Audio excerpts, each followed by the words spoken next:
They've almost finished loading our cargo. We should be ready to depart right on schedule, or so I'm told. Excellent. 'Tis nice to have a smooth beginning to one's journey, at the very least. It's funny.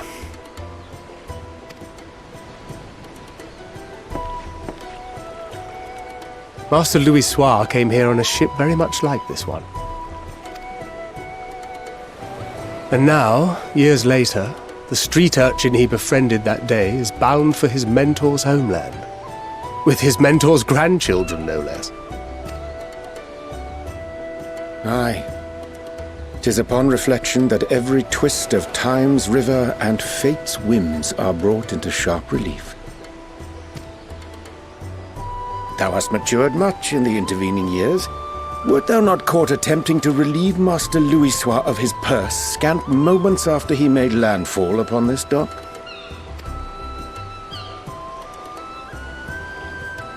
Oh, really? Now that's a tale I'd like to hear.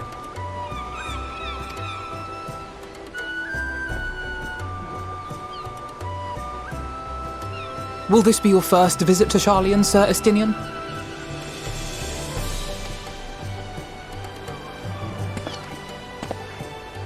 Sir Estinian? Are we strangers newly met?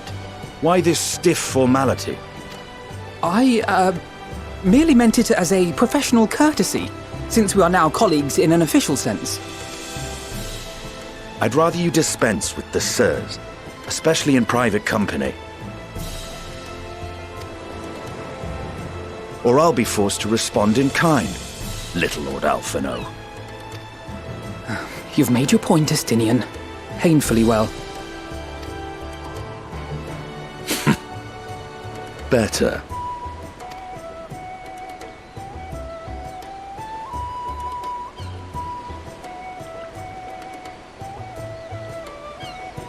Are you all right, Tataru? You seem positively distraught. Distraught? Me? Don't be silly. I think it's lovely that they get to see their homeland. It's just, we're trying to thwart the schemes of an army hellbent on destroying the world. And, once again, I have to stay behind and worry that this is the last time I'll get to see my friends.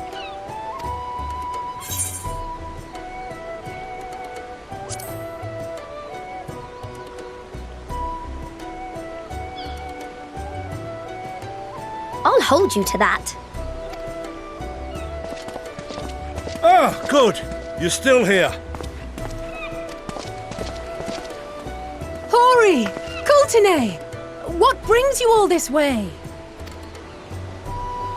We're to assist the Maelstrom and the Kobolds with a lunar primal operation, so we thought we'd see you off before heading to the tower. Flamine and the others wish you all a safe journey, and promise that they'll look after things here until you return.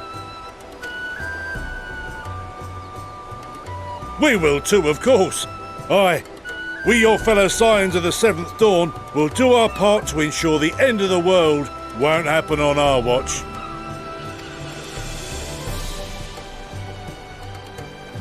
We're set to sail! All aboard for Charlian!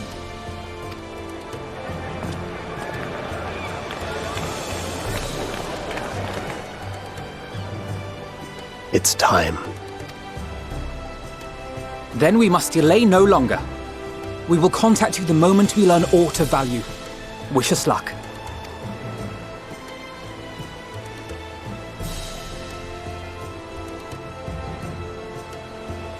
Have a safe journey, and please, please, be careful.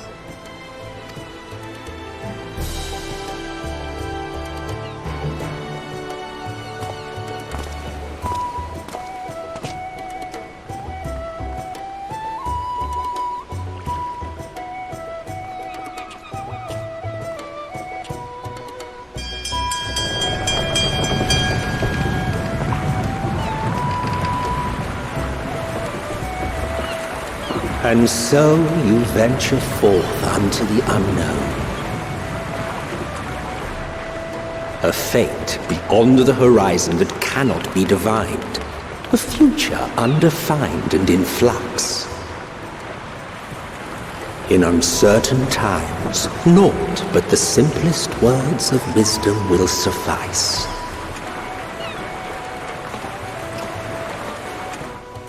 That which lives is destined to die. Love leads to loss.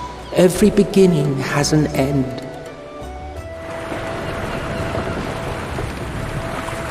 Treasure every moment, every step of your descent.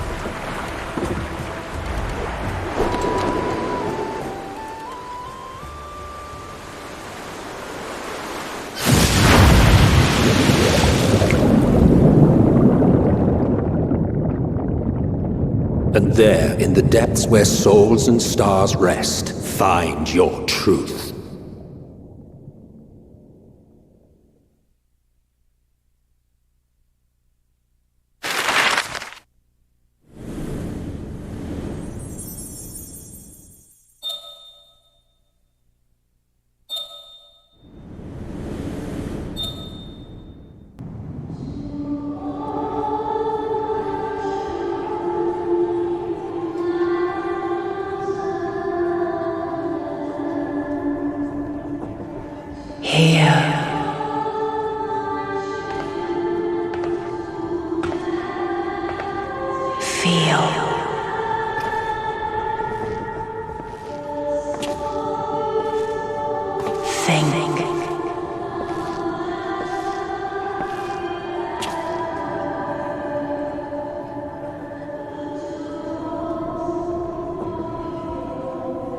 The day has barely dawned, my fellow earlier riser. Though we're hardly alone in that. Envious of those still sleeping soundly, no doubt.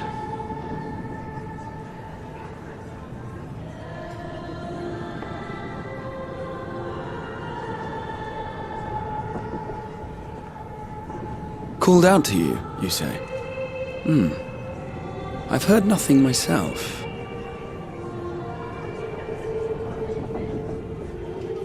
In any case, I dare say the sea air will do you good.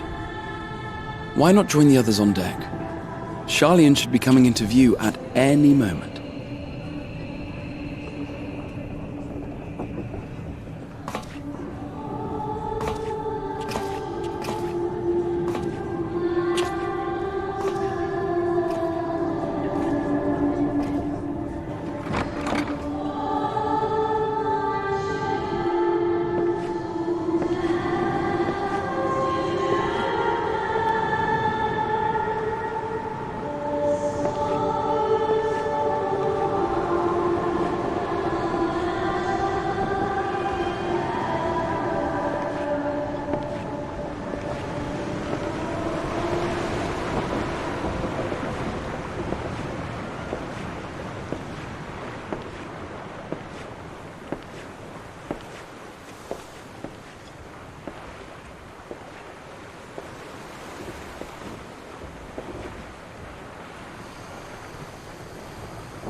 My voice yet reaches you.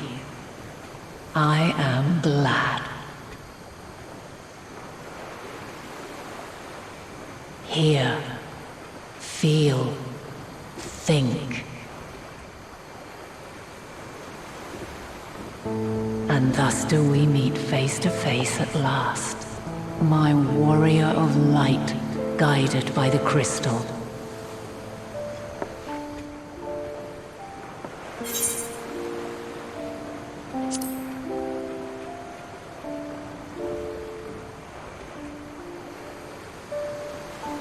After your sojourn in the First, I believe you have your answer. You have gained an understanding of what I truly am, what Eidolon has always been, a primal.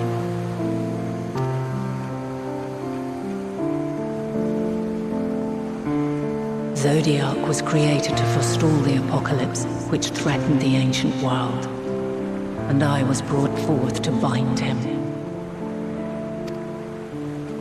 Yet 7 times now, Those who would orchestrate a return to that bygone era have rejoined a shard to the god I had sundered. The greater his strength grows, the swifter does mine own diminish. The power to draw your mind into the rift betwixt is no longer mine to wield. Yet though it taxes me sorely, I dare not leave these words unsaid.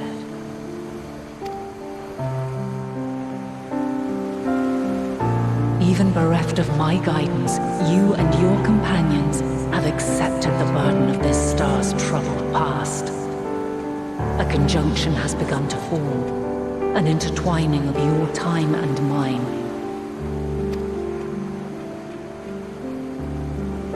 Wheels shudder and turn.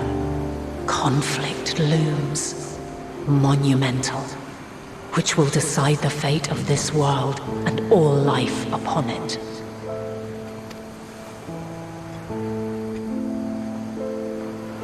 When you truly understand what is at stake, and your journey has prepared you to surmount the insurmountable, then shall I honor the promise made in another time, another age. Cast your peepers to the fore, folks! Scions just over yonder. I will not keep you further. Your traveler's heart must yearn to behold this unfamiliar land. We shall meet again, and soon.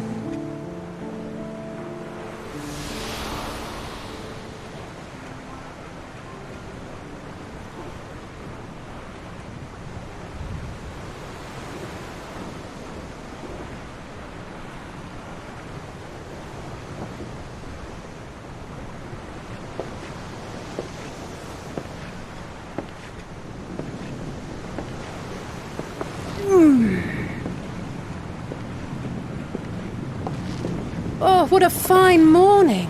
Oh, still a bit stiff though. And a good morning to you too. Taking a look at the island already? Then let's go! Let's go! Might still be room in the prow if we're lucky.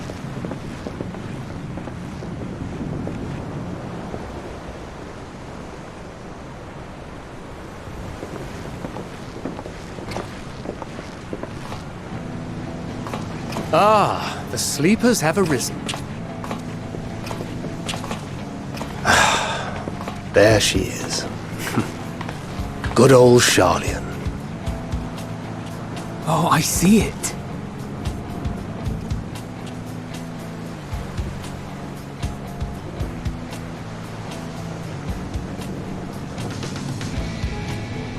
Home. Home at last. Well, maybe not in Father's eyes, but we'll manage on our own, if we must. You do know you're not alone in this, don't you? Indeed, 'tis as Sir Estinian said. Forget not the comrades who boarded this ship at your side, I prithee.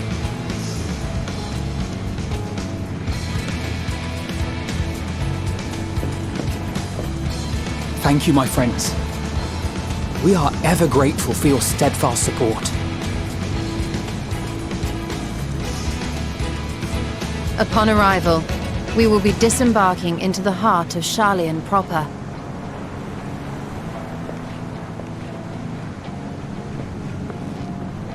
There is no greater concentration of wisdom in all the world.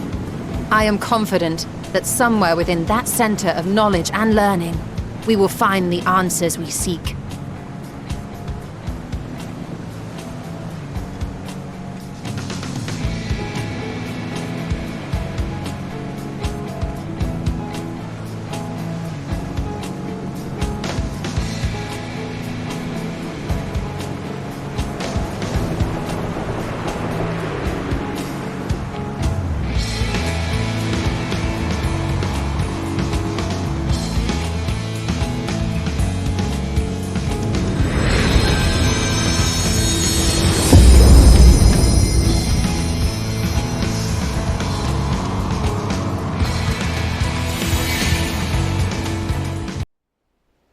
Sharlian, the solitary island nation of the northern seas.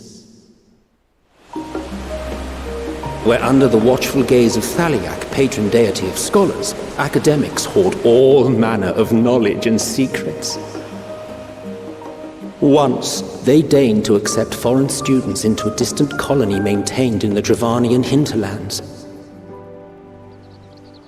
How swiftly they abandoned it once the first Garlean boot set hostile foot on Alamegan soil. So averse to the prosecution of war, these men of wisdom, your would-be allies.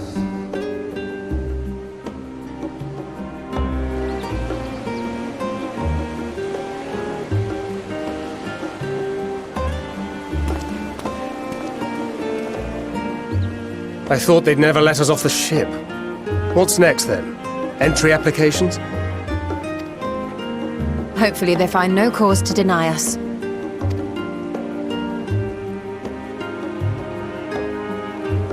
Hasn't Sharlian all but severed relations with foreign powers? Those of us without direct ties, myself included, may be refused outright. 'Tis true that, as a nation, Sharlian only forms trade agreements with a select few neutral countries.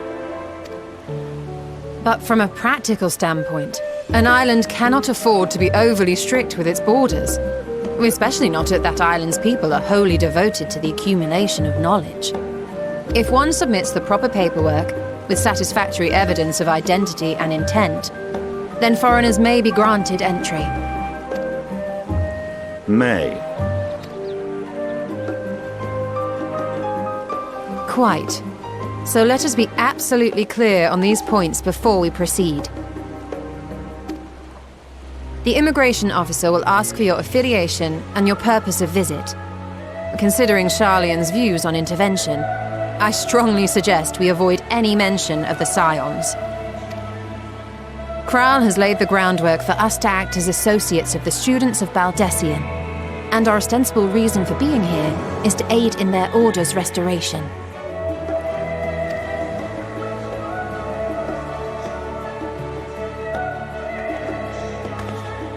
Grahatir, it might expedite our progress should an actual student be seen at the head of our little group. Would you mind leading the way? Of course.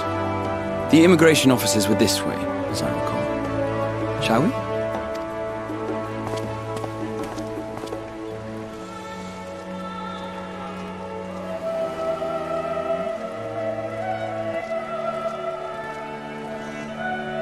Greetings. We've just arrived and are eager to make our way into the city. Would you be so kind as to process our entry applications? Certainly. I see by your mark you are an Archon. I am. Grahatir of the Students of Baldessian at your service. I was assigned to an Eorzean survey team, but have returned to assist with the reformation of my order. My associates here will provide additional support.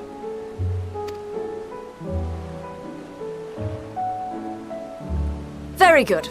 I have paperwork detailing your group and its scheduled arrival for today. And it seems some few of your companions are also Archons. If you'll step forward, we can process those applications first.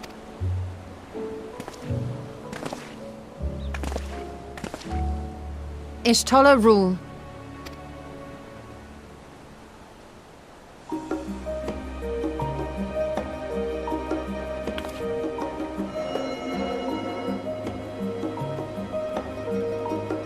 See how it glows? That list is etherically linked with the citizen registry kept in the main repository.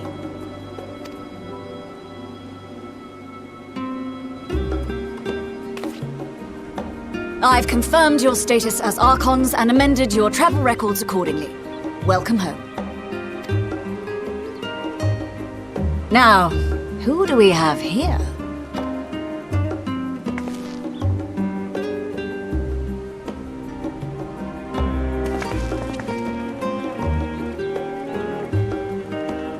Alphino Leveilleur. And Alizé Leveilleur.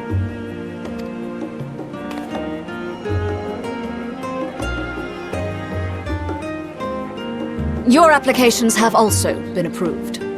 Having said that,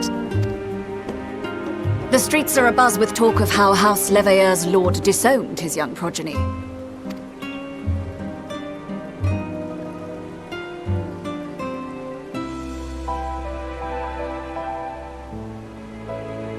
And while such personal circumstances constitute no reason to deny you entry, I urge you to avoid exacerbating your present situation.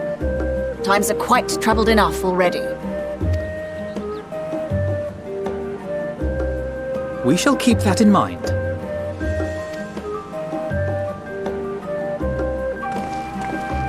These last two are not Sharlayan natives, but you will find their credentials are in order. An application was made in advance.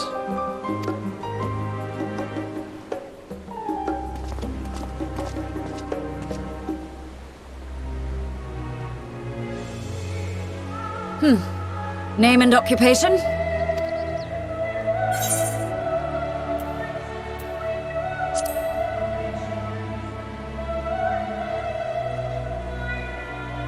And it is a title well earned, I can assure you. An adventurer by trade is what your documentation indicates. No mention of this particular title. Self-appointed, I take it. Either way, your employer seems willing to vouch for your character, so I shall, albeit reluctantly, grant you entry. Champion. And you, sir? Estinian Valino, formerly of the Order of the Knights Dragoon in Ishgard. Formally, at least. And what, pray tell, is your profession now?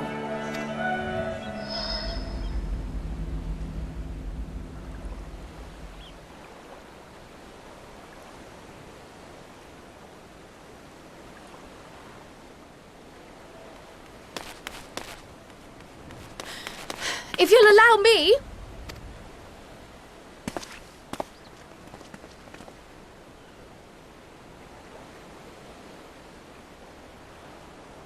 My associate is a mercenary, hired for his strength at arms. Surely you are aware of the dangers we often face on our forays into the wilderness. Mistress Baldessian, if you insist on sponsoring his entry, then so be it. But while I appreciate that desperate times call for desperate measures, I find your choice of company concerning. Be advised that even a single misstep may have severe repercussions for your organization. I have every confidence in my chosen company, dear and trusted comrades that they are. But I thank you for your concern.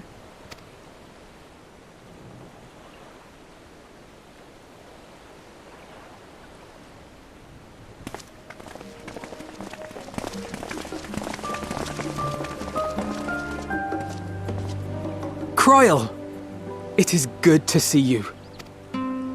Likewise. Long voyage notwithstanding, you will seem none the worse for wear. There is much to discuss, but this is hardly the place. Let's be on our way, shall we?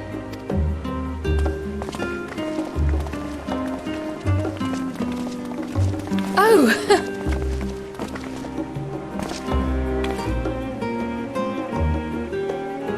Welcome, friends, to Sharlayan. As your mercenary, I should hope my welcome includes a generous salary. Well, I had to say something, Sir Taciturn.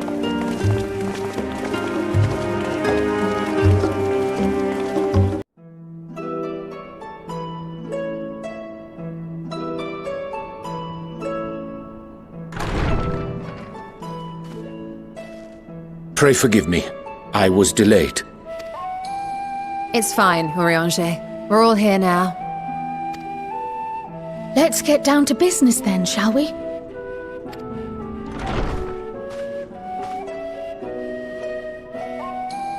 Come what may, we must prevent the Telophoroi's plans from coming to fruition. At present, I see two paths for gathering the information which may aid us in achieving that goal. The first involves an investigation into the change which has come over Sharlayan. Not to mention the recent inscrutable behavior of the Forum. As most of you know, the 99 members of the Forum are elected from the general populace. This alone guarantees a plethora of opinion with regards to foreign policy. The bibliotheques, for example, are a group of conservatives which would have Sharlayan focus on recording history, while remaining entirely uninvolved in the making of it. And at the other extreme, we have advocates for proactive diplomacy and direct intervention. My grandfather Galef was one such member, as was Archon Louisois.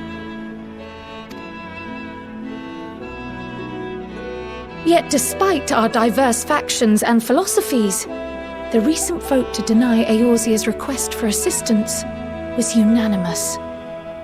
Even more concerning was the fact that many cited other, more pressing duties as justification for their recalcitrance. Fortuno's refusal in Gridania had those same undertones. 'Twas as if, having stared unblinking into the face of impending doom, he had simply turned away to pursue something more important. But what could that possibly be? A mystery indeed, and one which I ask for your help to solve. Our future may depend on it. As for our second potential path, it concerns a request made directly to the students of Baldessian. Our organization was founded primarily to study strange and unexplained phenomena the world over. Mysterious relics and ruins, arcane disturbances, and so forth. Compared to our more isolationist Sharlayan colleagues, we have strong connections overseas, namely with scholars and academics who share our passion for the unknown.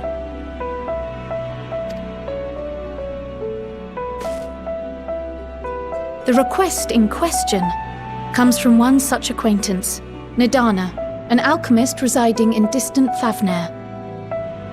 Her missive describes the sudden appearance of a tower, and the subsequent summoning of what I can only assume is a lunar primal.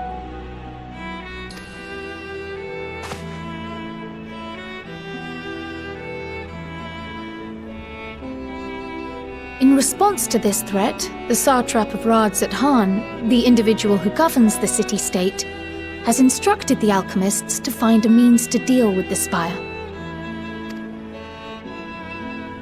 The artisans of that land are heirs to an ancient tradition, one rather unlike that of their Uldan counterparts. 'Tis possible, nay, probable, that they have gleaned truths unattainable by Eorzea or her Far Eastern allies.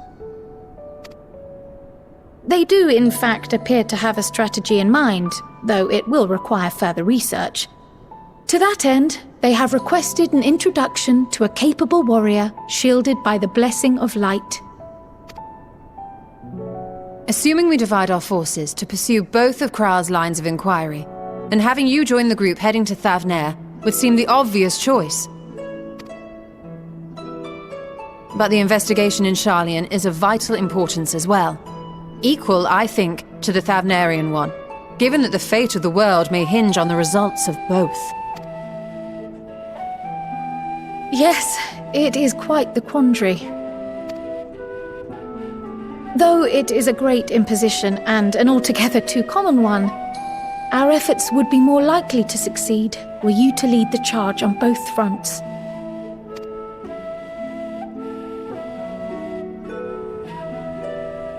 You are indeed our champion.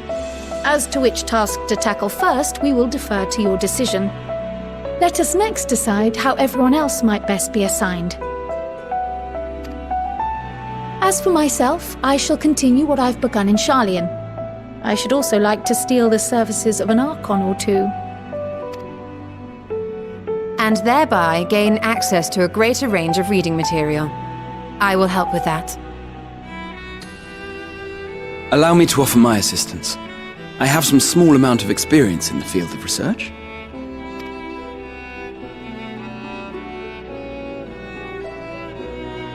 Alice and I would also like to help, if you would have us. Anything to understand even a fraction of what our father and the Forum might be thinking. Of course! The more the merrier. Right. The rest of us will make the journey to Thavner. Thoughts? Objections? I passed through Thavner on my way to infiltrate the Empire, and though I'm not qualified to give a guided tour, I did gain a sense of where things lie. I'll be happy to have you along then. So for this group, it will be you, me, and Urianger.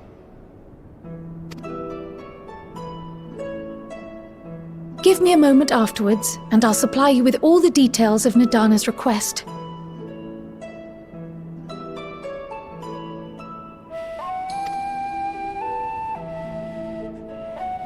Consider this hall our rendezvous point once our respective tasks are complete. May our investigations prove fruitful.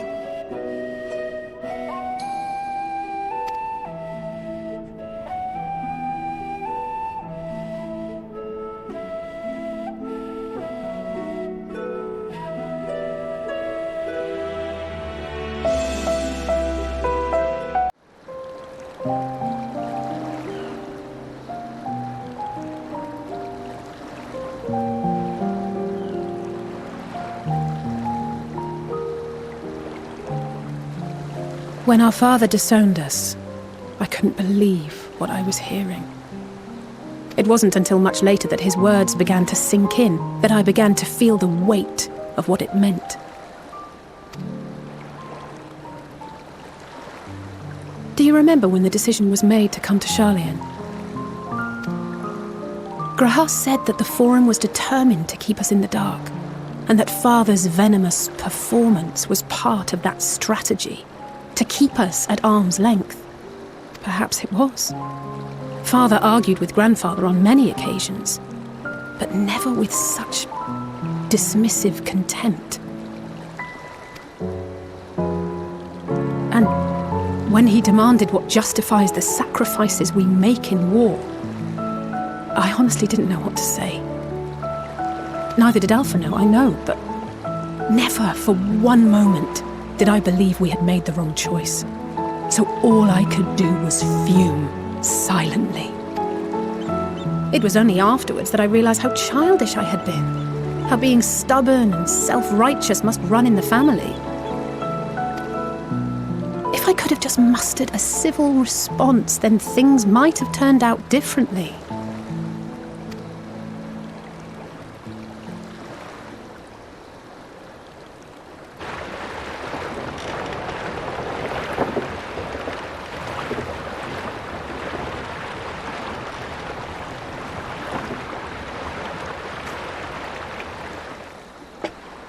They must be ferrying goods to Labyrinthos.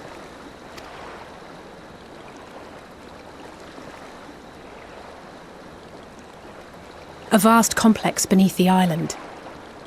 Sharlayan is famous for archiving knowledge from around the world. Well, that knowledge is not preserved exclusively in dusty tomes and desiccated samples.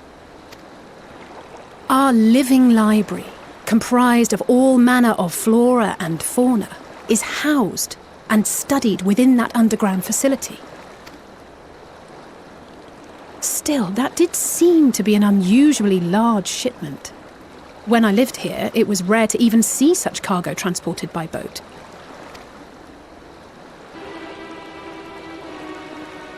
Wait! Didn't you hear something in the last stand about the gleaners coming and going more than usual? Well, I think they're the ones we saw manning those boats. And gleaners answer to the Forum. If the appearance of the Telophoroi prompted this sudden burst of activity, then Labyrinthos may hold a clue as to what the Forum is planning.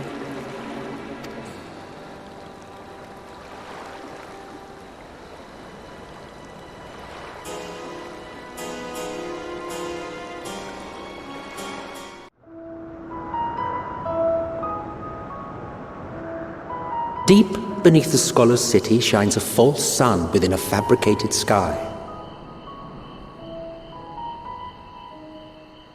In any age exist those who consider the floor an extension of their bookshelves, And this vault's architects surely belonged to that special breed. If the stack grows too high, start a new one.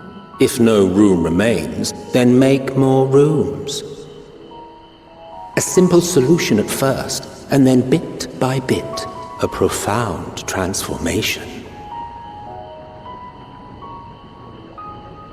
Knowledge, buried beneath knowledge, a growing, creeping labyrinth from which there is no escape.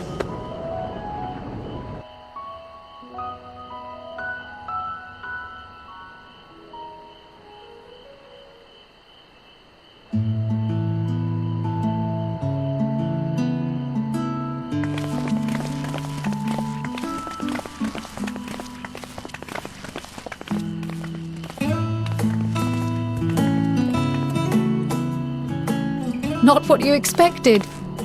I must admit, the artifice is very convincing. But I assure you that we are beneath Sharlayan itself. The breeze you feel, the flowing waters you hear, all created by the hand of man. The island is volcanic, you see, and once upon a time this great hollow must have been a reservoir for magma. It was discovered some 400 years ago, at which point it was repurposed as a storage facility for scrolls and samples and such. Renovations have continued, with nigh on no interruption to this day, with the lower levels still undergoing expansion. Aren't those people gleaners?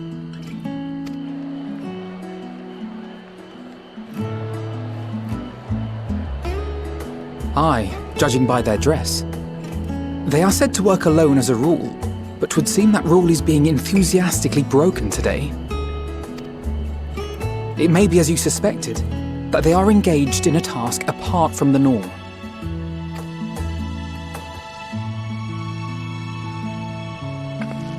Let's spread out and get some answers then.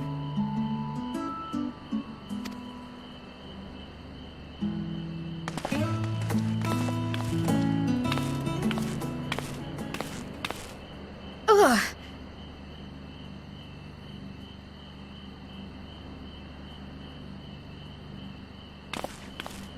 Did you call to me just now? No. How odd. I must be a bit dizzy from the descent. I'll be fine, I'm sure. Let's get to work, shall we?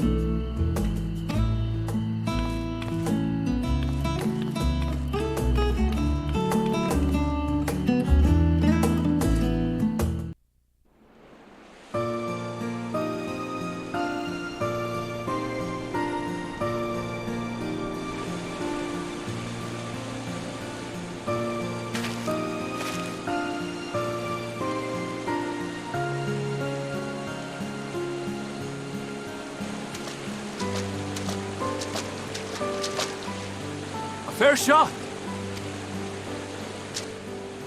Nicely done. Let me truss this one up and I'll make my way over to you.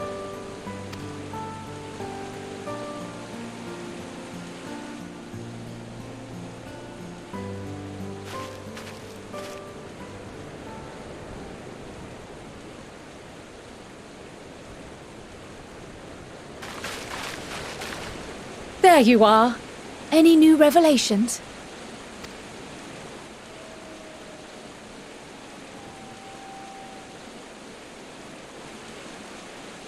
So you met with that gleaner again, this time to capture a hornbill. I understand catching and bringing in creatures from the outside, but what's the point of chasing after ones already here? Oh, it's a simple thing, really. Occasionally, we remove specimens no longer needed for study, or those we've had difficulty raising. But we can't simply turn them loose. Safely returning such creatures to their native habitats is another facet of a gleaner's duties. But not in this case, I'm afraid. I've been asked to bring the bird below.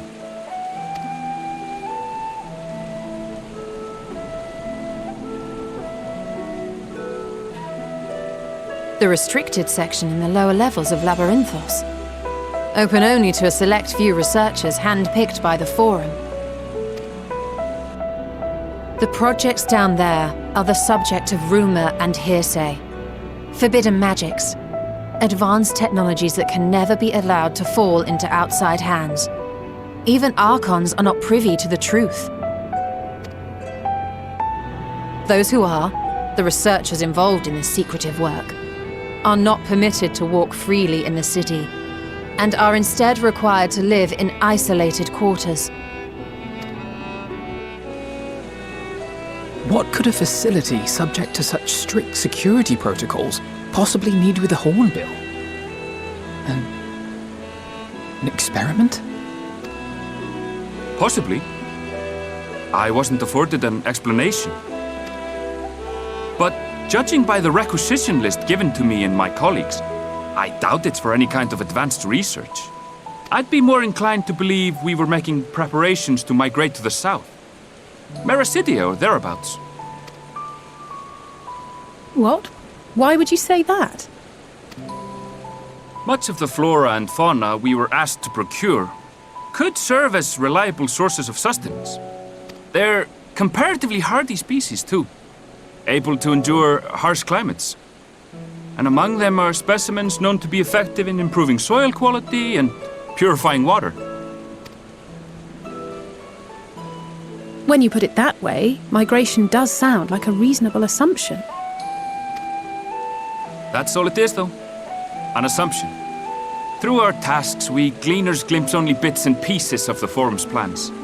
Our prime concern is that our requisitions, be they living or otherwise, are properly preserved for the knowledge of future generations. Now, I really must be going. I regret that I cannot reward you as you deserve.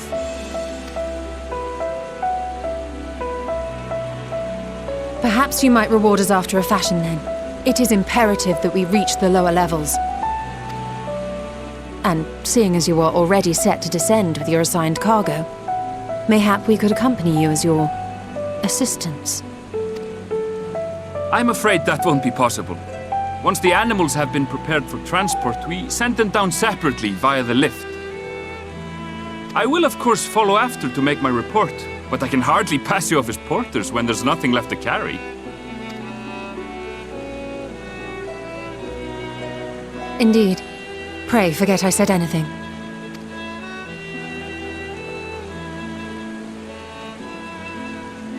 How do you feel about climbing?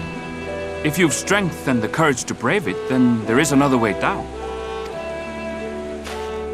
This path leads to the 33rd facet, a mine shaft excavated during one of our expansions of Labyrinthos. While I cannot guarantee that the passage is safe to traverse, it should provide access to the medial circuit below. I never even knew such a place existed. Thank you. This is the perfect solution.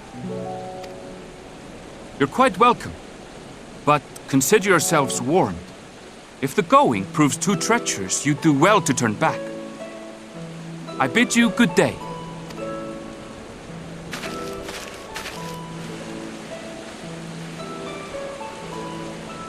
Well, turning back is hardly an option, not when we've come this far. Let's go and take a look at this mine shaft.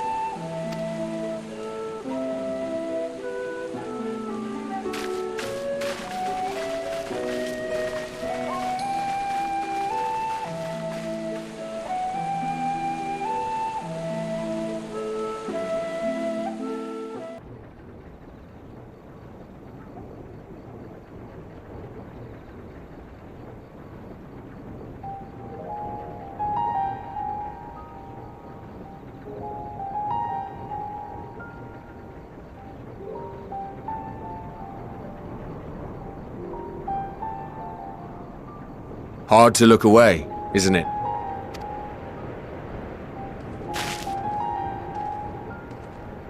But they're more than pretty flowers. Heart blooms are attuned to ambient emotion.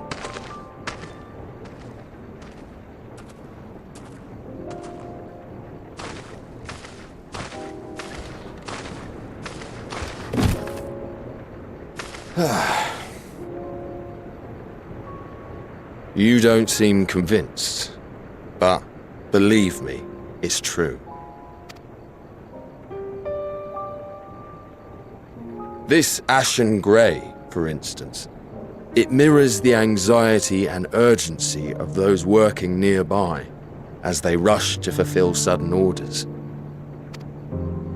Intense feelings like those spur the petals to change colour. Bright glowing hues in the presence of joy, dark subdued shades for frustration or despair. Yet even with the collected wisdom of Charlian at our disposal, we've yet to identify the underlying principle of this empathic effect. And there are other mysteries besides. Although the flower is extraordinarily long-lived, its low reproductive rate has made it difficult to find younger populations growing in the wild. With too few sightings to map its distribution, and no closely related species to track, we've been unable to pinpoint its land of origin. To further complicate matters, every culture, even dimly aware of its existence, has given it a different name and mythos. Our attempts to study it via the historical record have been an exercise in frustration. As an avid botanist myself, I should one day like to unravel the Heartbloom's secrets. But I'm afraid other duties must take precedence. I will leave you to your thoughts.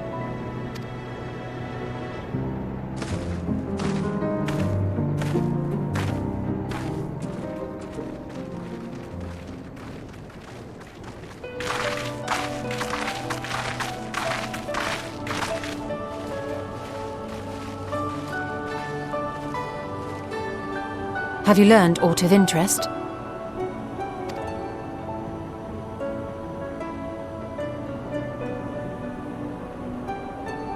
A flower that reacts to one's feelings? Strange. I must say, I have never heard of such a thing.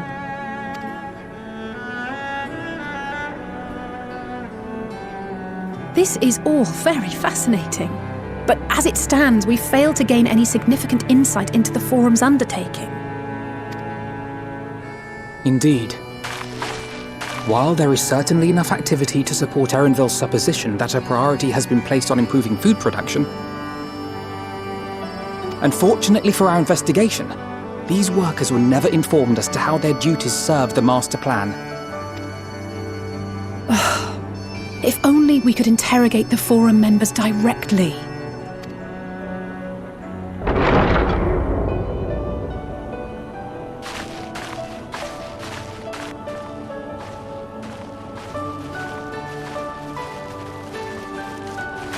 Isn't that the entrance to the Archaeum?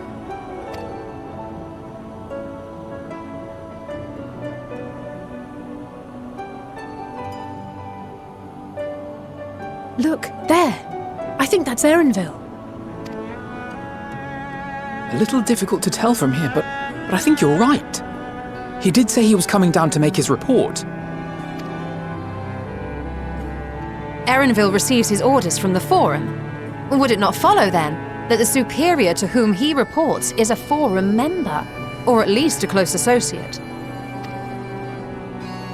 You mean to eavesdrop on their conversation? What of the risks? Ours alone to bear. We won't interfere with Erenville's work, nor will he be implicated as an accomplice. If you're not comfortable taking part, I can do this alone. Nay. I said myself that I wished to know Father's intentions. And no answers will be forthcoming should we simply ask nicely. We can apologize later, should it come to it. Right now, we need every crumb of information we can get our hands on. Consequences be damned. It might be best if you came along as well. In fact, we should all...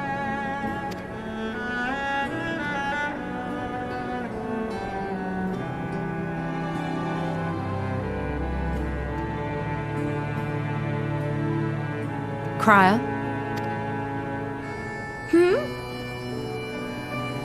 Oh, yes. That certainly sounds like a plan. I'm glad you agree.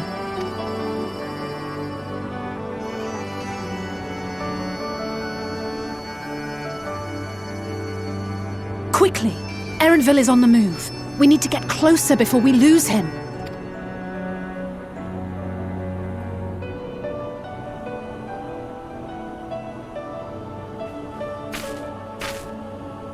Almost.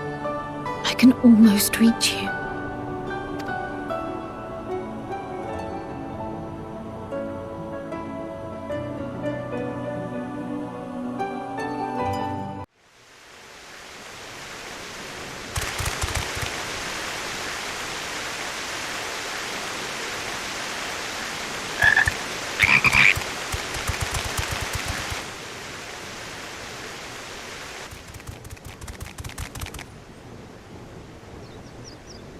I trust you will find your compensation to be more than satisfactory.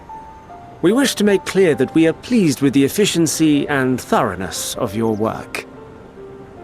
So much so that we have come bearing new tasks in need of your competent hand.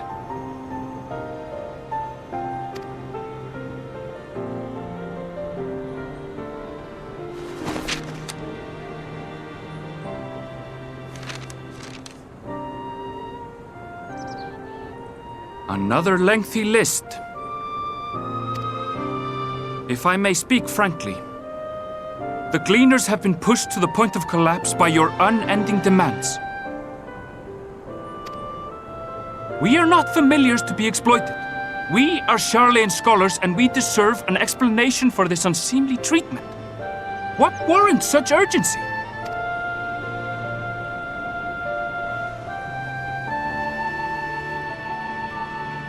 In an age long past, Sharlayan was charged with a momentous duty.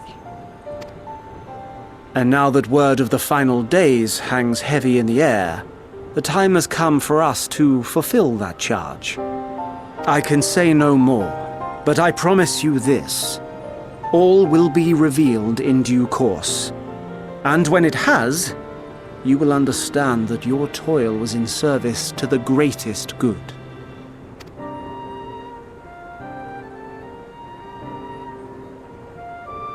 Then I will do your bidding. For now. But unless you wish the Gleaners to rise up in protest, I advise you to offer tangible improvements for our working conditions. Your promised revelation does nothing to address present circumstances. A fair point. Your concerns will be conveyed to the Forum.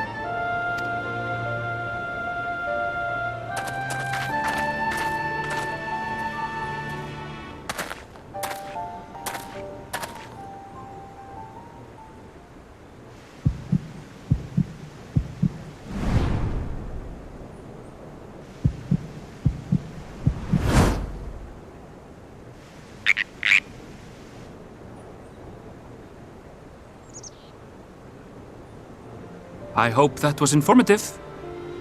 You may consider my debt to you repaid in full. While I do have my reservations about the Forum, I want to believe that they have our best interests at heart. Which is why I'm reassured that you're busy sniffing out the truth of things. We can ill afford to place all our eggs in one basket, this master plan of theirs, without first understanding the risks involved.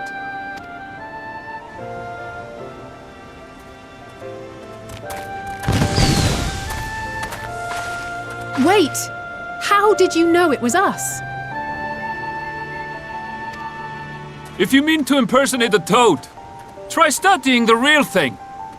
And don't try to fool an expert.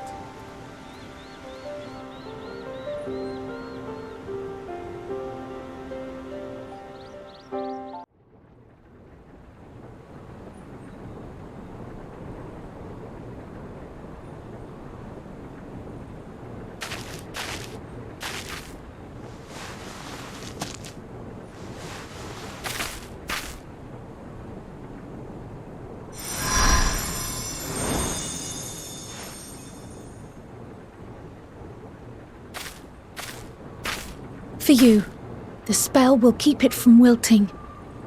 She said you would need it for the journey ahead.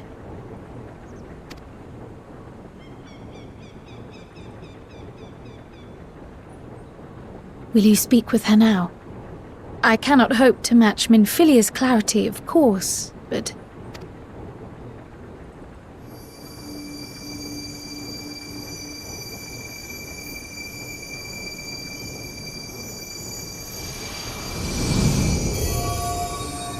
Thank you.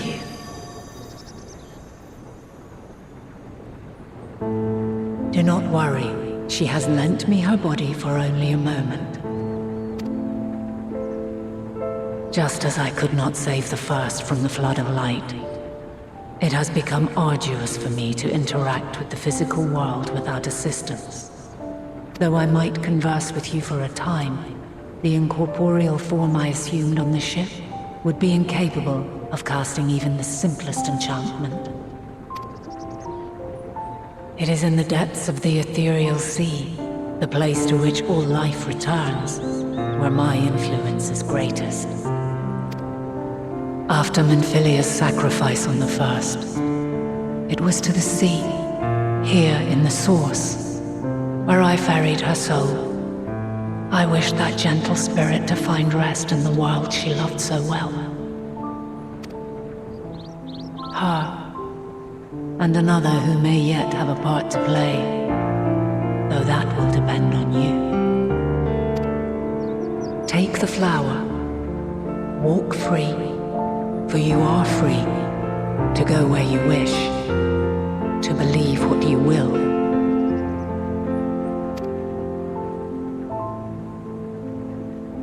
That bloom will be your guide, test and proof of your conviction.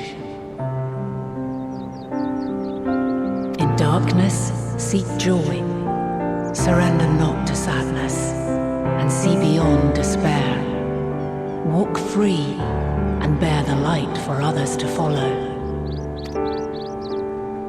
Together, raise it aloft and let it shine, till the end, blinding and radiant.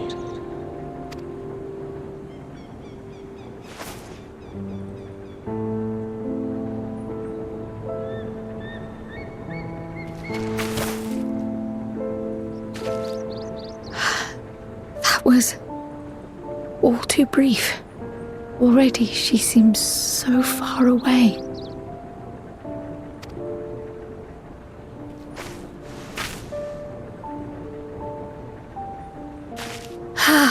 My apologies if I startled you. Ever since we began our descent into Labyrinthos, I had sensed another's will, straining to reach out. Even with my particular talents, though, I was unable to make a connection at first, so weak and tenuous it was.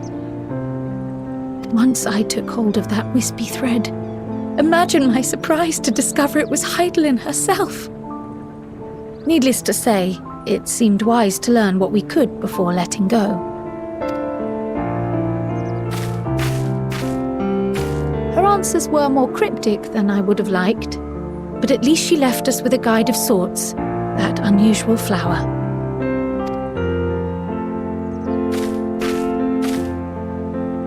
Yes, we are definitely making progress. You can't be serious! We've done nothing wrong!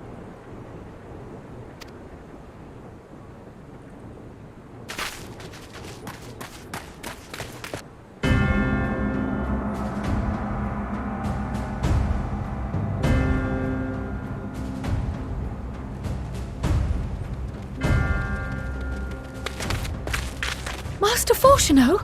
What business has the Forum with us?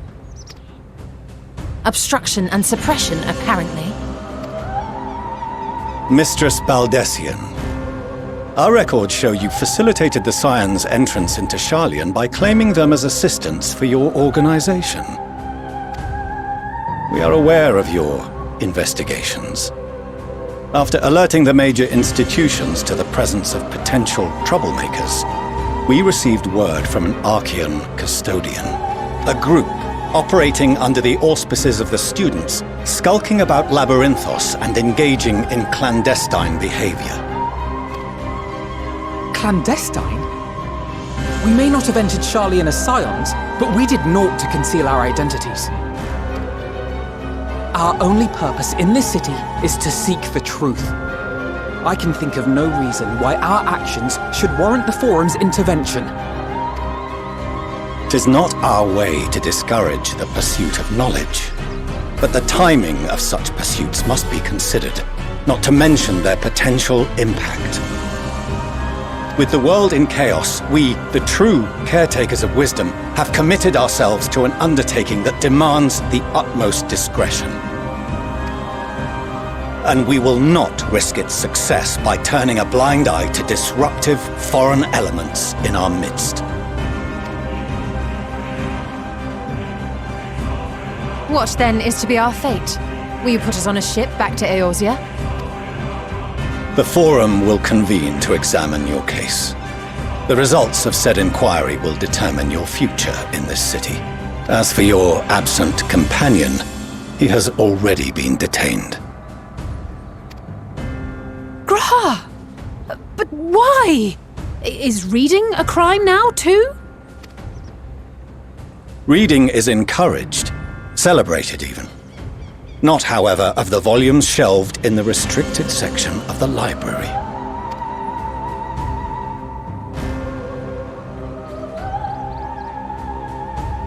Refusing to comply will only make matters worse. Let us instead treat this as an opportunity to open a dialogue with the Forum.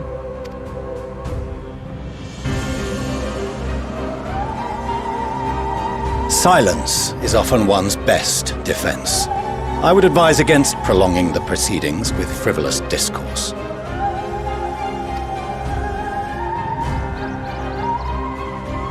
But enough. This is not the place for debate. The rostra await.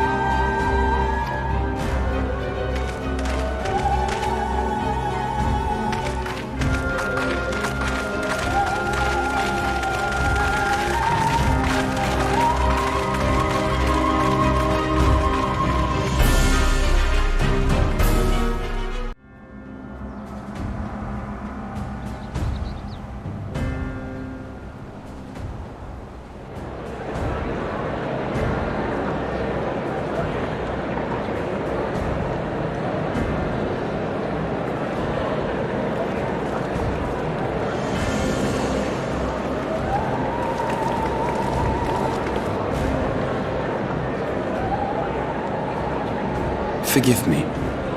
I was careless. We would have been detained regardless. This way, at least, we managed to stay together. I trust your time within the Forbidden Archives was well spent.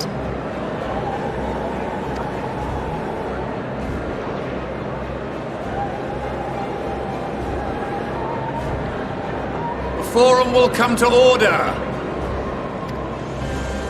This inquiry is now in session. As Speaker-elect, I will be presiding over the day's proceedings.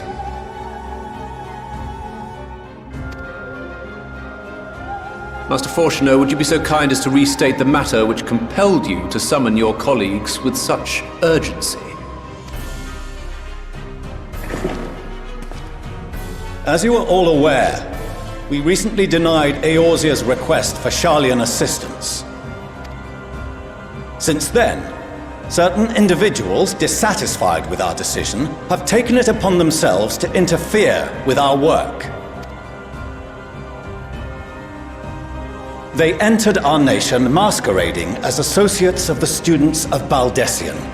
But these malcontents are better known as the Scions of the Seventh Dawn. These militants wield influence with both the Eorzean and Eastern alliances, and are inextricably involved with the crises presently afflicting the world at large. Loose in our city, these warmongers sought to meddle with and expose matters of state secret. What are they, if not a dire threat to be expelled?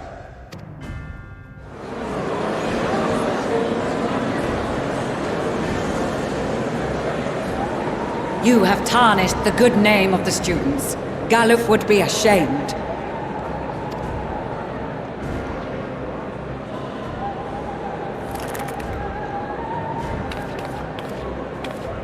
Galuf Baldessian was never one to forsake his fellow man. Even if this nation closed every door and retreated from the world, he would have found a way to help the Scions, help every soul of this star fight back against the coming doom.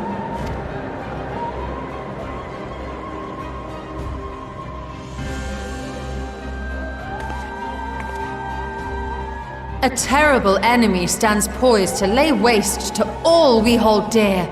In the face of such madness, Eorzea reached out to Sharlayan, a respected ally, in the hopes of forming a united front. Was your curt dismissal truly the best you could offer?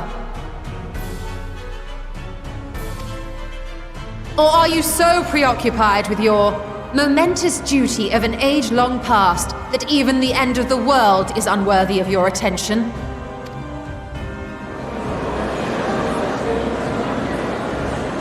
Whence came this revelation?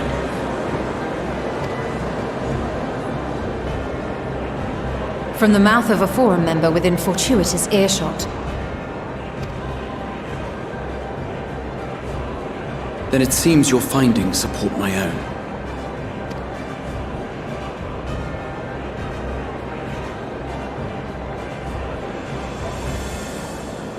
The reason I visited the restricted shelves was to study records of the Forum's policymaking process, to better understand the historical trends underlying their most major decisions. At first glance, the positions of neutrality in war and the accumulation of knowledge above all else appear constant and consistent, the unchanging pillars of Sharlayan society. And once upon a time, I might have left it at that. These days, however, I am more attuned to the subtleties of governance, and so I noticed something odd.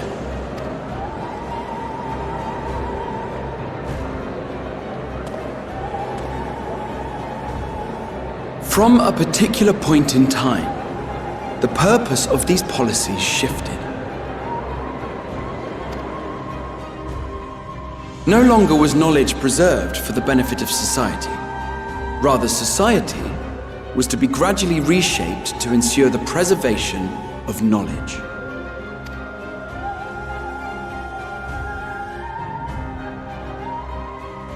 The most conspicuous and telling change was the one which befell Labyrinthos. Once little more than an oversized storehouse, an enormous allocation of funds saw it transformed into an advanced research and archival facility. I also discovered a fascinating account on the finances of our Dravanian colony. The settlement attracted students from far and wide, and the connections and tuition fees thus acquired were funneled into further improvements for the archives. Now, there is no question that our nation's progress is tied to the acquisition of wisdom. Nevertheless, the vast resources diverted for this purpose borders on the obscene. But returning to the matter of when, our change in course appears to have been made some 270 years ago. The very same period when Sharlayan scholars in the hinterlands began a formal study of the ethereal sea.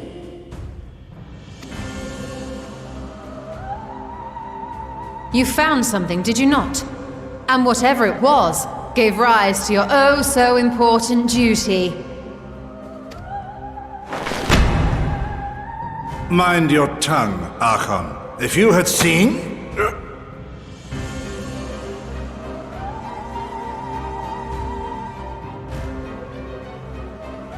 Yes, we are bound by a duty we cannot ignore. Knowing this, what would you have us do?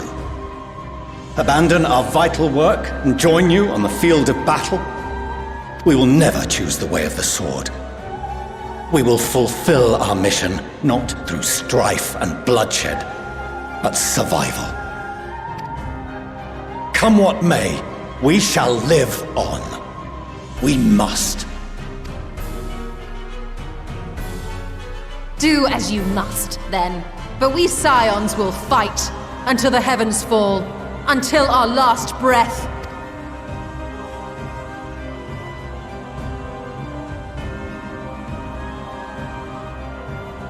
Such misguided zeal.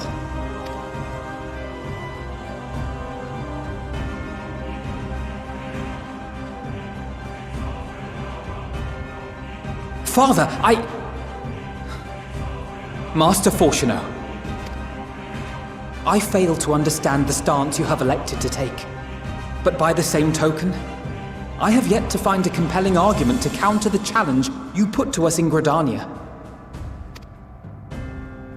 Still, in the midst of my uncertainty, I must trust in myself to do what is right, as others have chosen to trust in me.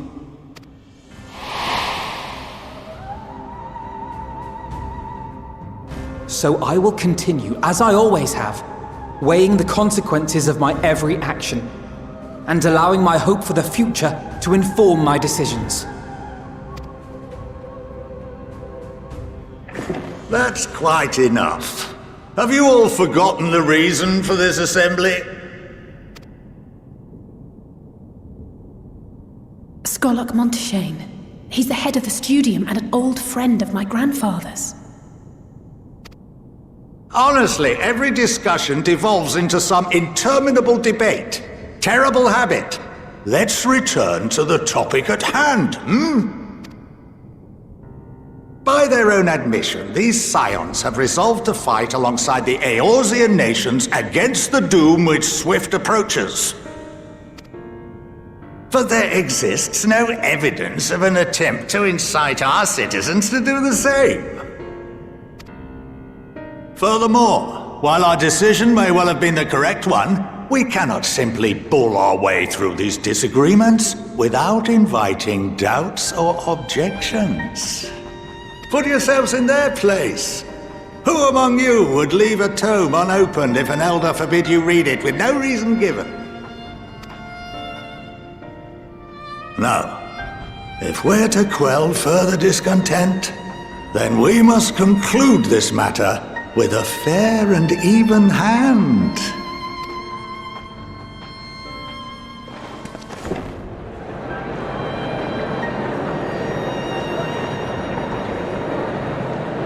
Order! We will have order! Master Monteshane raises some valid points. Keeping such concerns in mind, I propose we enforce the following measures. Until further notice, the students of Baldesion are to cease any and all activities within the domain of Sharlayan. You will also refrain from any further investigation into the Forum's decisions and duties. Failure to comply with these restrictions will result in the immediate expulsion of your Scion associates.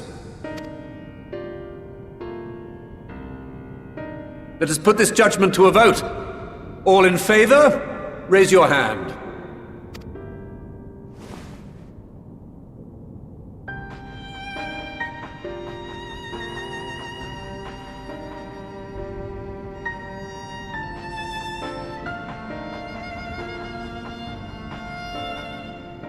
I count 51 for and 48 against.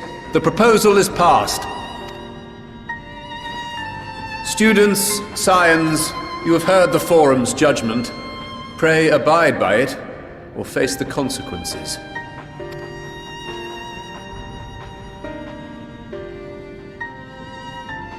Honored members, I thank you for your time.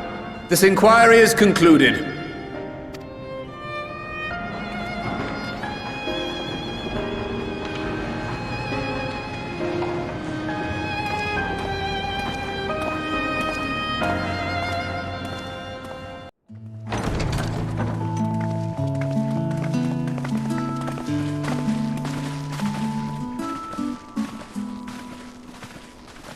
Welcome home, my lady.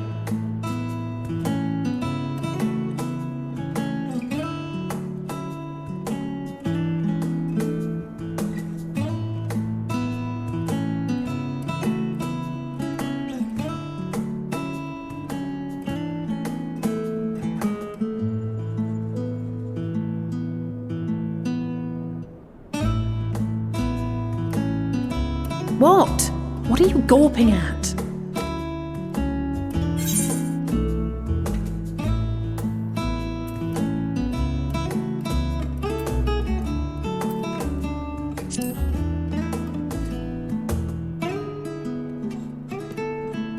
Oh, gods, please don't.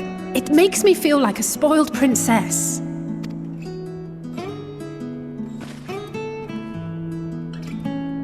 Lord Fortuneau is not to hear of this visit. And I should also like the children to have their gifts, ere my husband makes his return. As you wish, my lady.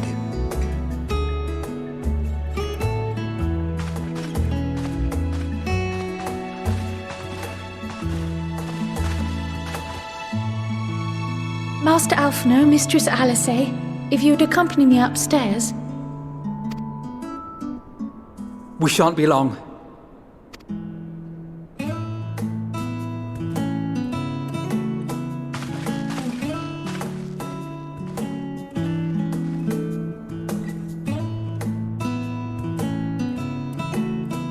The twins have been sending letters home from time to time, recounting their latest adventures. I am sure they withhold certain details, of course, if only to keep me from worrying. Yet a mother worries all the same. In the early days especially, I tried to support them as best I could, sending the Scions coin and other such donations. Fortunately, they have found the strength to overcome adversity time and time again. Their words grow more confident with every letter, their depictions more vivid. The triumphs and defeats, the joys and sorrows. It is clear that they have come to find value in every experience. But of those they treasure most, it would seem that meeting you might be the most impactful. Why, since that fateful day, I do believe there has not been a single missive in which you were not mentioned by name.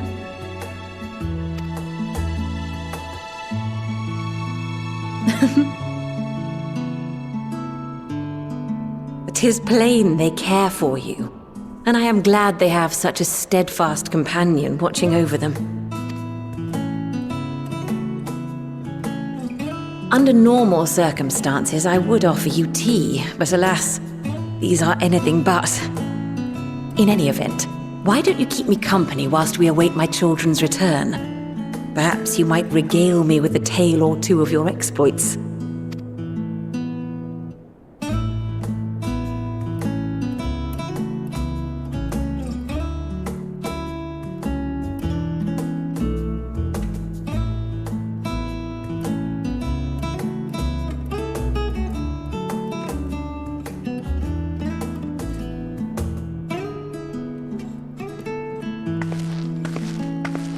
When you mentioned gifts, I wasn't sure what to expect. Mother, Oh, look how well it fits you. And the style is to your liking?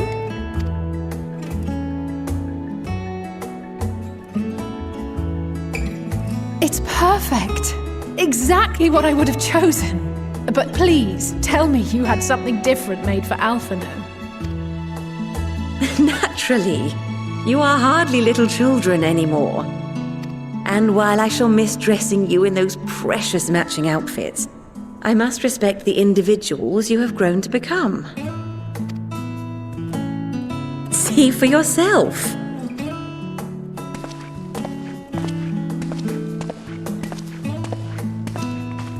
Thank you for the splendid clothes, Mother.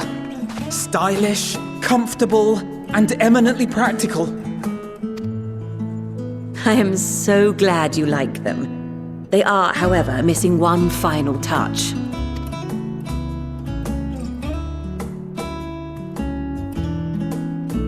If you'd allow me, Master Alphino.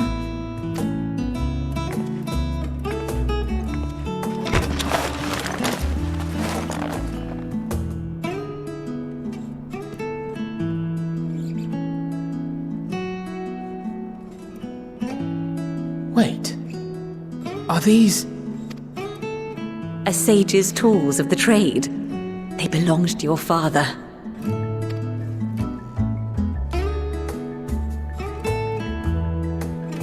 Though he may as well be chained to his desk these days, as a student he was often called upon to venture into the field. He wielded those armaments, both to heal and to harm in no few battles. None so fierce as those you two have braved, perhaps, but battles nonetheless. Thus did I pull them out of storage, to show you that he was not always the man who stands in vehement opposition to you now. And also because it would be a terrible waste of ridiculously expensive House Leveilleur commissioned artistry.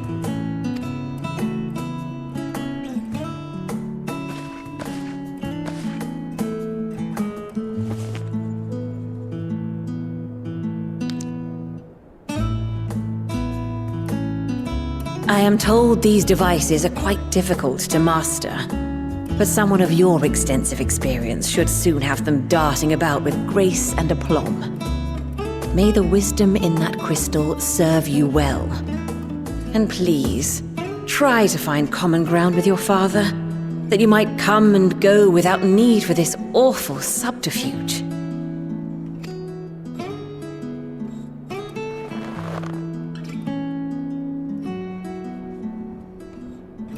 We will, Mother. I promise. My final gifts to you, before you run off, are an observation and a suggestion. Firstly, Fortunato has ever been a serious man, but it was only after you were born that he truly lost himself in his work. I may not know the Forum's inner workings, but I know your father's. The timing of that change in him holds some significance. Secondly, do not seek to best your father with words. Far better that you simply show him. Let him discover the merit of your actions, after they cannot be undone.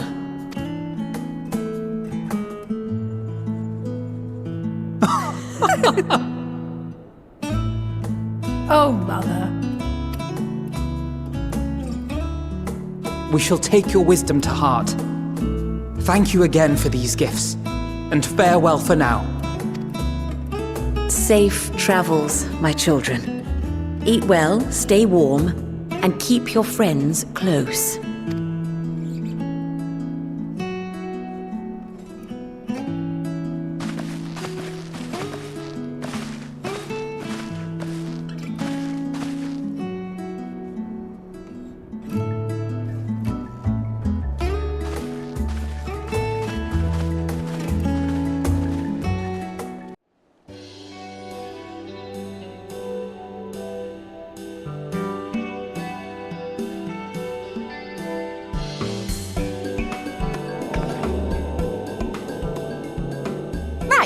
We're all set. Just the 4 of you, was it? 3. I'm already attuned to the crystal in Thavnir. You are? Oh. I would have preferred more test subjects. Oh, well, never mind. If our 3 travelers could line up here, please.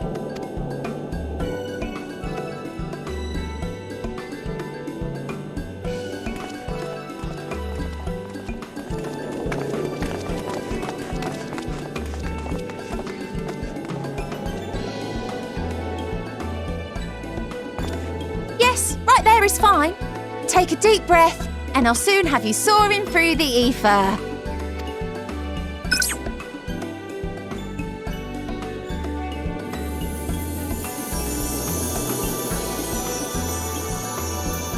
Oh, and one last thing. You might experience a teensy-weensy touch of violent ethereal sickness. Good luck! What?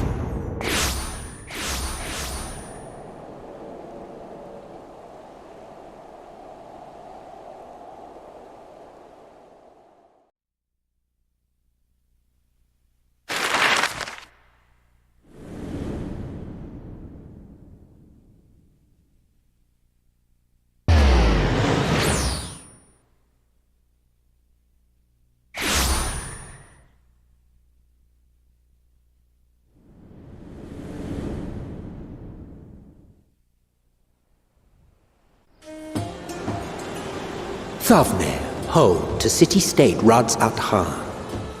Rising from the southeast waters of the Bounty, this Isle of Plenty served as the battleground for a conflict between two peoples.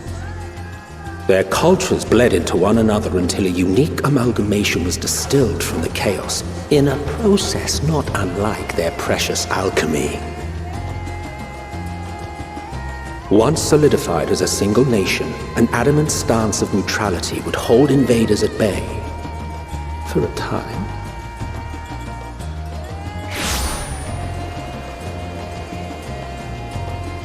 Now across this vibrant isle creeps a fog of malice. What choice do you have?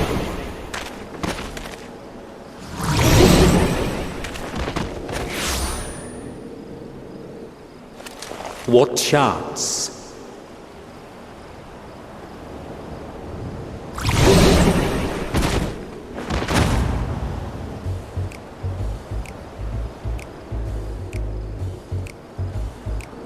Against such an insidious foe.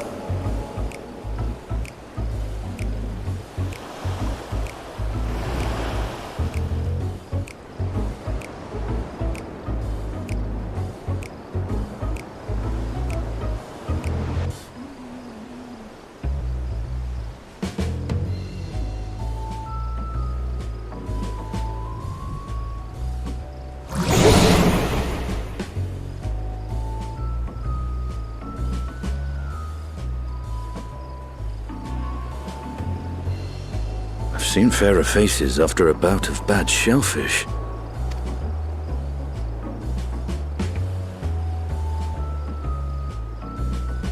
Let me bring you something to drink. That should help settle your bellies.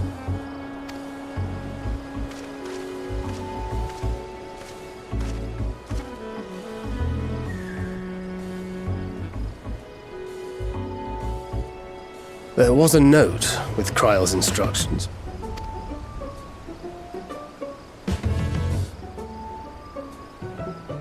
Don't let a Stinian roam the markets alone.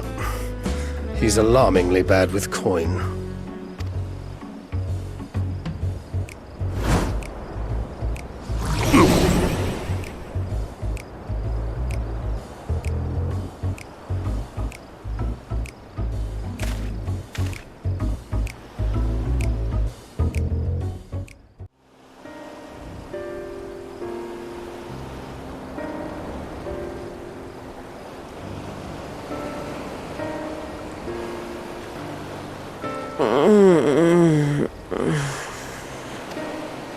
What happened here? Their dress marks them as alchemists. I see no evidence of injury or poison. Thinkest thou they but slumber? I believe so. Whether it is by choice is another question entirely. Oh, we have guests. You must excuse the poor welcome. Long days and longer nights have taken their toll, as you can see.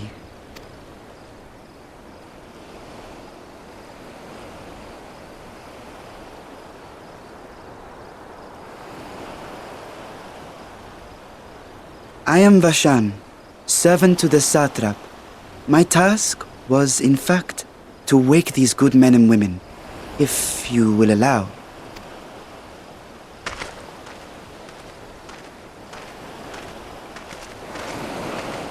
People of the great work, I come bearing new scales. Scales? We have new scales?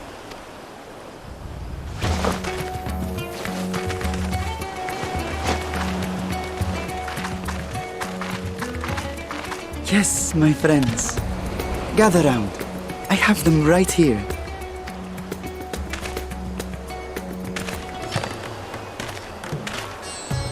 Oh, happy day. Now I can continue my experiment. Many thanks. One for me. Those are dragon scales. Yes, Such materials are vital to their most pressing research.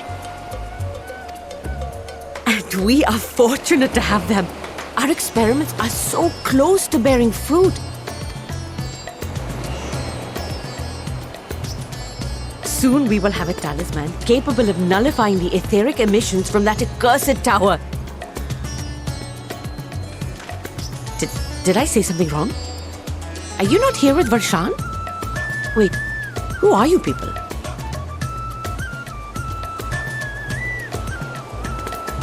Of course! You're the one Kryl sent. The warrior of light we've been waiting for. Ah, this is a day of celebration. Praise be to Cinderova! The winds have shifted. I feel it. The end to our toil is near. I feel it too. My head hasn't been this clear in days. Tell me, how did you acquire those scales? Curious that it concerns you so. But worry not. They were freely given by the dragon with whom our satrap has forged a lawful pact.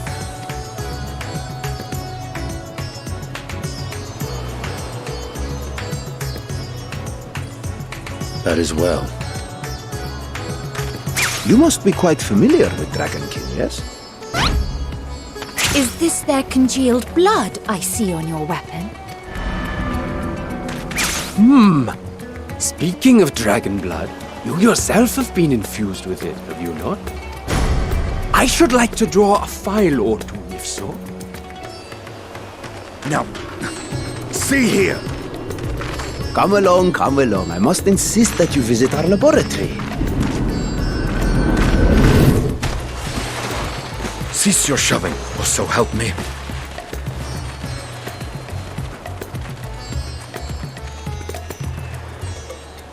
Oh dear, your poor companion. What with the new scales and your timely arrival, my colleagues are a little giddy with excitement.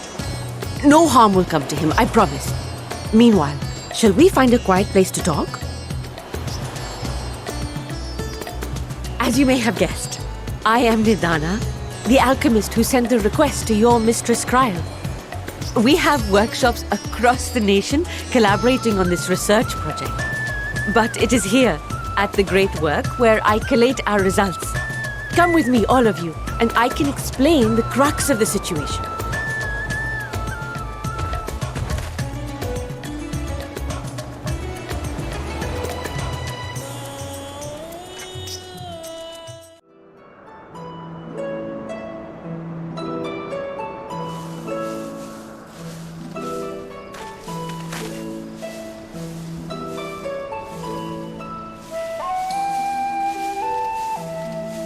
Yes, that would be Radzad Khan.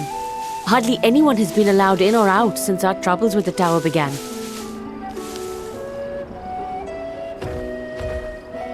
The faithful citizens huddle inside the city walls, and commerce has all but ground to a standstill. I pity the satrap, the trials he must be facing.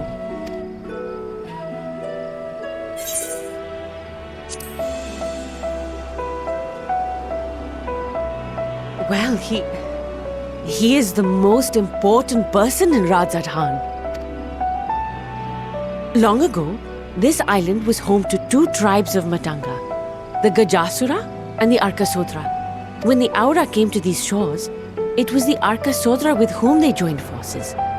Together they defeated the warlike Gajasura, forcing them to flee Thavnair altogether. Peace and prosperity reigned for a time, until a clan of Hjor from the mainland decided they wanted the island for themselves. It was a direct ancestor of the present satrap who arbitrated that conflict and welded the warring factions into the nation we know today. And ever since, a member of that esteemed lineage has inherited this somewhat unique position. You see, by and large, the state is run by the people. But when problems arise, it is the satrap who mediates a solution. The stability provided by the satrap is what has allowed Radzad Khan to thrive all these years. And it was the satrap himself who entrusted us with this duty. We will not fail him, nor our countrymen.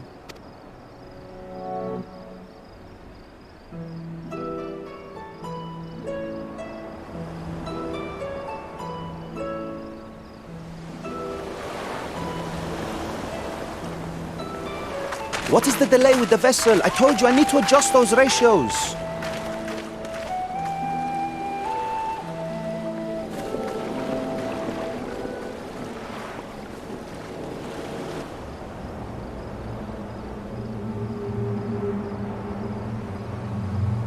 I come all this way to admire one of my splendid towers, and what do I find? Fools attempting to ward off its tempering influence with magic trinkets. I seem to recall a similar experiment in ages past. What was that man's name? Oh, something. Owen? Another body, another time. Who could be expected to remember every trivial detail? Allowing them to construct such handy talismans would be counterproductive to my plans. And yet, I find myself deathly curious. How will they manage this feat with the limited knowledge and resources at their disposal? Complications be damned, for we cannot escape the nature of our souls. And I, as ever, am my own worst enemy.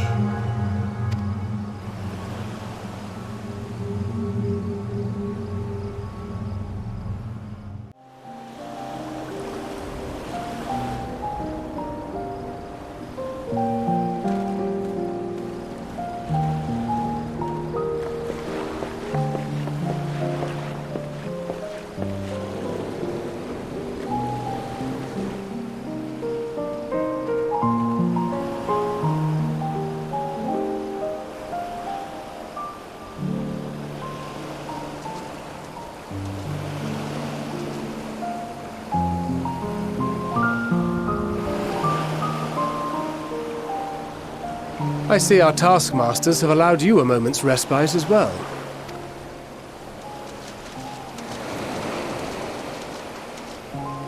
You have to hand it to these alchemists. They are determined to see this endeavor of theirs succeed. I've never been one for blind optimism, but I sincerely get the sense they're close to a breakthrough. They had better be, or all this effort was for naught. The peoples of Eorzea, of the Far East, of Thavner, children of this star united in common cause against a dire threat. Yet ere they succumbed to suicidal madness, were not the Telophoroi born of her body as were we? They who cling to life and the promise of the morrow's dawn, against they who desire death and an ending of their own orchestration. The victors of this war alone will hold the right to answer the question of existence, of its meaning, and its worth. Poetic and ominous to a fault. That said, if it's an existential debate in nature, then our arguments might not be as persuasive as you'd think. Fandaniel wants to die and take everyone with him in an orgy of pain and suffering. An utterly vile and unforgivable idea. And yet, when spat upon by fate and wailing in the deepest pit of despair, who among us can say they have not entertained similar thoughts? There are nights black as pitch, bereft of hope, and no words of comfort can reach you. And it's all you can do to grit your teeth and choke back the bile. The more you see and suffer life's injustices, the more difficult they become to bear. Vengeance is nurtured in similar soil. Though your anger has a broader focus, the sentiment is much the same. A fervent desire to destroy others, to see them drown in torment, as you have. That about sums it up. The will to endure is not always as strong as the urge to burn it all down and salt the earth. Survival be damned. It's a struggle, often close and brutal. Indeed. Well, I, for one, shall pray survival proveth more appealing in the end. As will I. Besides, our chances are much improved when we've the company of others committed to the cause of life. Our vengeful dragoon here is proof of that.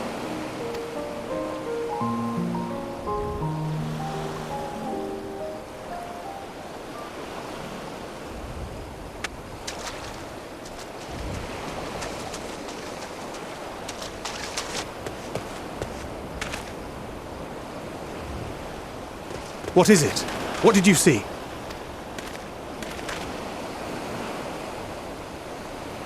Fandaniel, are you sure? If he knows we've been working on a countermeasure. It holds. The vessel holds! This is the one! At long last!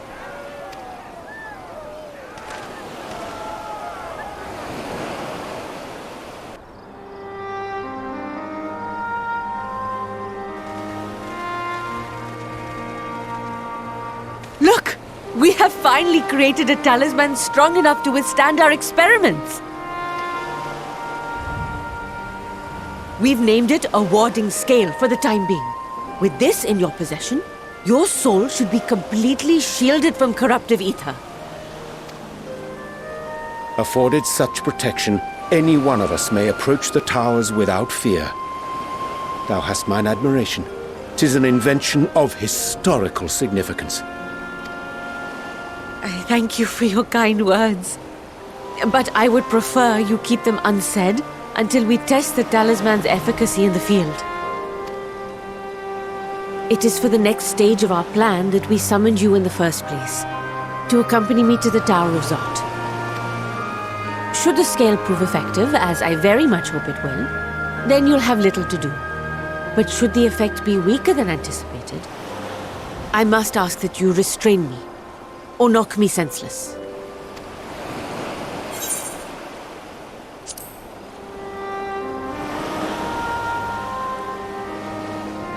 Either way, we are fortunate to have you with us. Nidana, are you certain you wish to do this?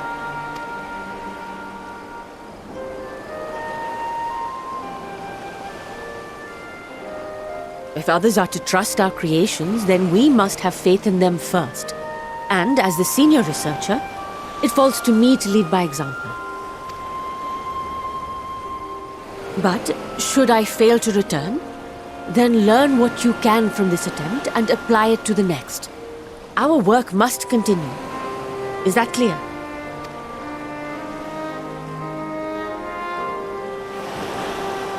We'll keep an eye on the place while you're away. Assuming Fandaniel is lurking about, there's no telling what mischief he has in mind for us, or you. Be on your guard.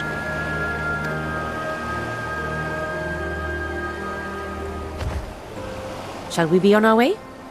I'll have one of the soldiers at the hatchery prepare us a boat, and we can set out from the northern shore. I'll see you there.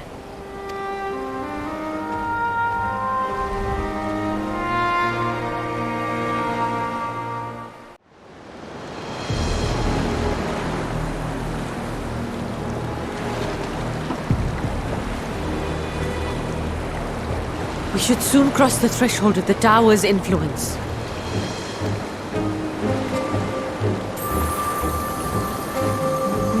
Any moment now.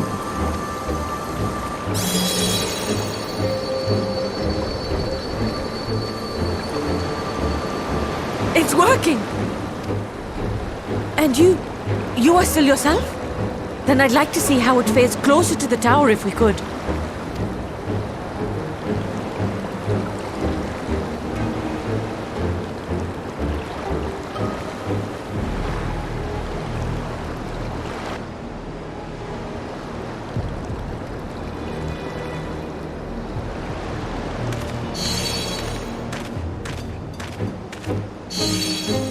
So far, so good. The scale's protection appears to be holding.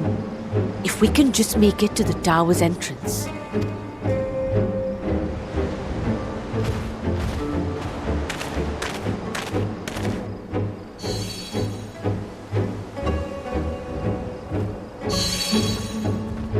A few more steps.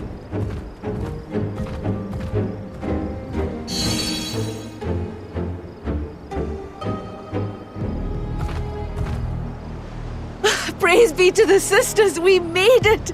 And the scale has proven itself to be everything we hoped it would be. Now we can focus on production. Once we've equipped and returned with an entire survey team, this menace will soon give up its secrets.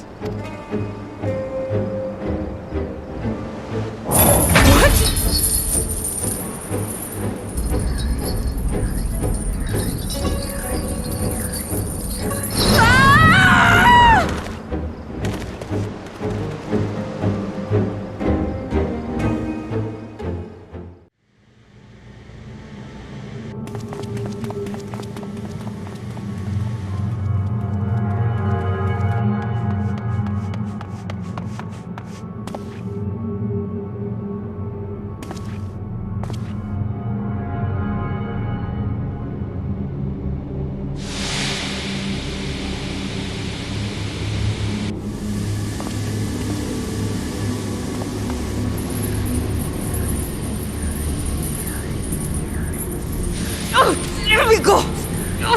Let me go! Oh, do calm down. You'll only hurt yourself thrashing about like that. Stop! Oh, you can't do this! Please!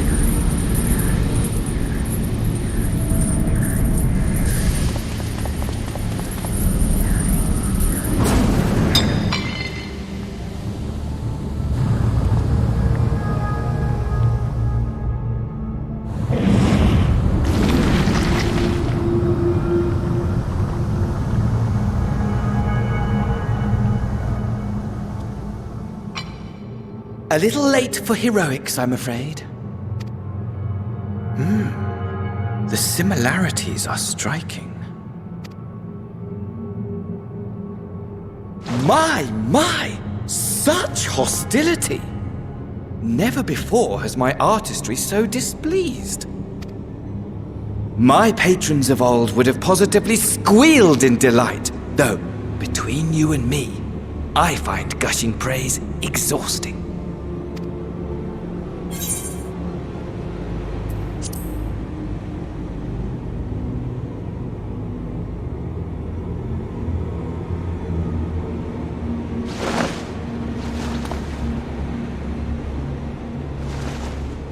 Allow me to tell you a story. Surely you've yet to hear the one about Van Daniel, the sundered Ascian.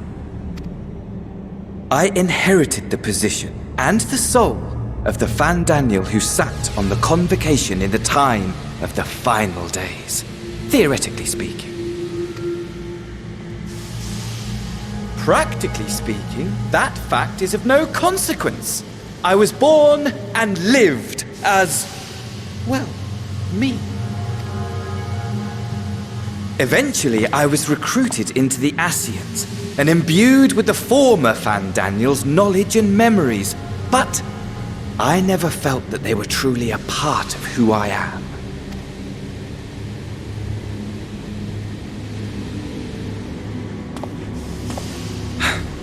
How to explain?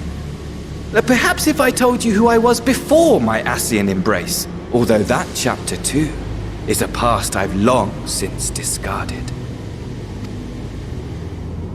I have it on good authority you've poked your nose into an Allegan ruin or two. Then I expect you've heard of me. The old me.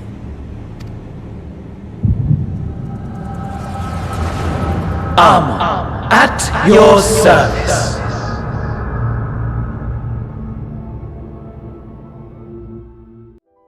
Imagine a nation of unbridled prosperity.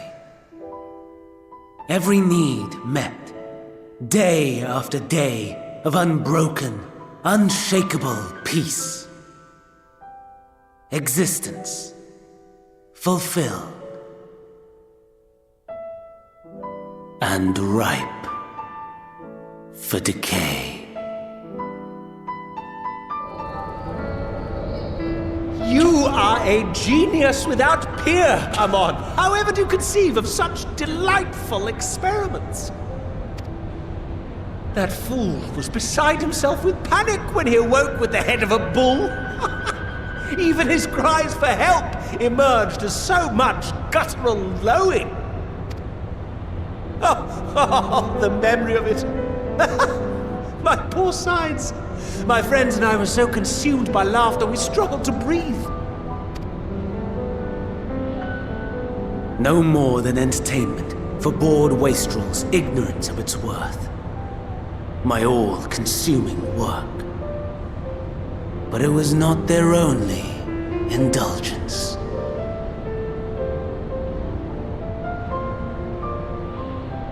For they were ever hungry for stimulation.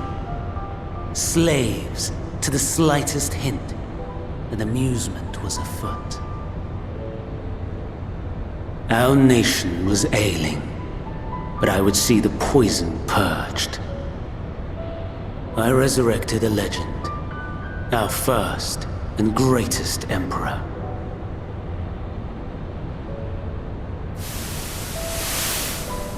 And just as I had planned, he set our wayward empire back on the path of conquest. An inexhaustible ambition carried us onwards, always onwards. Yet, he who delivered to us such glory was not to be satisfied. Heed me, Amon. No matter how vast one's empire, or full one's treasure vault, all is rendered meaningless by death. In the end, all is lost.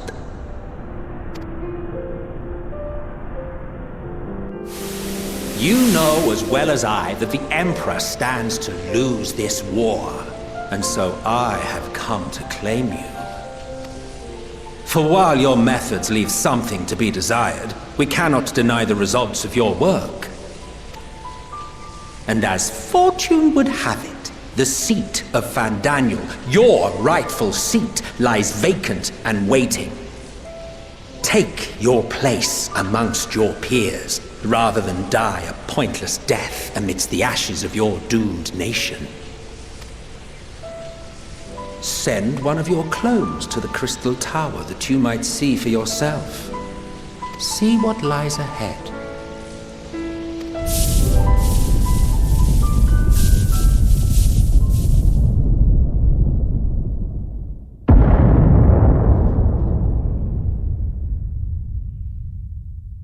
The fall of the Empire affirmed the truth, majestic and tragic, as the Emperor foresaw. Scheme as you like, build as you will, nothing endures. What is life but a brief jaunt ending in emptiness?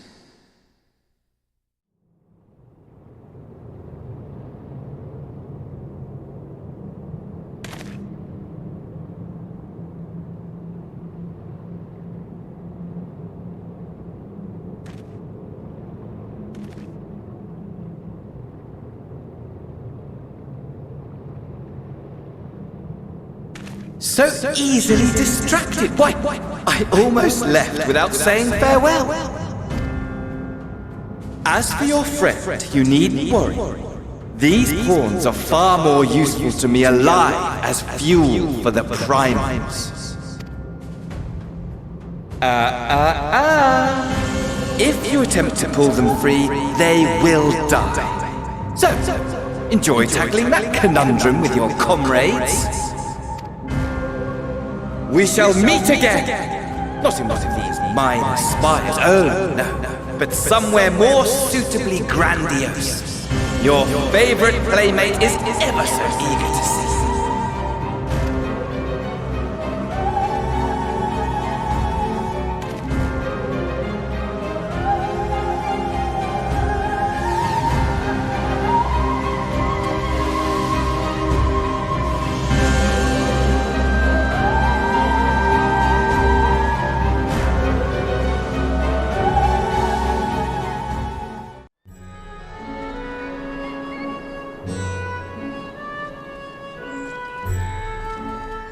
A vast rock squats upon Favnair, and to its stony surface clings the city of Rods at Han.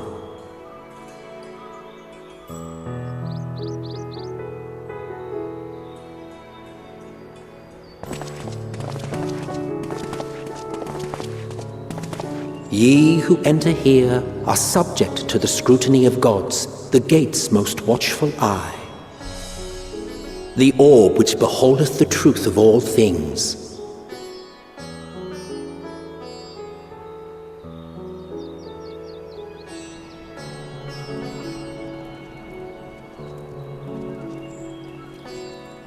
Pass beneath its hot and piercing gaze, bearing down like a second midday sun.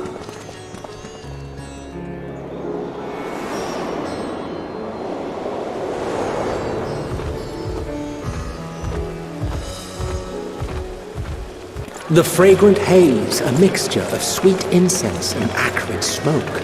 The cries of merchants mingled here with lively melodies accented by dancers' feet. Travelers seduced by vivid sound and colors were once swallowed up by patchwork streets.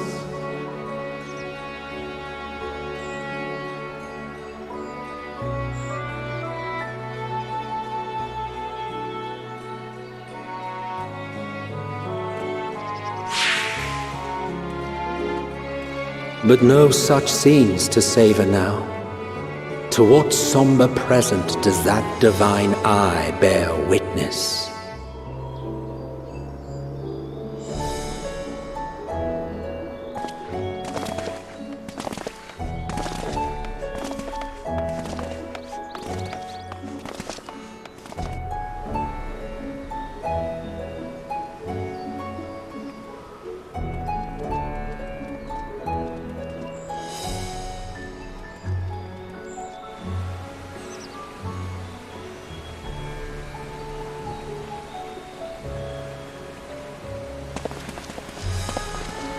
Here we are, Megadota.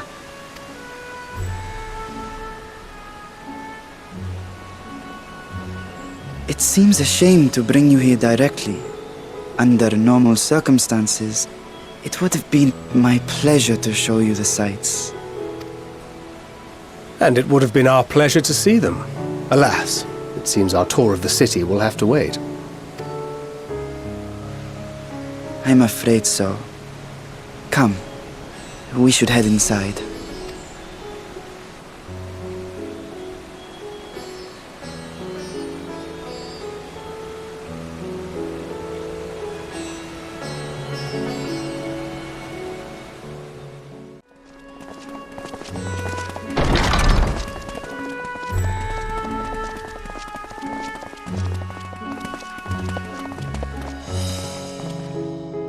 Your Excellency, may I present our honored visitors? Ah, splendid. Most splendid. Allow me to introduce myself. I am Ahawan, Satrap of Radzat-Han. Our alchemists tell me your assistance was invaluable in the creation of the warding scale. Such deeds ought to be recognized in person. Thus did I have young Varshan convey you here forthwith. On behalf of my people, may I express to you our sincere gratitude.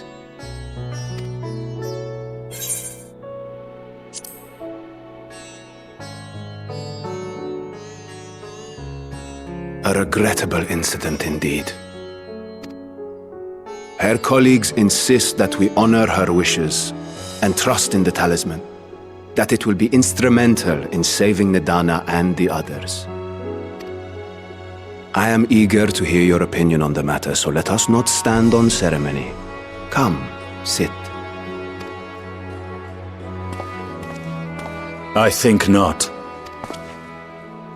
This charade has gone on long enough. Show yourself. Forgive me, but were you expecting musicians, perhaps? There are no performers waiting in the wings at present, but arrangements could be made if you'd prefer. Nay, he hath the right of it. The time for artifice is past. Raise the curtain. As you wish.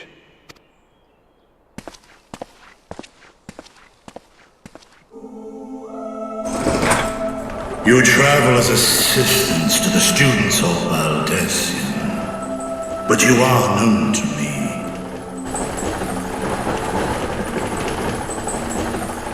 Even here have we heard of the Scions of the Seventh Dawn.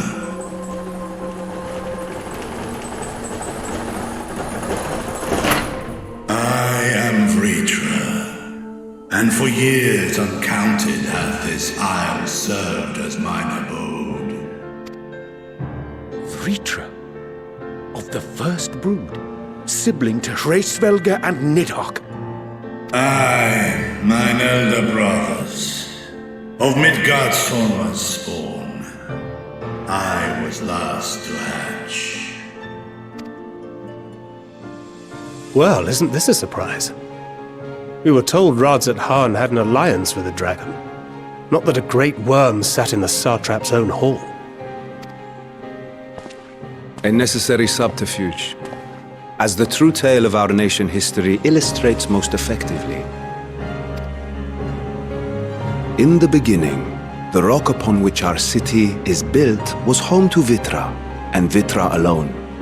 In time, the ancestors of the Matanga came to the island and established a foothold. But never did they dare disturb the worm's lair. Next to arrive were the Aura. Adopting the example of their Akasodra allies, they too treated Vitra with reverence and respect. And for many years, an understanding between our forefathers and the Great Worm endured. Until marauding heroes from the mainland came, threatening to shatter our peace and tranquility, when it seemed all would be drowned in blood. Vitra himself came forth and quelled the rising conflict. A peaceful accord was reached, and oaths sworn in Vitra's name. Thus began the dragon's governance of the fledgling state, which was to grow into Radzat Khan. But if Vritra is still here, then your position as satrap is just... a charade, yes. And one which my family has performed faithfully for generations. Many envy the Great Worms their power. Were it known that I ruled here, then the fires of war would burn without end. I would not be the flame which consumeth my people. Those few who join me in laying our country's foundations were, perforce, sworn to secrecy. Your eye. It was taken.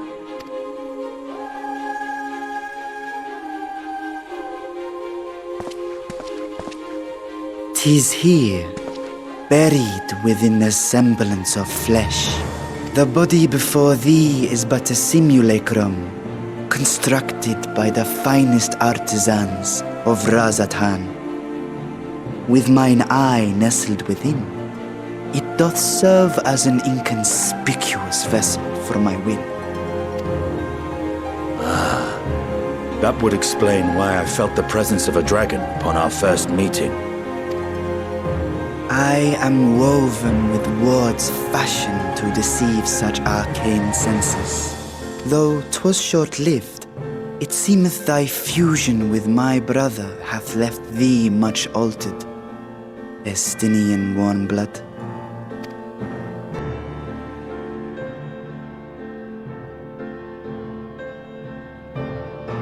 From the very first, we sensed the nature of one another, yet did neither one of us bare his fangs. That is all I need know of thee for now.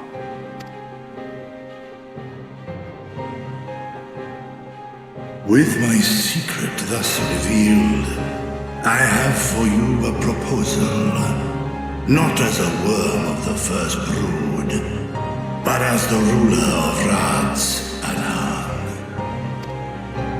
With all haste must we take in hand the finished talismans and breach this foul spire.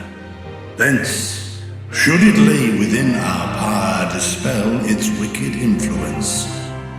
Yet even with the assurance of the warding scales, the narrow confines of the tower doth limit the size of our force. And thus denied strength in numbers, thou must choose thy soldiers with care. Just so. Yet though our radiant host is formidable, I see a surer path before me. Thou and thy comrades have contended with a multitude of primal beings. Most recently, thou didst cast down false gods in Paddlethan and Cartanau, I am told. 'Tis upon that strength I would call. The Scions have proven themselves the most capable, and I ask that you serve as the tip of our spear.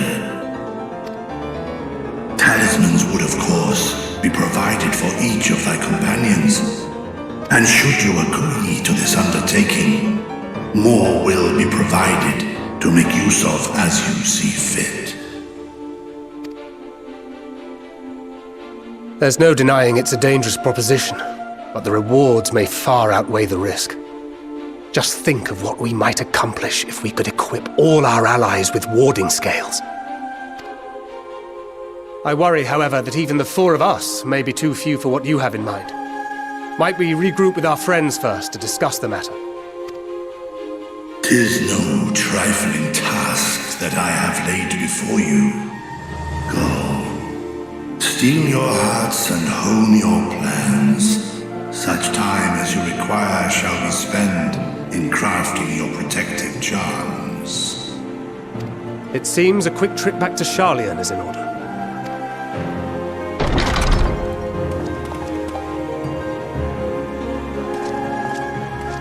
Wilt thou not lend thine aid?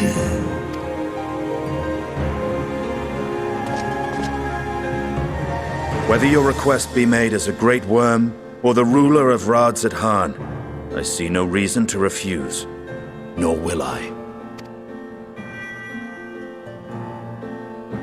I am in thy debt.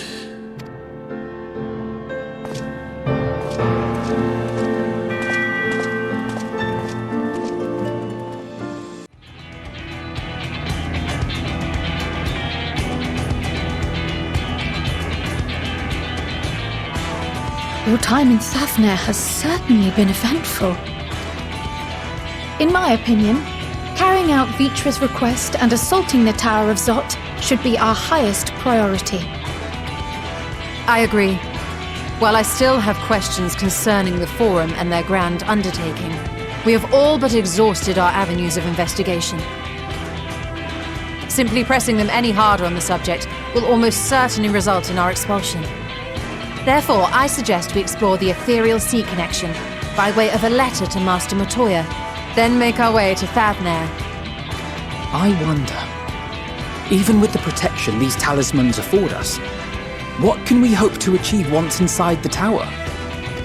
According to Orenvold and Fodola's report, they were unable to free the Emulger. Worse, their attempts triggered the tower's defenses, which led to a summoning of Luna Ifrit. What does it tell us that the Spires even have such defenses? Simply pulling a prisoner from the wall is fatal, thus the direct approach is doomed to failure from the outset. Any further measures to dissuade such actions seem unnecessary. Unless, of course, there is a way to free the prisoners without killing them. Then it stands to reason that any intruders will be met with overwhelming force.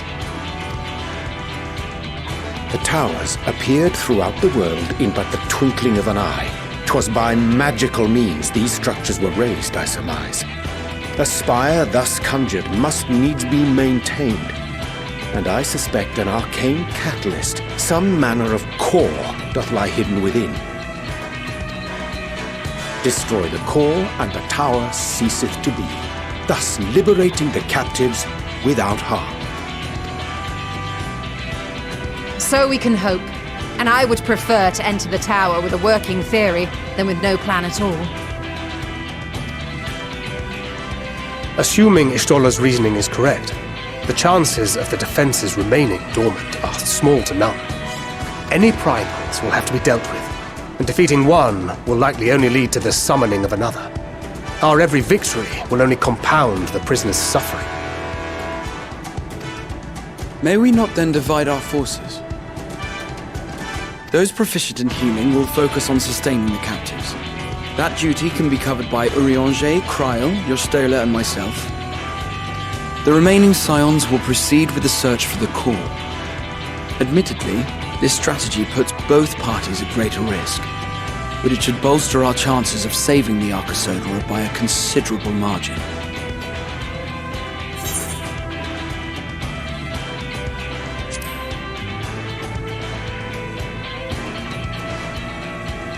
If you're to fight primals, then you'd best have at least one healer with you. And I am more than happy to fulfill that role. I found wielding a sage's armaments to be rather intuitive, and look forward to testing them against a more challenging foe. It seems we have a plan. All that remains is to carry it out.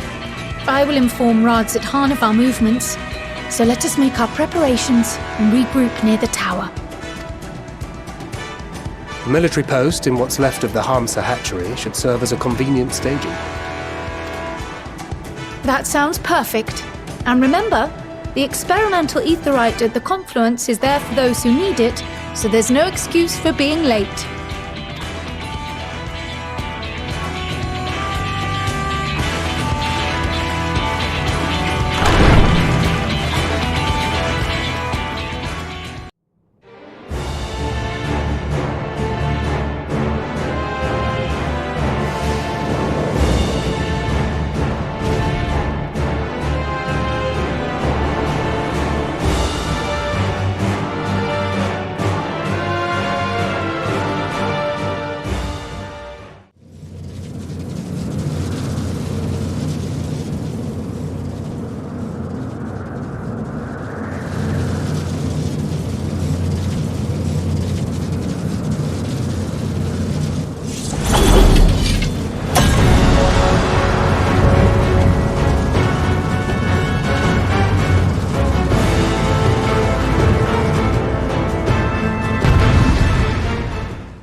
Is everyone all right?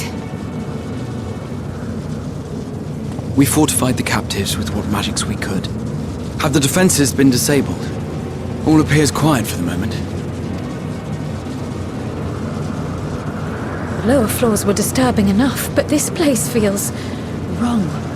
The ether is heavy and thick, like wading through a quagmire. I believe we stand in the tower's beating heart. What sayest thou, Ishtola? I see it. Ether siphoned from the land runs up through the spire, flowing to a single point. This is the core we seek. Yet something is off. As large as this structure is, It siphons far more ether than is required to sustain it. 'Tis as if the core is feeding on the energy, consuming it. I need to take a closer look.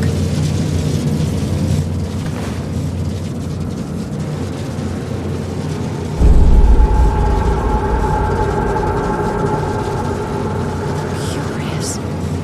There is something there embedded inside the core. A man's limb. This is what we came to destroy? Yes, if you would be so kind.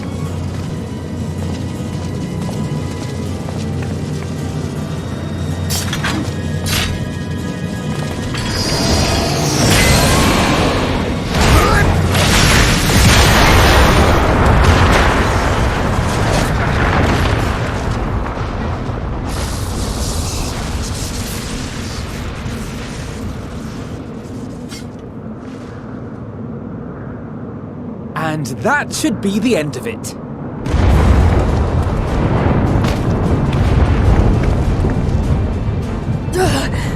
What now? My theory that the tower might come crashing down following the core's destruction doth appear to be correct. Bully for you! And how are we supposed to survive the fall?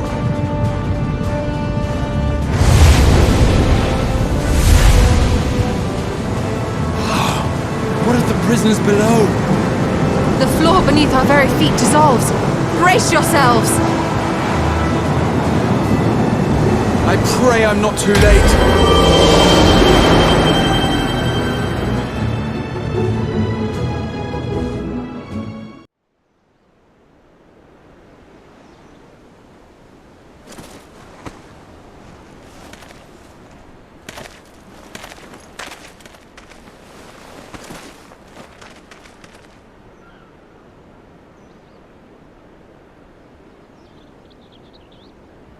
Oh, what happened? Where are we?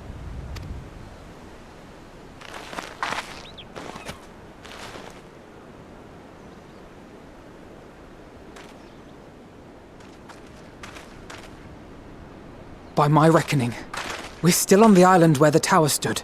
But 'tis as if it never existed. Hardly a scratch. But how?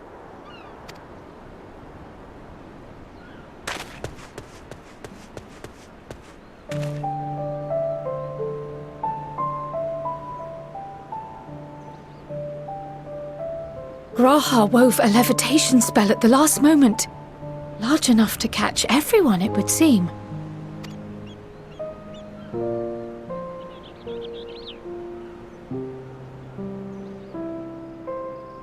That explains the lack of obvious injuries.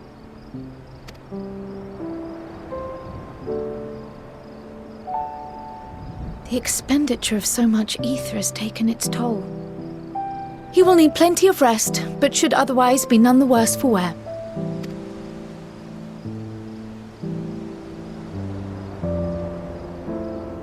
Then the immediate problem is what to do with our new friends here. They'll be much changed for their time in the tower. Even if their bodies are intact, I doubt we could say the same for their minds.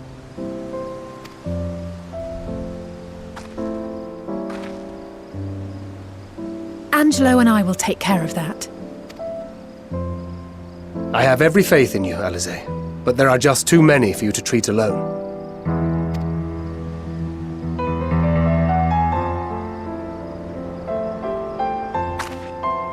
We'll send at once to Eorzea for more Porksies, and call on the local mages to lend a hand. Hail, Scions! We were watching the tower when it simply disappeared. What happened here? The threat is banished, and thy people delivered. They are, however, in need of treatment, and we of a secure locale and helping hands to assist us in its provision.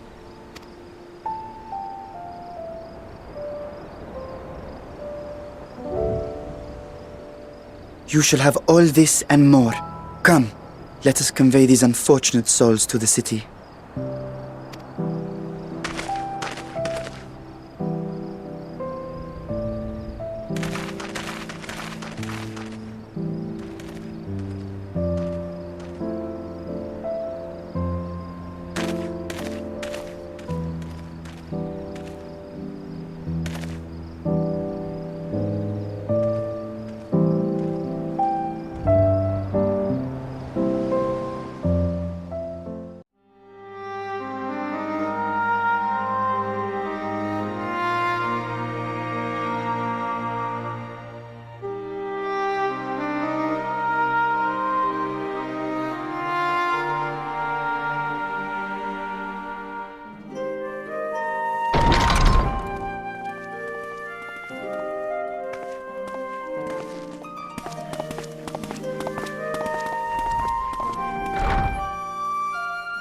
Are we the last to arrive? I hope we've not kept you waiting. Not at all. Your comrade is feeling better, I trust. Much better, thank you. Harness remedies are certainly potent, in more ways than one. One becomes accustomed to the taste, although I hope you never have cause to do so. Pray, take your ease.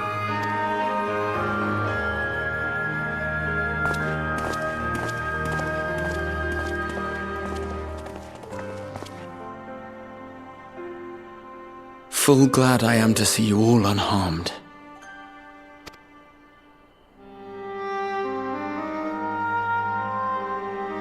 Valiant Scions, for your heroism, you have my boundless gratitude. You cast down that dire tower and set free its hapless captives. You cleanse their souls of its corrupting influence. No words of thanks will suffice. In place of platitudes, I offer a bounty of warding scales. Pray accept your due reward, along with the goodwill of Radzathan. Alchemists throughout the land were put to work in the forging of your talismans. The finished ones have been collected, and now await you at the High Crucible of Alchemia. Present this letter when you are ready to take them into your possession.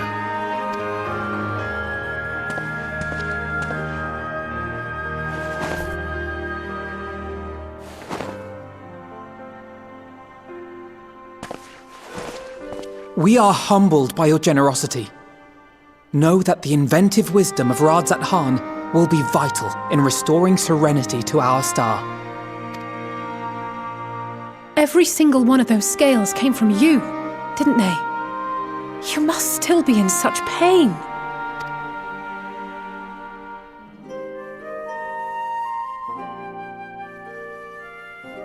'Tis of no moment, a mere annoyance compared to the dreadful suffering inflicted upon this land and its people.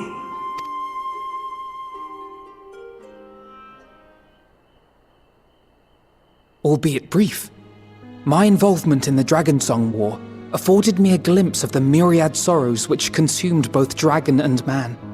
Though you were half a world away, such tragedies as befell your kin must have affected you deeply. And yet, you chose to live among men.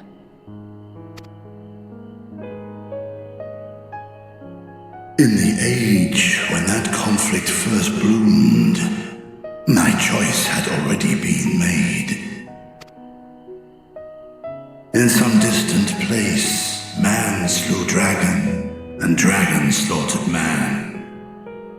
Yet no hate could I muster for those smiling faces which did look to me for guidance. Not even my brother's righteous rage could rally me to his cause.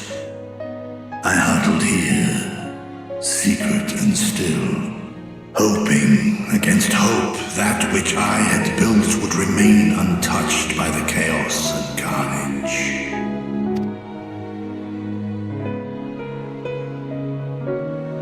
'Twould seem we share the same desire for peace, great Vritra. To that end, I wonder if we might trouble you with another question. The Telophoroi are intent on recreating the final days, an apocalyptic event which we know to predate the sundering of the star. As the longest lived among us, know you aught of this terrible cataclysm?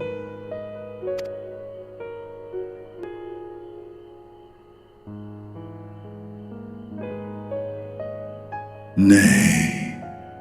When war and strife drove my sire from his home, he crossed the great expanse with only our unhatched eggs as company. He alighted upon a shattered source, its 13 reflections long since scattered beyond the rift. Of events preceding his arrival, he knoweth naught, save that which Hydralin hath deigned to disclose. I see. So again, 'tis the inscrutable Hydralin to whom you must look for answers.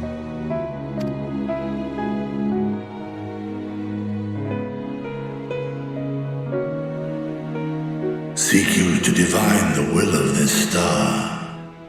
If so, I have a tale which may afford you some small comfort. 'Tis a story from my youth, many, many years ago.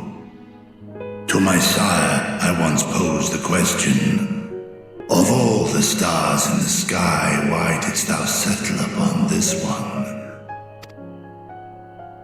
To which Midgardsormr did reply, 'twas the last bastion of hope. He believed so long as Hydralin endured, so too might dragonkind. Solemn and portentous were his words. What deeper meaning they held, I could not, dared not pursue. 'Tis a stone I've left unturned ever since.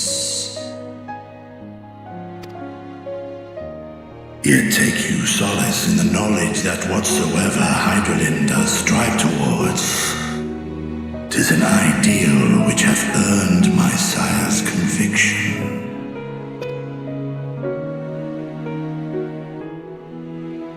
Thank you, Vritra. You've given us warm reassurance in a world gripped by cold uncertainty. While I'm sure we all have a great many questions, I think it's time we collect the talismans and be on our way. Our fight against the Telophoroi is far from finished.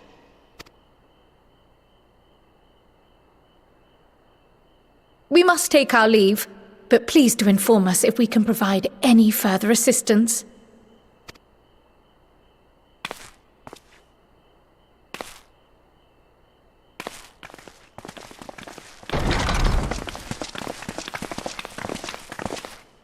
Prithee, a moment. There is one whom my sire hath judged worthy of honor and respect. The one known to men as Eorzea's champion. This hero of renown and rumor, 'tis thee.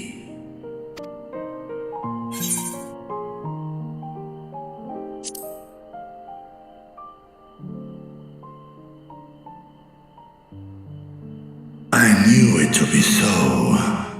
From man and dragon alike have I learned of thine exploits.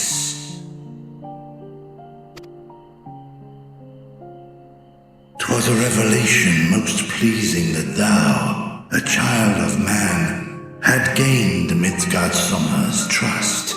But alongside mine elation runneth a rivulet of dread. For upon thy life's reel wind too many threads of fate, power, weal enmeshed with woe. Amidst this tangled knot thou shalt know no rest. 'Tis an endless confluence of forces, a struggle without surcease. More terrible still is the attrition wrought upon thy companions, as they are swept up in the storm of thine existence.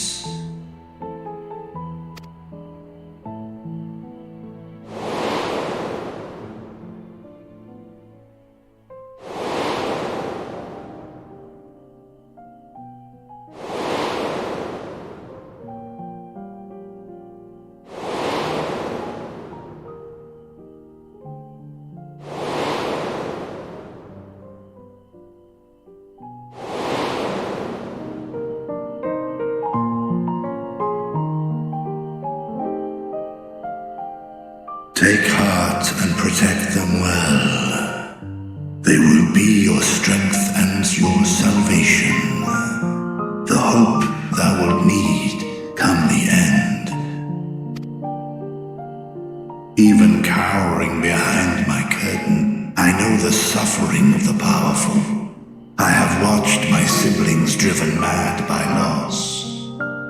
Thus do I exhort thee to spare no effort to keep thy loved ones safe.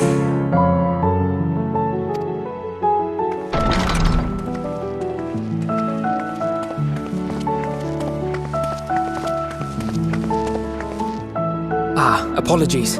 We hadn't meant to interrupt. It's just that we do have a history of suddenly collapsing, and when you didn't follow us out... 'Tis I who must apologize. I have detained your champion overlong with idle chatter. Go. At war's end, I pray I welcome thee back into my hall, where together with thy joyful comrades, you may toast your triumph.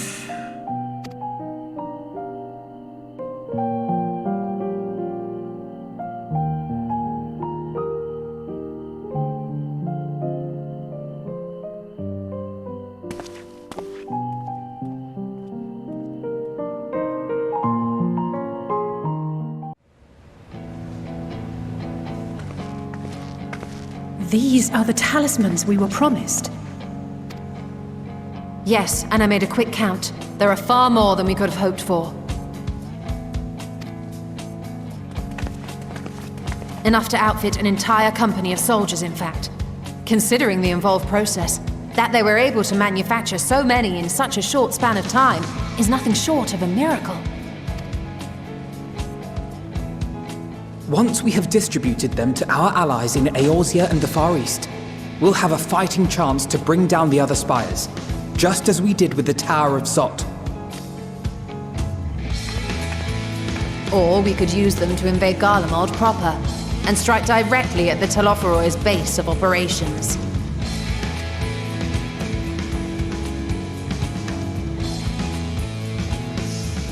Of course, we would need to consult with various Alliance leaders before such a drastic measure could even be contemplated. To which end, I could set out forthwith and present the idea to each of our allies in person. Pray allow me to undertake some few of those journeys. I find myself restless and in need of purposeful duties. I can head eastward. Bosnia and Dalmasca are just a short hop from here. And Doma's shinobi network should come in handy for passing on the word. We shall share the burden then. Meanwhile, I think it best that you and the others take the talismans back to the Baldessian Annex. We must keep them safe and secure until we've decided upon a course of action. Please, I must speak with you.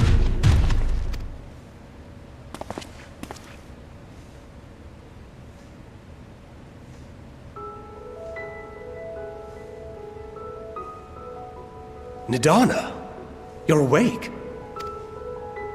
Yes. When I spoke with the carer at my bedside, she told me that one of the Scions, a young woman, had cleansed me of the tower's corruption. It seems I'd been asleep ever since the treatment. But when I awoke and learned you were all still here, I knew I had to come.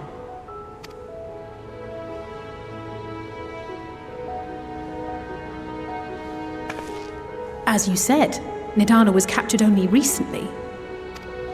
Such a brief exposure is swiftly cured, so I tended to her before we gathered at Megaduta. And I am truly grateful that you did. I cannot thank you enough. All of you, for everything you've done. Destroying the tower, rescuing our people. You've saved Thavnair from an awful fate.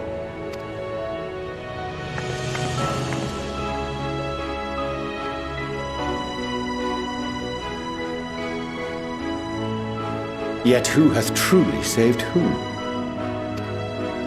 Due in no small part to thine inspirational courage, the alchemists were successful in reproducing warding scales of proven efficacy.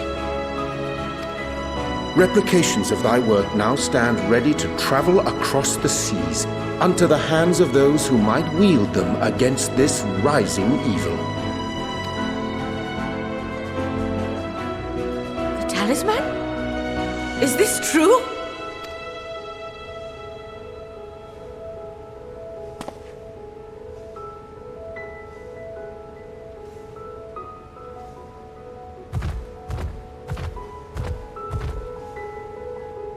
I was so groggy from sleep, I didn't even think to ask. Oh, our great work sent across the seas. It was worth it. Oh, it was all worth it.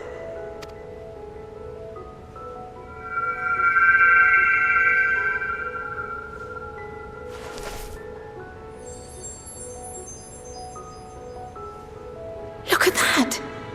Its color is completely changed.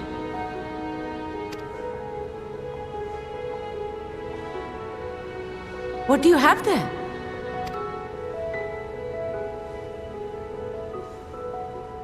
How unusual.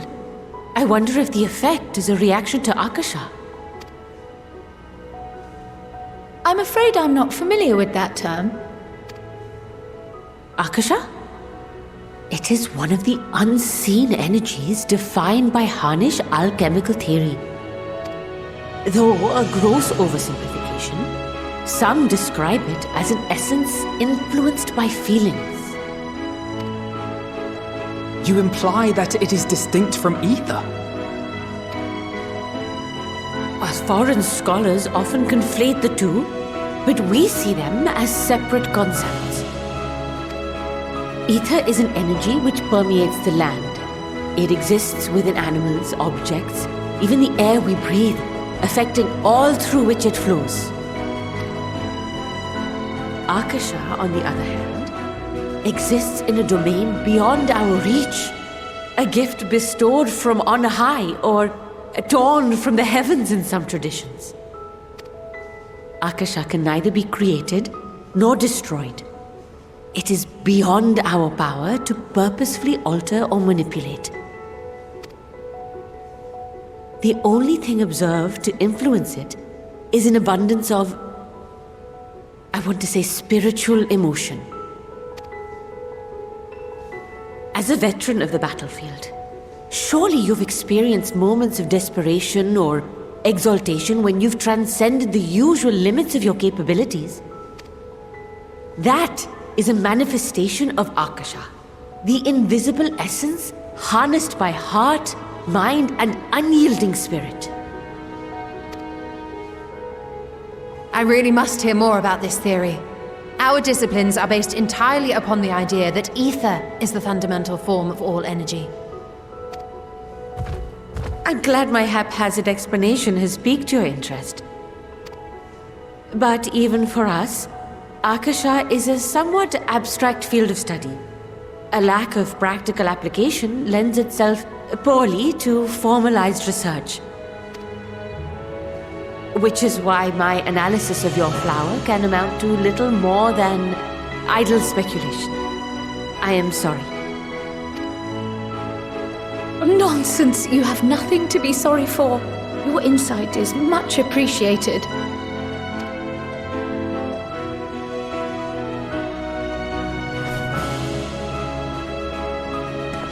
Shall we depart for Sharlayan then? I will see to it that the talismans arrive at the Annex. And we will be in touch once our talks are concluded. I suggest you rest while you can. From here onward, sleep is bound to be in short supply.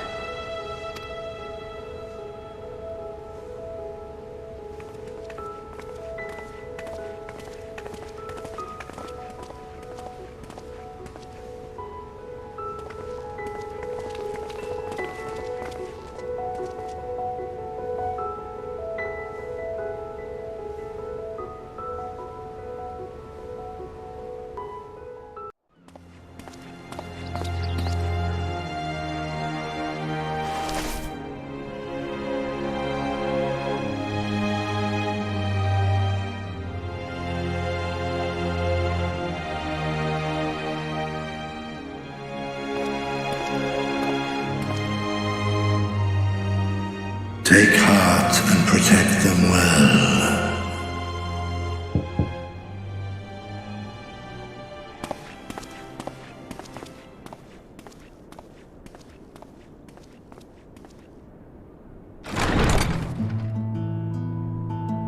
Good, you're here. You haven't eaten yet, have you? We've bought quite a spread if you're interested. Only the finest dining from the last stand.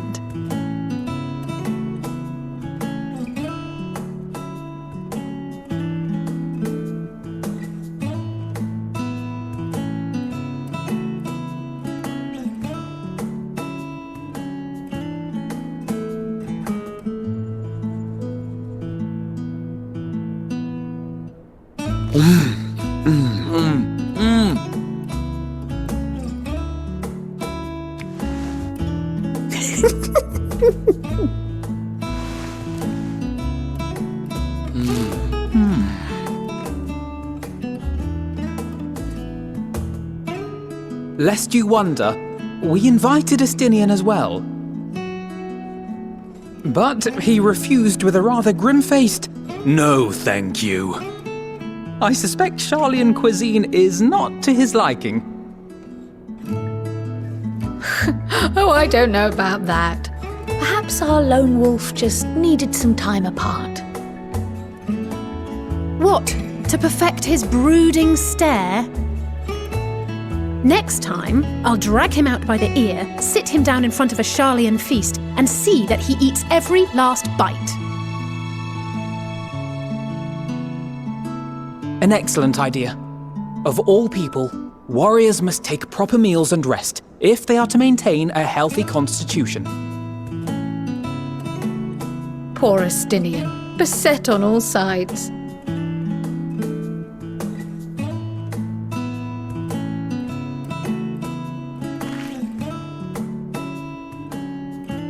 Speaking of one's physical condition, Mistress Kryl, I hear you recently played literal host to Hydaelyn herself. And what an experience that was. Tiring, yes, but no lasting harm done. If anything, I should have liked to speak with her longer. I've not felt a hint of her presence since. Hydaelyn instructed you to carry that flower, yes?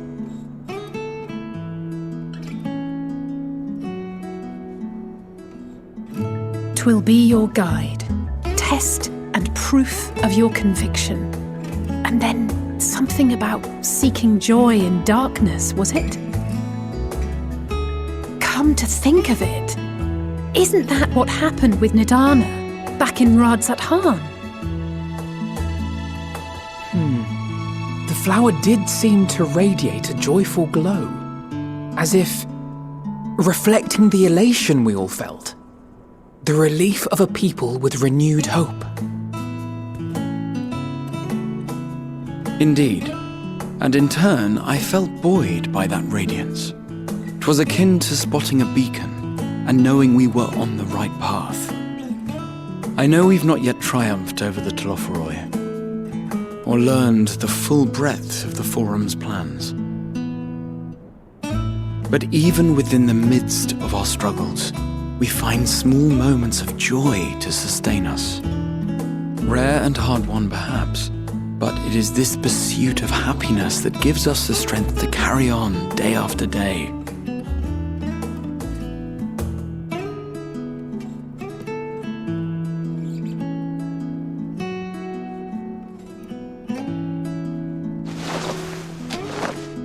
Hey, that's mine. To the swift the spoils. Though I recall that levitation spell of yours was quick enough. Only barely. And even at my best, I'm still too slow to wield it effectively in battle. Mayhap I simply require more practice with this new magic. You unearthed it from the depths of Numenon, I presume? Aye, and from a veritable mountain of arcane tomes at that. 'Twas necessary to facilitate my solitary explorations. To put it simply, you used it to sneak around the Forbidden Archives. Yes. Well, after a fashion.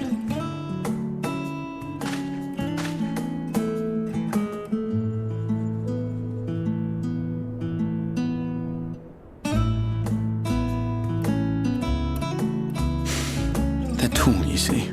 The shelves, they're too tall for me. And I could hardly move the library's platforms without attracting attention now, could I?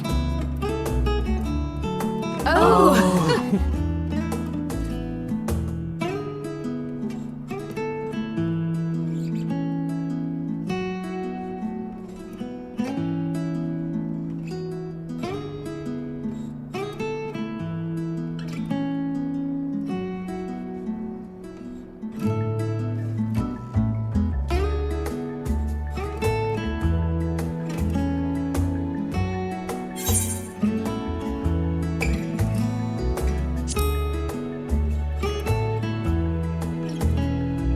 I'm not that ambitious.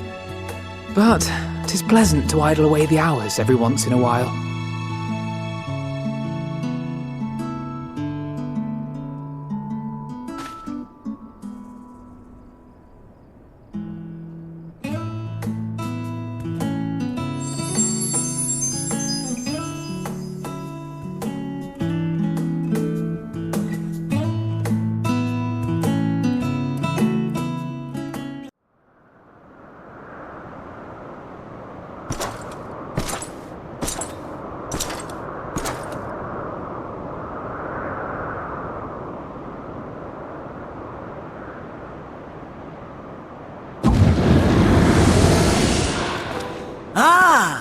Enjoying the bracing cold, I see. Do you not own a warm coat or a cloak? Something in fur? Or fashioned from the skins of your enemies? Or... well, never mind that. I come to you once more as the bearer of bad news. Our tower in Thavnir has been toppled, and I need not tell you by whom. Given how many we have at our disposal, the loss of a single spire is hardly fatal to our plans. It does, however, slow the rate at which we siphon the ether. If they continue to preoccupy themselves with the towers, then all will be well. But should our foe prove bold enough to strike at us here, then the timing becomes... questionable. Our foe is bold enough. Of that, I can assure you.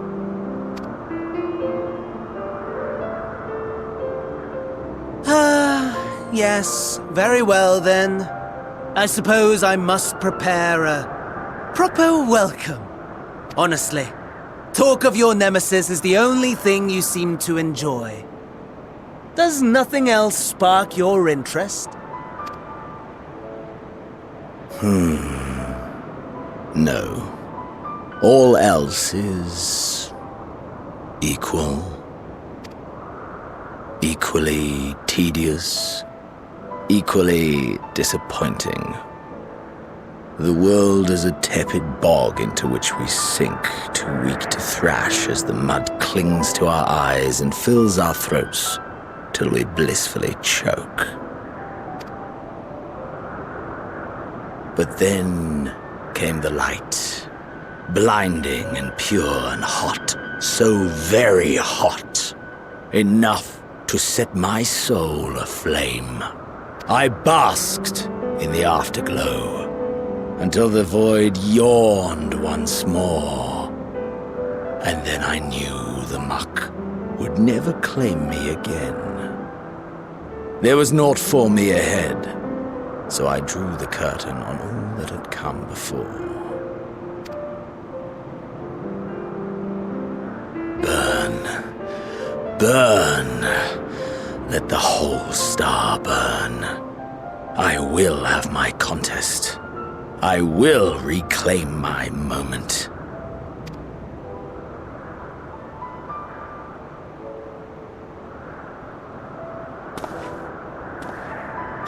How wonderful that the emptiness of death has not dissuaded you from committing your life to its pursuit once more. I don't know whether to envy you or pity you. You question my disinterest, but what of yours? Despite your noisome antics, I sense you take little pleasure in this endeavor. Mercy, my lord. Such pointed barbs from one who barely acknowledges my existence. Nevertheless, you are mistaken. For I do find this part somewhat enjoyable. You see, when I was mortal, I would always have the same dream. It was a fragmented thing, disjointed, all the faces incomplete. The setting, too, was unknown to me, so I thought it simply a fantasy of my sleeping mind. Until one day, I realized it was showing me the truth, much as your dream of the final days enlightened you.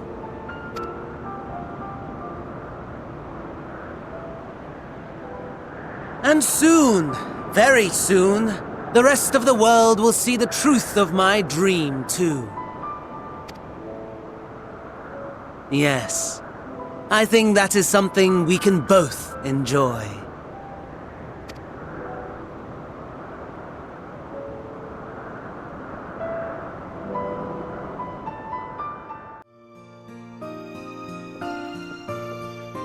Ah, I remember you.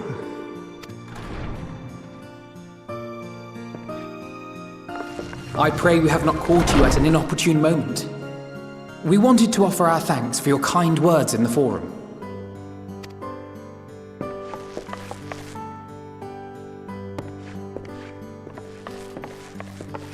Well, I could hardly let that Inquisition go unchallenged.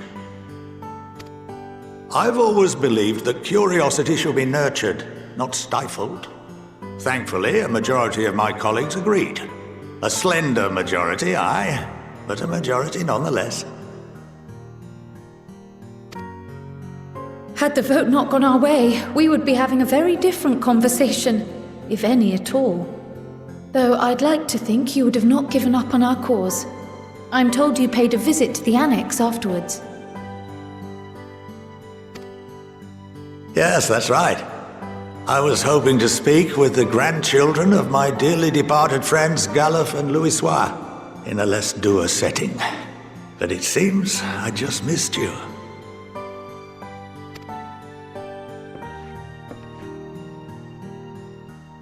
I still can't believe how much you've grown. If only your grandsires could have seen the way you presented yourselves to the Forum.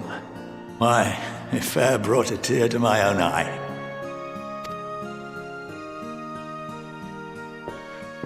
You must have the patience of a saint, putting up with this lot and their antics. Never mind Matoya's prize student. Luckily, I know a thing or two about managing unruly younglings. If you ever need advice, don't hesitate to ask.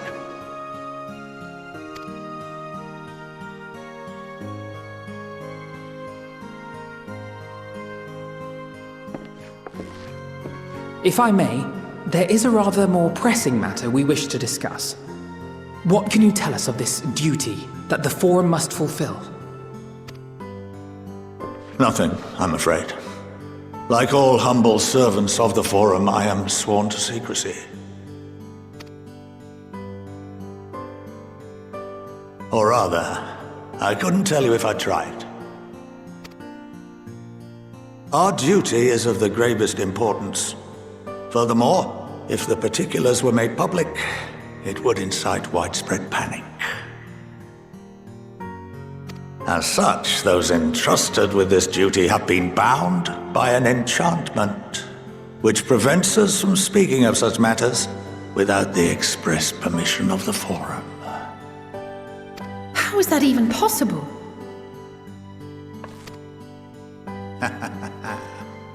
It's been some time since I last gave a lecture. Please, take a seat.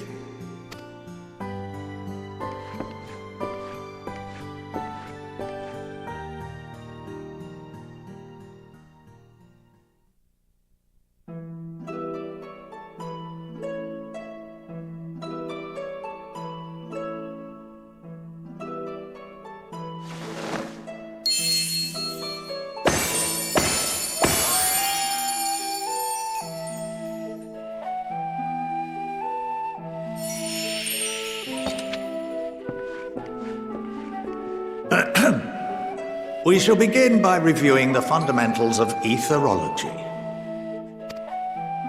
The ether, which imbues us with life, can be categorized into 3 forms. 2 are of the incorporeal sort, the soul and the memory. Can anyone tell me the third?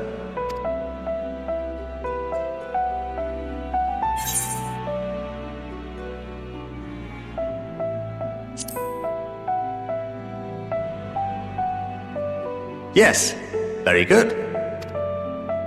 This is the form with which the layman is most familiar.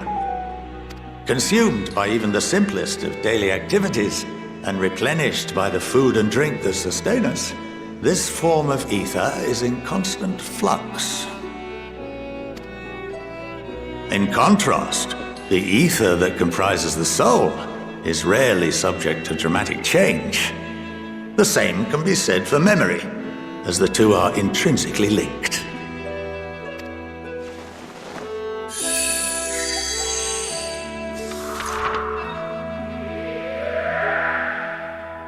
Picture the soul as paper, and memories as words written upon it. Now, what would happen if that paper was doused with ink? The same type of ether as comprises the memories.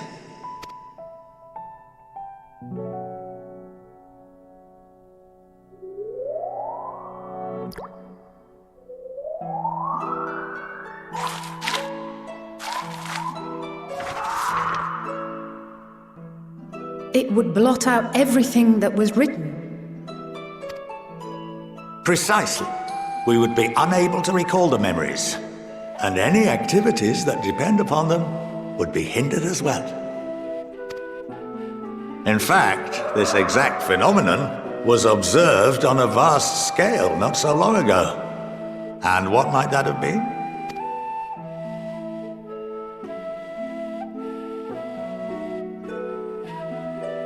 The 7th Umbral Calamity. The people of Eorzea vividly recall Bahamut breaking free of the Lesser Moon and raining hellfire down upon the realm. But no one could seem to remember the events that followed immediately afterwards. Indeed. To this day, we have yet to determine whether it was an unintended consequence or a deliberate act. The enchantment which binds me and the rest of the Forum is based on a similar principle. And yes, it is a contravention of the Sharlayan prohibition against the practice of memory manipulation. Only when a new member is inducted and told of our great duty are they subjected to the process. A necessary evil. You have my word that it would never be used to manipulate the populace? I should hope not. But can this enchantment be dispelled and your memories restored? If 9/10 of our members give their approval, then the process may be reversed. Then, and only then, would we be able to speak freely to others of our sacred duty.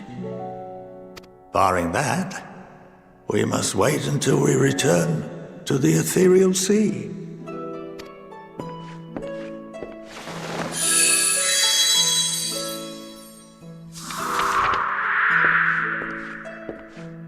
For there we will be purified, the blots upon our souls washed clean.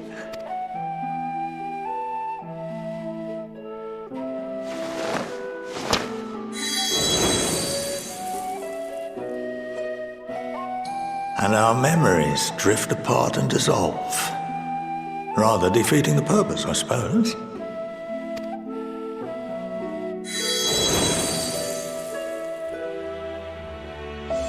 But there are those memories that are indelibly etched upon our souls, some believe.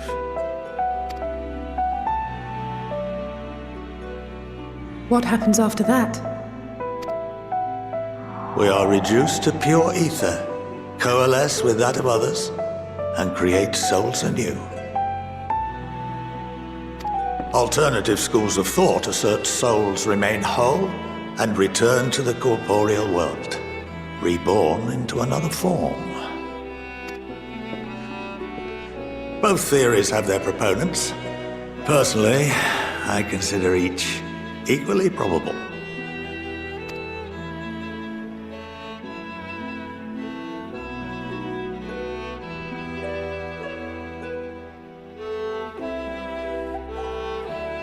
Well, I think that's enough education for today, now that I've given you some food for thought.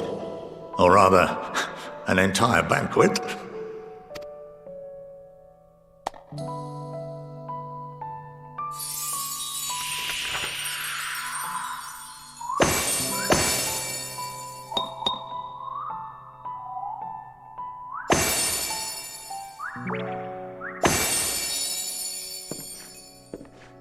I would remind you that although I'm unable to assist you with certain matters, the resources at my disposal may still be of use to you. I'll arrange for you all to be given the run of Phenomenon. Of course, as associate to our alumni and the students of Baldessian, this privilege is extended to you as well, my friend. Oh, and I suggest you speak with Ki Aliapo. She's well known among the artisans of Sharlayan, and her network of contacts may prove useful in your search for knowledge. I wish you all the best in your pursuits, wheresoever they may take you.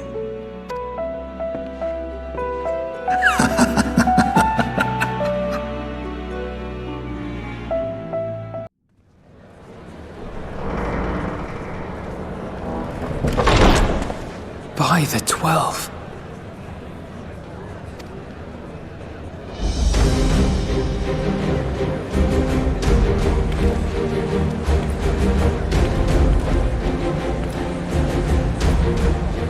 Glad you could join us.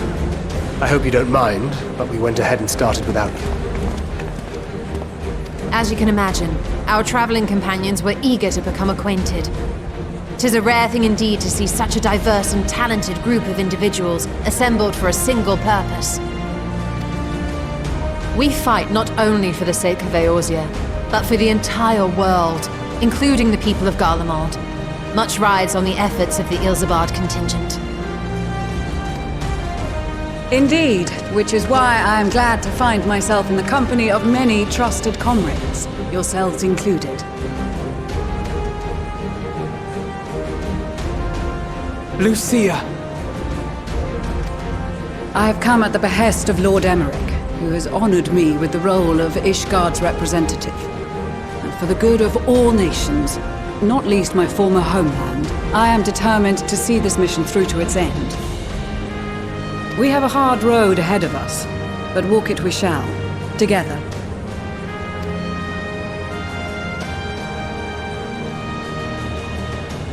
We too welcome this opportunity to work together once more. I have faith that, if there is a way to resolve this conflict, we will find it. Allow me to introduce you to the rest of our company.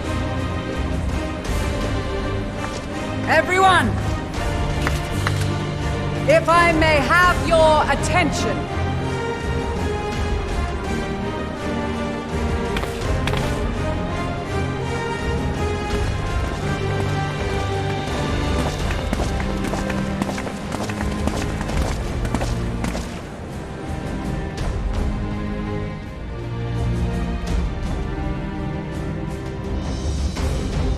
Might I ask you to speak first?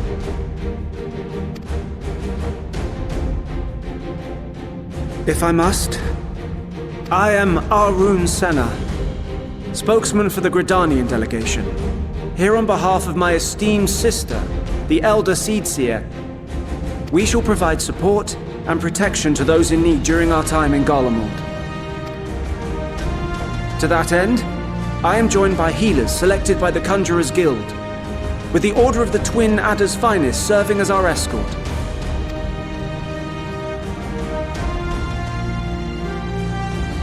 Of course, With an experienced white mage such as yourself accompanying us as well, those requiring more involved treatment will be in safe hands. Raya O sends her regards, by the way.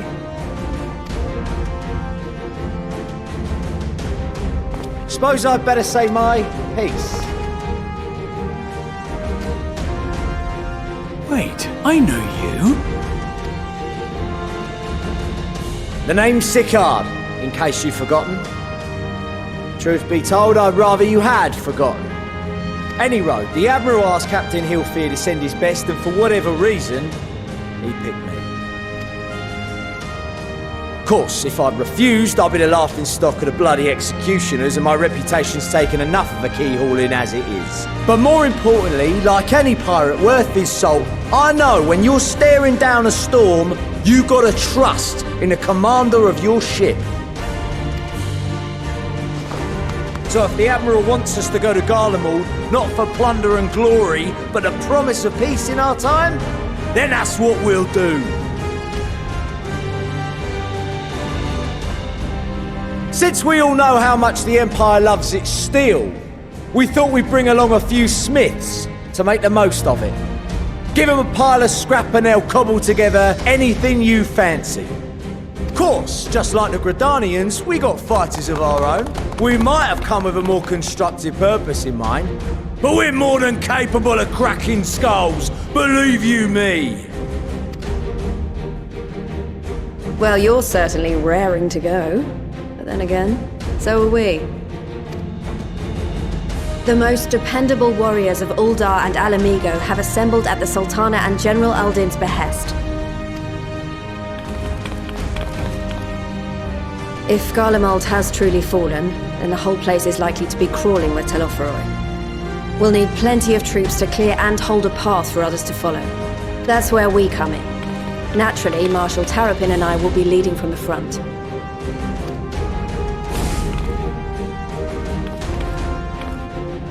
It's been some time since I last saw you in your element on the battlefield. From what I've heard, you've become pretty fearsome yourself. Master Matoya, the Avatar of Destruction.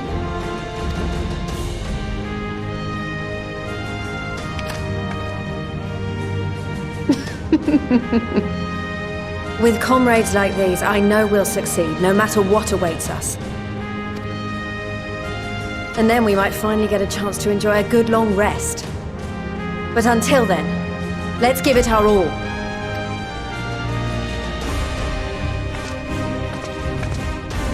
As for Ishgard, we Temple Knights have come in force to uphold our nation's commitment to the peace and welfare of our allies.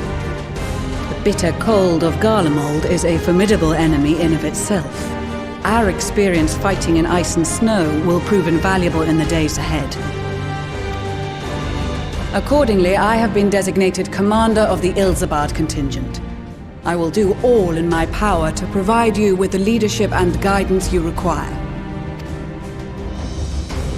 The four high houses, House Hylinart foremost among them, have arranged for a host of machinists to join us on our mission.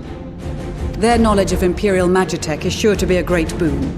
They will address any problems of a technical nature, together with the smiths of Limpsa Lomitsa.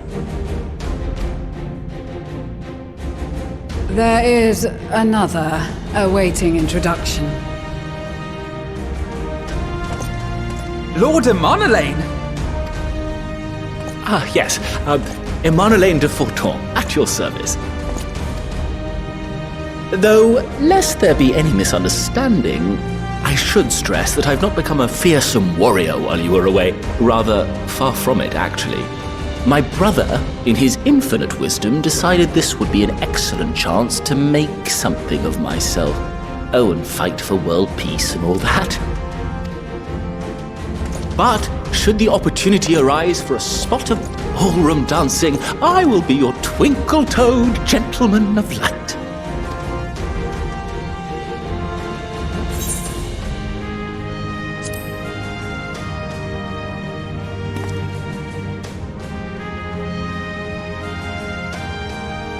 Huzzah!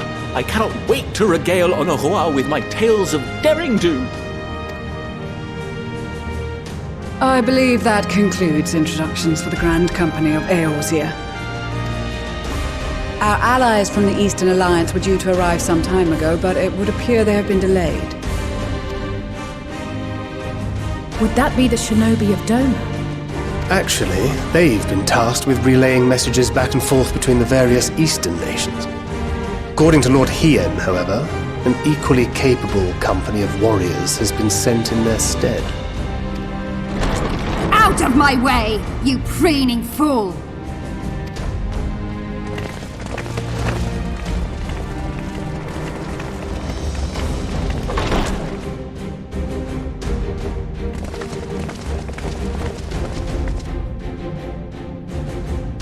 Forgive us for coming late. We are the delegates of the Eastern Alliance. Cyrena, and you've brought company.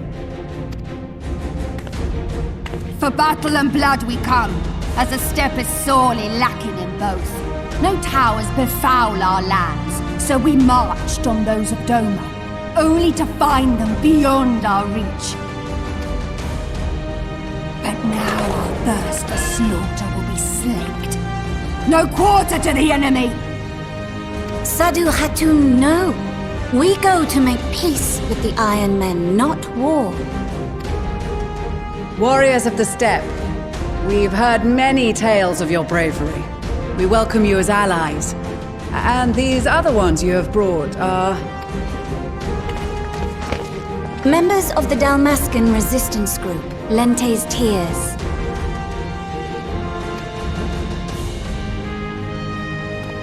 And the Bosnian resistance. Between them, they have a wealth of experience in espionage, and are particularly adept at infiltrating Imperial facilities. Which is fortuitous, since Garlemald's domain is so vast that I could never hope to handle reconnaissance duties all by myself. Dalmasca, Bosnia, Alamigo. All lands which have suffered the tyranny of the Empire. I would never presume to question your motives. Nevertheless, I must reiterate that our goal is to aid the victims of the Telophoroi, the common folk of Garlemald. And they are victims, make no mistake, though I understand that many may struggle to see them as such. You're more right than you know. For every one of us that answered the call, there were a dozen that refused.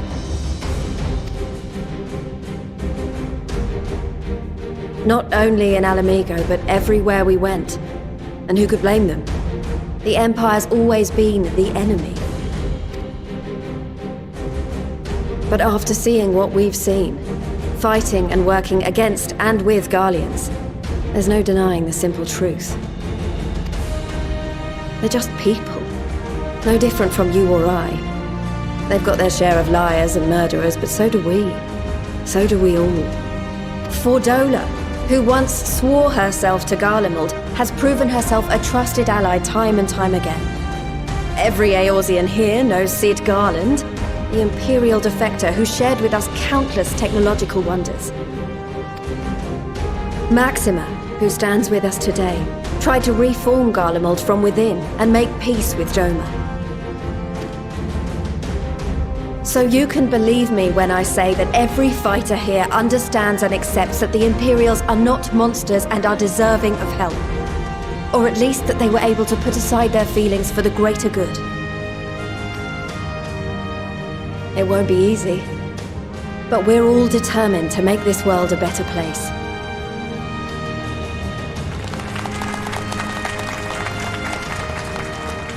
What lingering concerns I may have had were clearly unwarranted. I agree with everything you said wholeheartedly. Then we are in accord. Now, let us review our strategy. To reach the Garlean capital in northern Ilsabard, we must cross the central mountain range. Fortunately, Garland Ironworks can provide aerial transport, sparing us this most treacherous part of our journey. However, attempting to fly any closer to Garlemald would attract the attention of the Telophoroi. As they appear to have seized control of the majority of the Imperial military, we must assume that includes its fleet. In addition, Garlemald possesses devices that can interfere with airship navigational systems, further discouraging an airborne approach. Given the circumstances, the closest we dare deploy our contingent is an area between the range and the capital, the Magna Glacies. From there, we must travel the rest of the way on foot. We will also need to bring the airships with us to ensure we can withdraw with haste. Although much of the terrain will be blanketed in snow, we should be able to make use of local roads and shipping facilities. The vast ice field will afford us an unobstructed view of the surrounding area. On the other hand, it will also allow others to easily spot us, so it is imperative that we only make camp in positions where we can easily defend ourselves. And the airships, which must be kept safe at all costs. We cannot account for every possibility, so we must be prepared to think on our feet. We will be tested. Sorely tested, I expect. But for our homes and for our people, and a people not our own but in need, we will succeed. Spare no effort in your preparations. Once we depart, there is no turning back.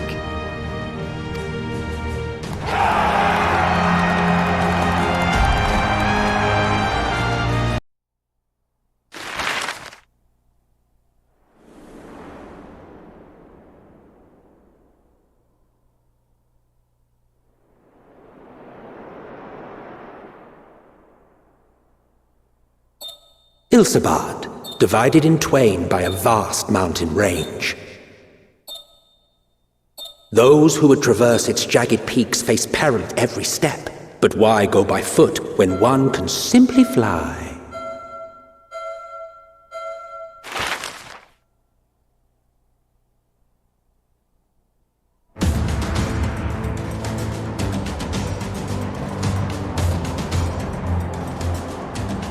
On the outskirts of the Imperial capital, in the frozen wastes of the Magna Glacies,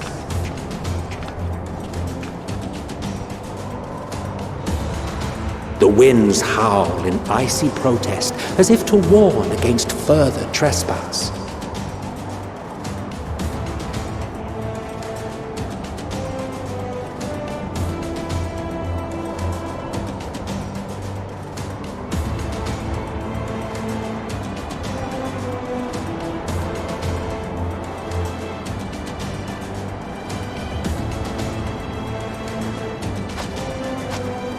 We've received word from Thancred's reconnaissance party. They have sighted a detachment of heavily armed Imperials. Survivors of the Civil War, perhaps? Perhaps, but there is more to it than that.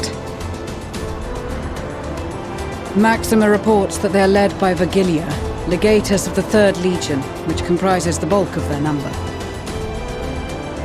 However, they are also joined by several members of the 1st. From what I recall, the 3rd Legion fought for Nerva in the War of Succession following Varus' death. The 1st, on the other hand, were under the direct command of the Emperor and rejected Nerva's claim to the throne. These legions were enemies. Indeed. In fact, our sources claim that it was a conflict between them that sparked the Civil War. Yet now, these former foes cooperate to defend a ruined Garlemald from invasion. Then it is all but certain they have been tempered. So, what's the plan? If me and my crew is out reaving, we charge straight in, no messing about. But that ain't what we're here for. Quite right. Soldiers or no, they are people of Garlemald. The very ones we have come to aid. Direct confrontation is unavoidable. Nevertheless, we must make every effort to limit casualties on both sides. Rather than kill them, I would remove them from the field. How so? Savage beatings, disarmament, and imprisonment? Not impossible, but easier said than done in the heat of battle. Having observed the opposition, I imagine Thancred had something to suggest? He did. He and the other scouts have already infiltrated a supply depot some distance beyond the Imperial detachment's current position. Stored within is a stockpile of Magitech armaments, and once we give the signal, Thancred's team will destroy them all. In so doing, we will deprive frontline troops of materiel, and likely force the detachment to send men to investigate. Divide and conquer. Not a bad idea. Once the scouts have finished their preparations, we will split into two groups. The first will form the vanguard, while the other brings up the rear with our supplies.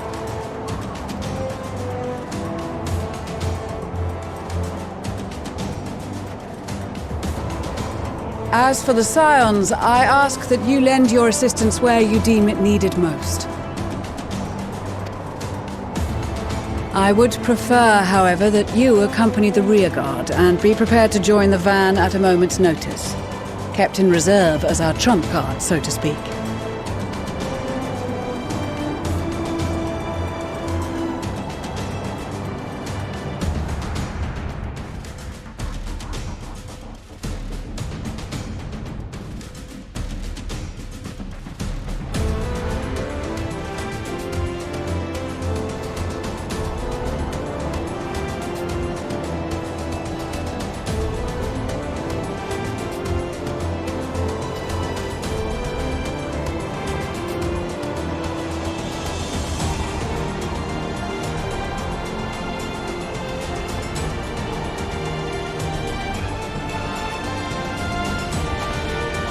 Your proposal was well received.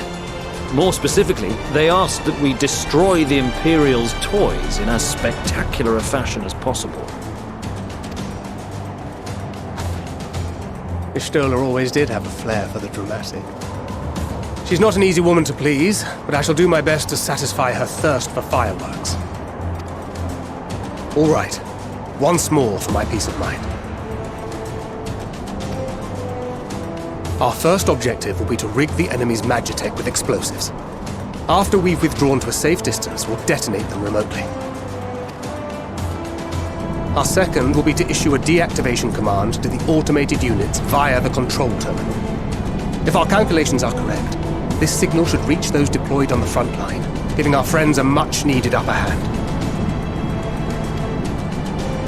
The blizzard will help us stay hidden, so let's aim to get in and out before it passes.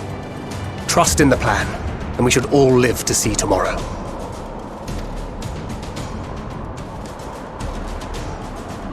In the meantime, I will relay messages back and forth as the situation unfolds. You'll forgive me if I ask again, but are you certain you wish to play the lone wolf? Wouldn't have it any other way. Call it foolish and reckless if you like, but I'll get the job done. I always do. Very well. I wish you the best of luck.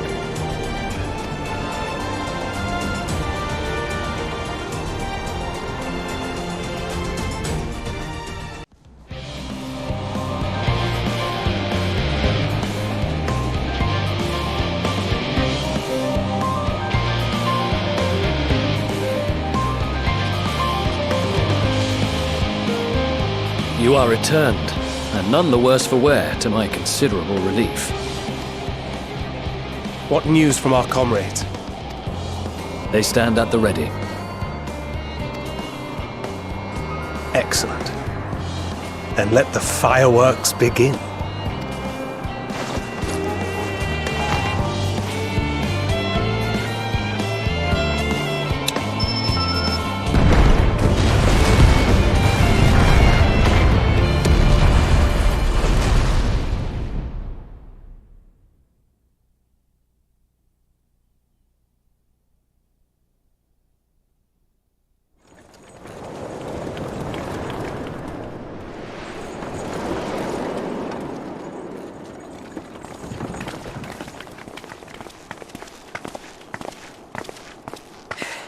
The blizzard's beginning to clear.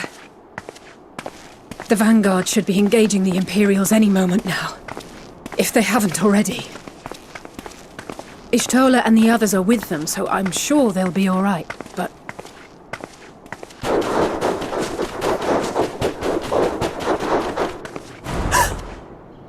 Wait! Something's coming!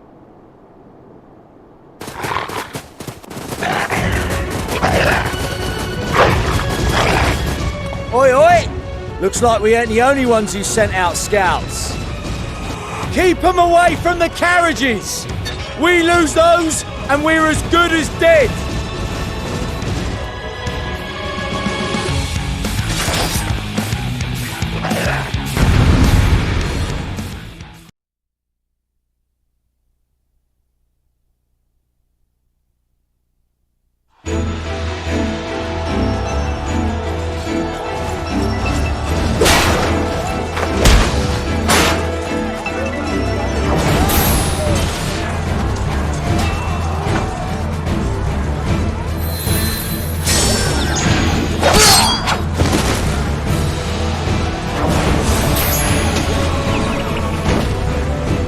Removed from the field was not a euphemism for enthusiastically murder.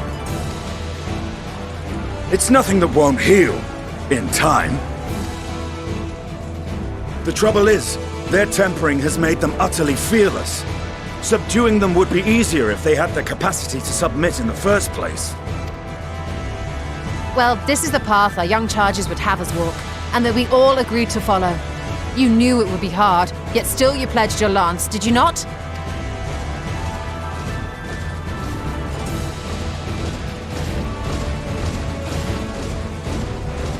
That I did.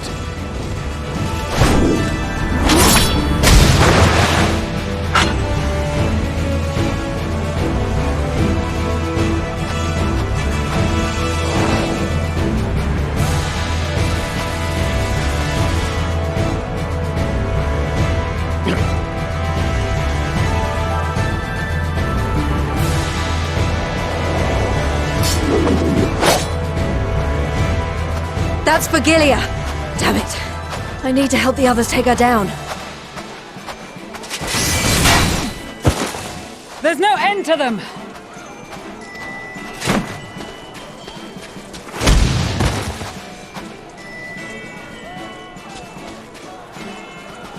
I was wondering when you'd turn up.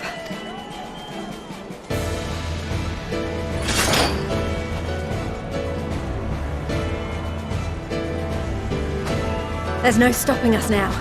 Come on, let's show them what we're made of.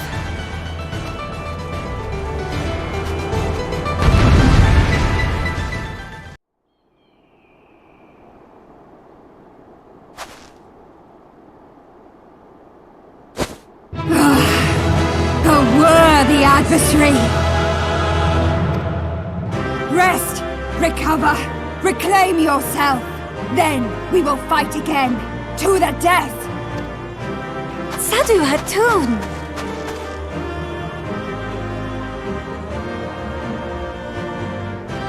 That was the last of them. The day is ours, thanks to your timely arrival. What of the supply caravan?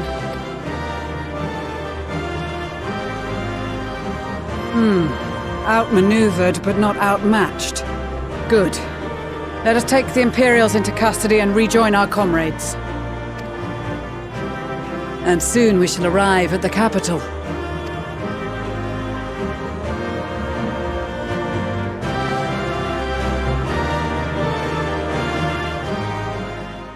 So cold and unforgiving. Thus spoke Emperor Solus as he gazed upon his barren domain.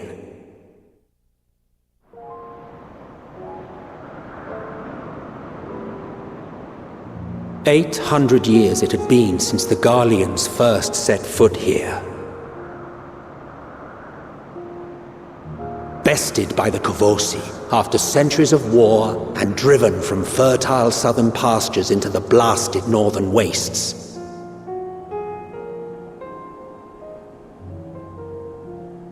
In that garden of desolation, they clung to one another for warmth, freezing, hungry, desperate, hated.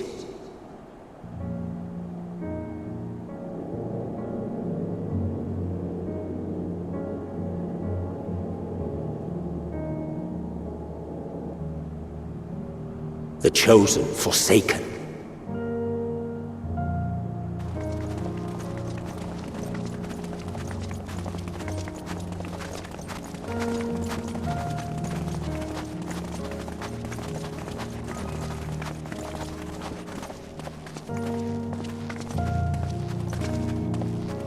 In the year 1513 of the 6th Astral Era, a young legatus named Solus single-handedly sparked the Magitech Revolution.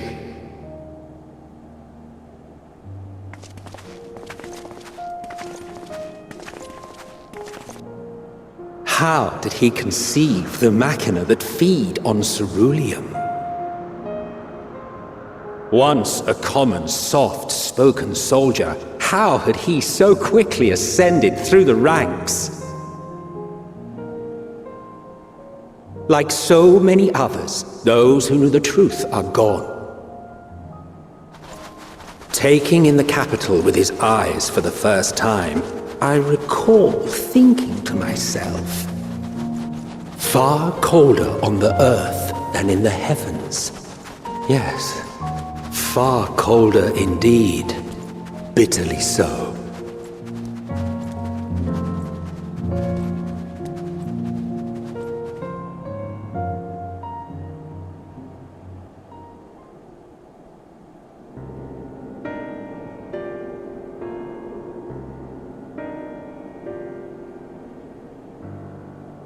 Not so much as a whisper. The roads leading beyond the city walls would have been used less in recent years. Nevertheless, this was one of the most important gateways into the capital. A buzz day and night with activity, aye. Merchants passing through the checkpoint, many of them stopping at the local hostelries. Surely they cannot all have been tempered. We can consider the question after we have made camp. If we spend any longer outside, we may well freeze to death where we stand. The tempered Imperials, too.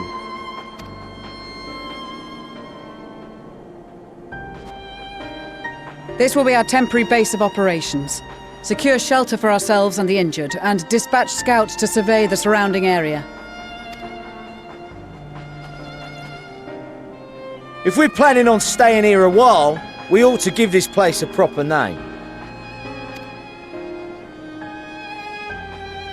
Well, the constant sound of ice cracking underfoot makes me think of broken glass. An apt name, perhaps. But enough of this. To work, everyone!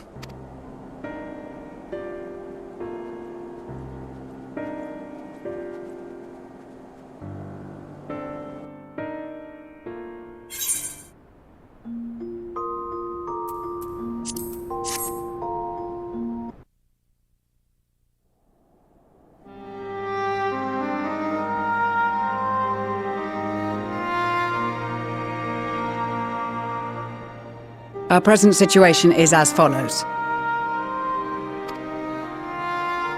Efforts to aid the people of Garlemald have begun in earnest. Moreover, having entered into the capital, the Imperial Palace is within our reach. But before we proceed further, we must learn what has befallen this city, for therein lies the key to understanding and combating the Telophoroid's designs. I have a suggestion, if I may. Several of the Imperial soldiers we captured on the Magna Glaciers are members of the Populares and acquaintances of mine. Once we have cured them of their tempering, they should be able to give a reliable account of the events leading to the capital's downfall. A promising idea. I will assist the healers and their ministrations. Of course, I will require a proxy of my own, assuming you can spare one. Would you like a hand? No, I am sure we will manage. Better that you take my place in the field. The noxious ether of this place disagrees with me, and as I shall need to draw on my own for the treatment, 'twill be prudent for me to remain within the camp. This talk of curing the tempered is all well and good, but I reckon the cold is a more pressing concern. All the houses round here are fitted with ceruleum heaters that could keep us warm and toasty.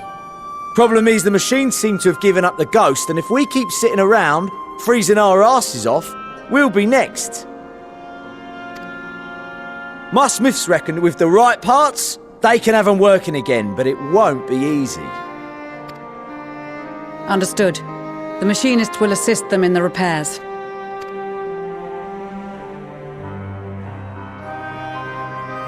The rest of us should either stand watch or survey the area.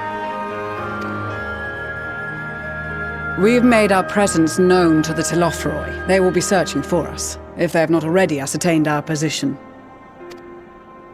That we have seen no sign of them since the battle suggests they have yet to do so. However, I suspect they may be biding their time.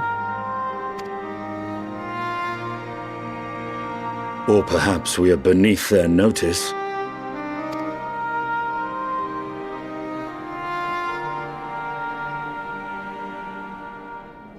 In any event, we'll find no answers standing around here. Urianger, Estinian and myself have visited Garlemald recently, so we'll lead the reconnaissance efforts. Perhaps bolstered by a few Bosnian and Dalmascian scouts from my previous excursion for good measure.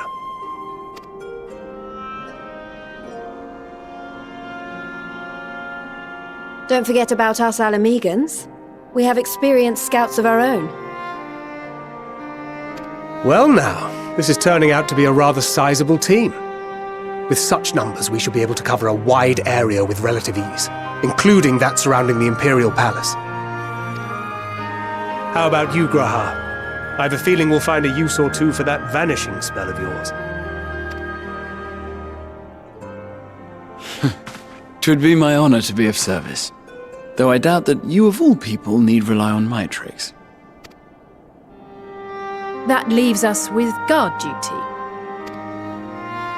As a matter of fact, I have something else in mind for the two of you and Alphino.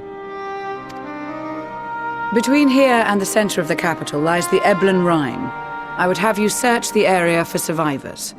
Your keen sense of direction, honed in your extensive travels, should prove useful in navigating the ice fields.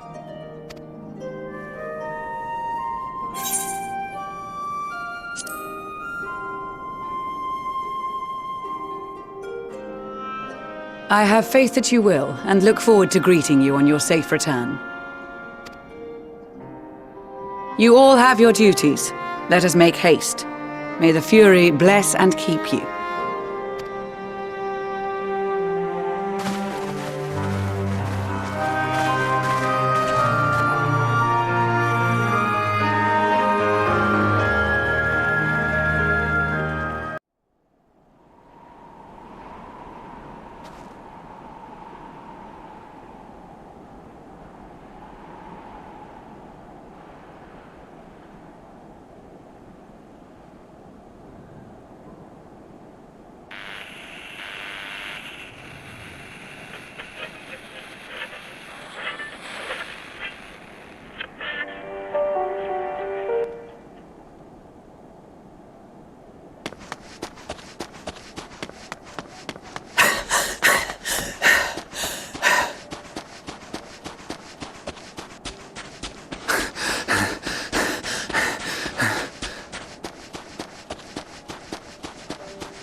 Blood trail.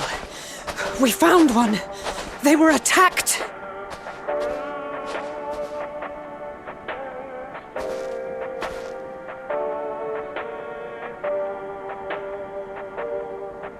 No.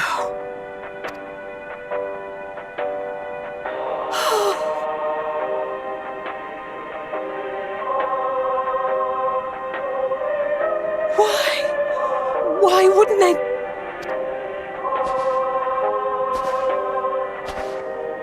Safer to brave the wilds than trust in our magic.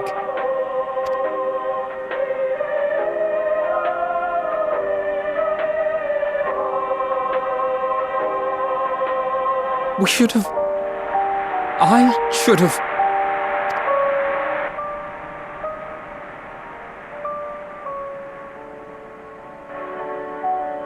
We can't leave them like this. We have to take them home. What if we're only making it worse?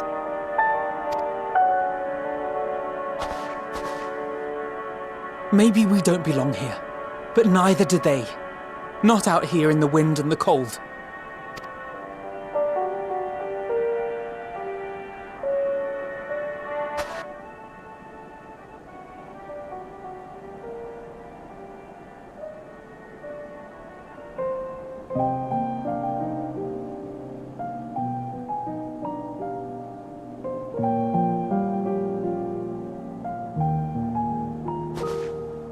I heard the story about Varus's voice from beyond the grave.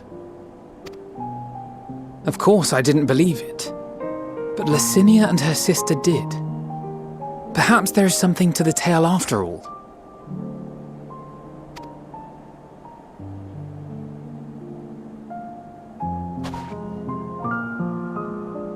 I want to understand. So I'm going to borrow this for a while, if that's all right. You had every reason not to trust us. We came as trespassers, invaders. But I pray that in time, we will be more than that to you. That we will find a way to help your loved ones. And see that no more children are left to freeze alone in the snow.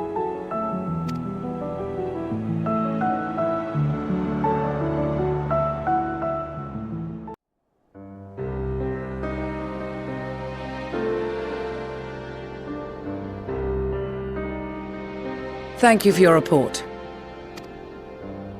We shall inform the troops of these developments and instruct them to proceed with the utmost caution should they encounter any survivors. Allow me to go and speak with the ones at the victor's spoils. They may be more willing to listen to a fellow Garlean and accept our offer of assistance. I pray you are right.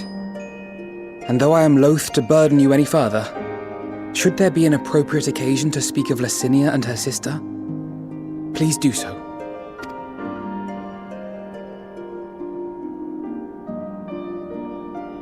I am sorry to have put you through this. My distress is nothing compared to their suffering. So tell me, what else have we learned?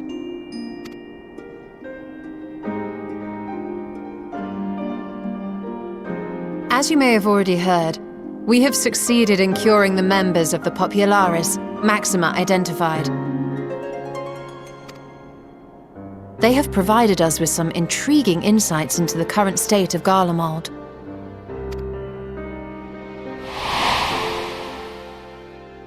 The assassination of Emperor Varus was the catalyst for the civil war. Nerva declared his claim to the throne, and his opponents refused to recognize it. Fighting broke out in the capital, where Nerva's 3rd Legion clashed with the 1st, who remained loyal to Varus even after his death. Of course, even Imperial warmongers would balk at the idea of turning their shining city into a battleground. Like burning down the wood to spite the wasps. Neither side would be so mad. Unless something or someone inflamed their animosity to such an extent that they could not help but act against their better judgment.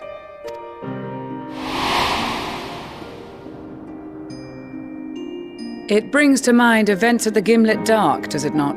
The Emperor's sudden withdrawal from the front lines, specifically. Nerva and his father, Titus, Varus's then political rival, took advantage of rumors that Crown Prince Xenos had been possessed by a demon. Elidibus, what better way to disparage your enemies than with the truth, or a close enough approximation? Indeed. But before their accusations could be substantiated, many of Titus's followers were silenced. While some were merely stripped of their status, others died under curious circumstances. One after another, suddenly and suspiciously. Again, Elidibus. Like as not, he had a hand in it. No evidence was found to implicate Varus, certainly. Nevertheless, Titus, Nerva, and the 3rd Legion would have judged it a brazen attempt by the Emperor to rid himself of his political enemies. And then, in the midst of this growing turmoil, Varus Sosgalvis is murdered. And Garlemald's own prodigal son, Gaius van Belsar, is named the murderer. Shortly thereafter, Nerva claims the right of succession, and in response, the 1st Legion claims the assassination was part of a coup d'etat orchestrated by Titus and Nerva.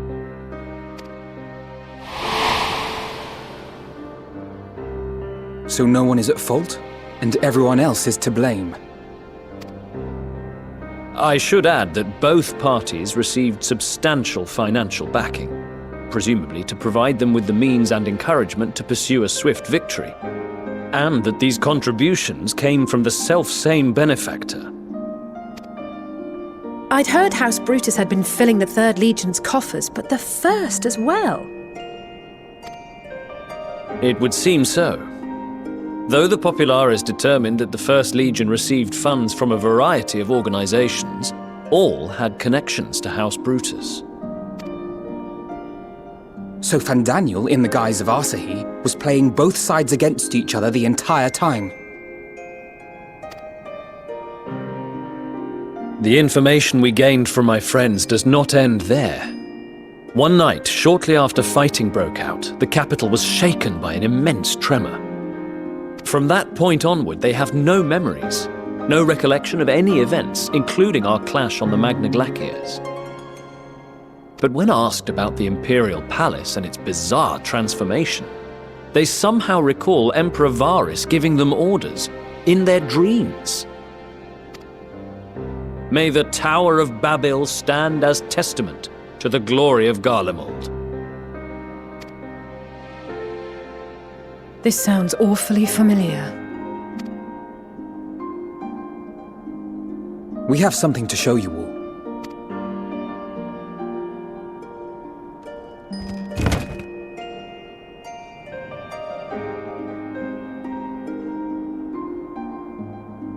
Varus spoke to them through this radio. Perhaps it was a recording, but if not, that would be inexplicable.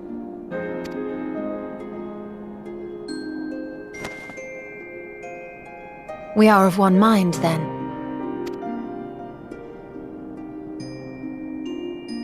The ether that permeates the ore used in this device is almost identical to that of the talismans.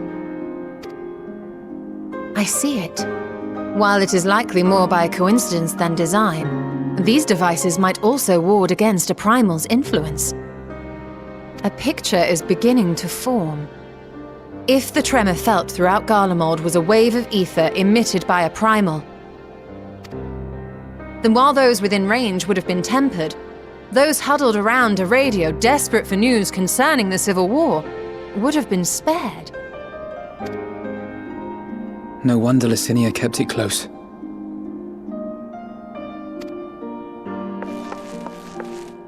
My friends! I must speak with you! A young man was caught trying to steal our supplies. He is a soldier of the Iron Men, we think, but one who has not been made thrall. Thankfully, Magni restrained him before blood was spilled. The stranger is outside, if you wish to ask him questions. I think we do.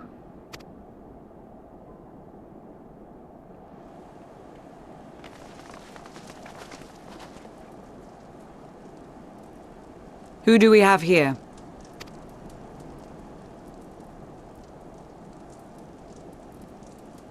Garleans? Traitors to your homeland! Have you no shame?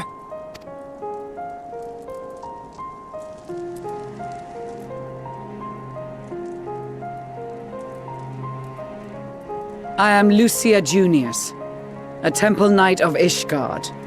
And you are? Iulus Pier Norbanus. And that's all you invaders will get from me. We are not here to invade Garlemald. Far from it. Like you, our allies in Eorzea and the Far East fight in defense of their lives and their loved ones even as we speak.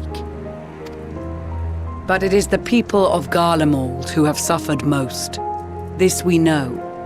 And that is why we have come to offer you our aid, that we may unite against our common foe.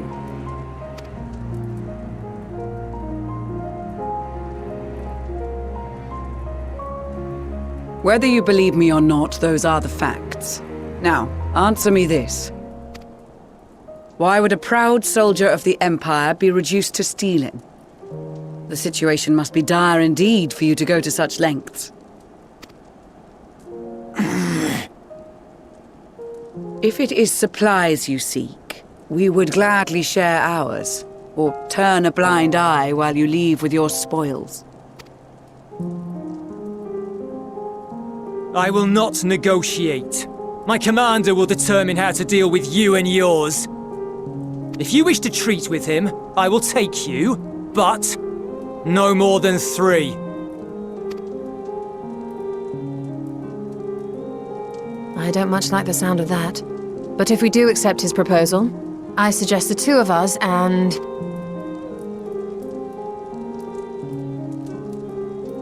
Please allow me and Alize to act as envoys. May I ask why? We have seen with our own eyes the hardships the Garleans face, how their futures and lives hang in the balance. It's not the warmest invitation, but it's an opportunity to prove our intentions true. Maybe not a chance to make things right, but a chance to make them better.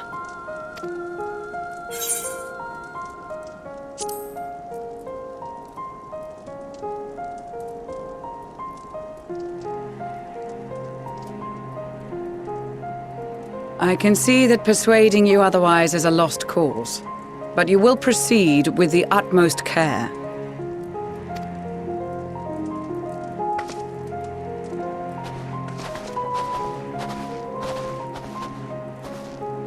A couple of children and what? A sellsword? Is this an insult? Not in the least. You will find that they are more than qualified to speak on our behalf. There are many dangers on the road ahead. I will need that back.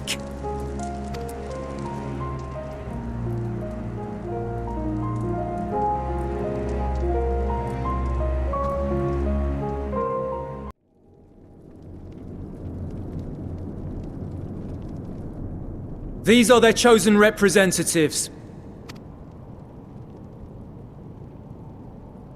Very well. Let us hear what they have to say. Yes, sir.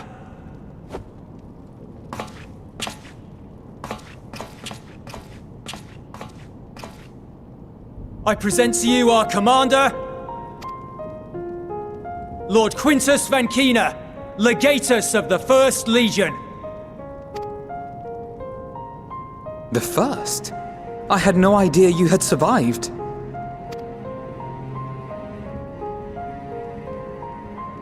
We lost our Emperor, our city, more than half our troops.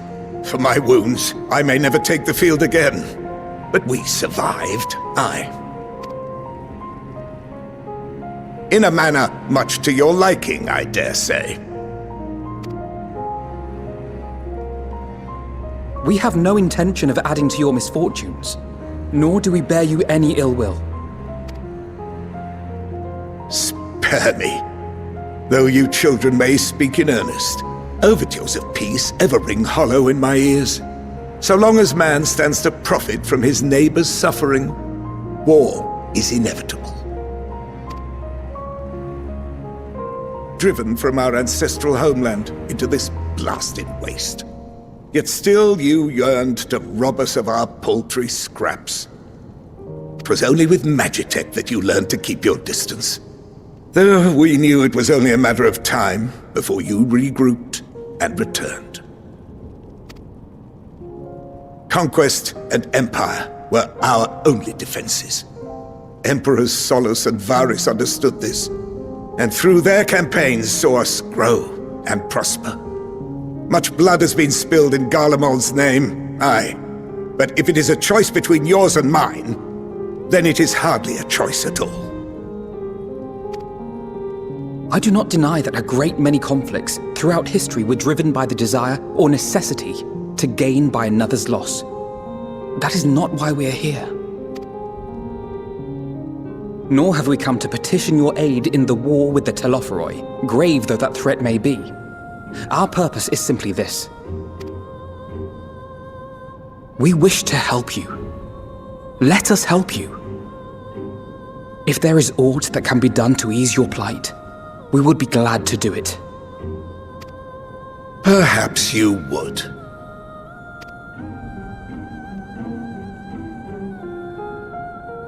But regardless of the ideals you espouse, Your leaders would not send an army into Garlemald if they did not stand to benefit.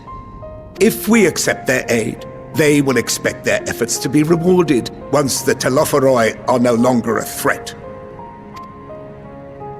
And after compensation and concessions, the great empire would be brought to heel. Her enemies rejoice at her downfall. Our third eye, a mark of shame. We won't stand idly by and let your people be humiliated. And we're not alone in that. We only want to make a difference, to make this world of ours better. Surely you can understand that. What I'm trying to say is, there are so many people who just don't care about making you suffer. And maybe that's almost insulting after all the suffering you feel the world has subjected your people to, but believe it or not, that's the truth. And now we're here, and all we're asking is for you to tell us what you want, what you hope for. So much blood has been shed, so much lost. All because of this endless war. Who wouldn't want to end it? Can we not work together to face our problems as one?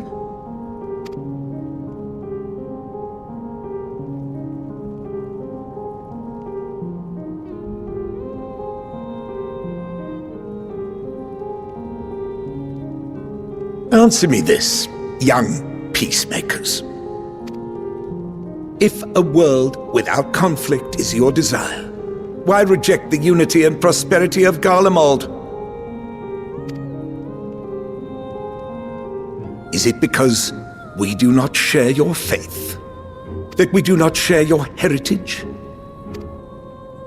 That our ideals and virtues differ?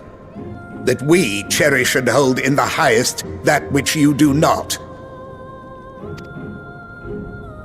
Disparity is the root of discord, and peace built on compromise is flawed and fleeting.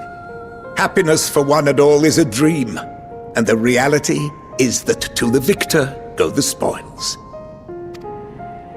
That is why we Garleans will never submit nor surrender. For freedom and for pride, we will remain true to ourselves until the bitter end. That is my hope.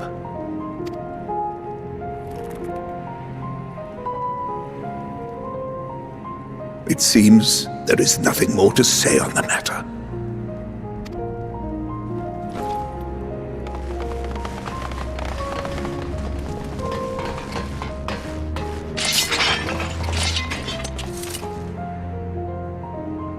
You will remain here while I decide what is to be done with you.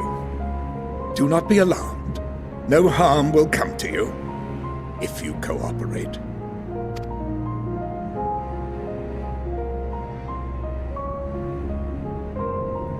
We will not resist.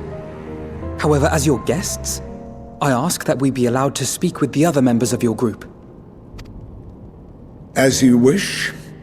I had no intention of locking you up, as by dawn you would be frozen stiff and you're no good to me dead. You are free to move about the encampment, but there is one condition. Collar them.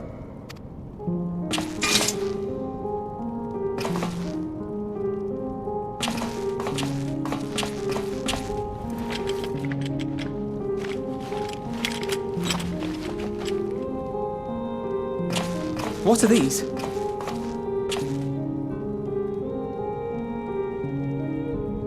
Incentive. You'll be watched at all times. Stray too far or act suspiciously, and we will administer a rather painful shock. Stop! Keep away from that one.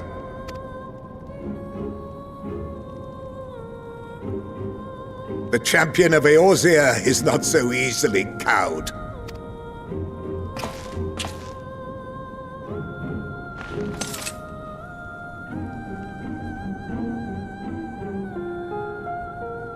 Even if he allowed himself to be collared, the shock would be no more than an itch. No, If he refuses to obey, we will activate the twins' restraints instead.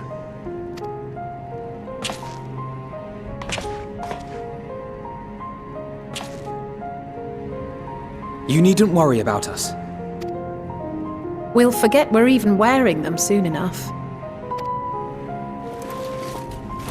Even now, you still... Why go to such lengths? What is it all for?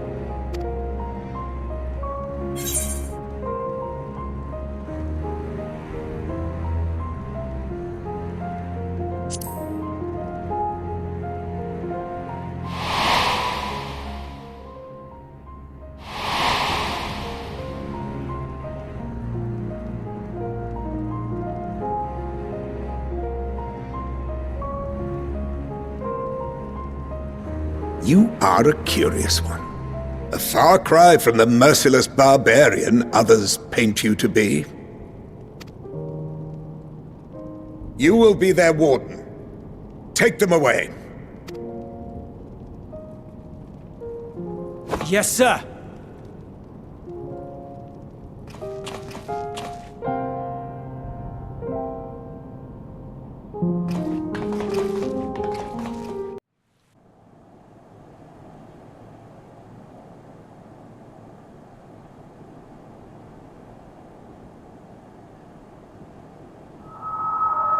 Finally escaped the watchful gaze of your keepers, have we?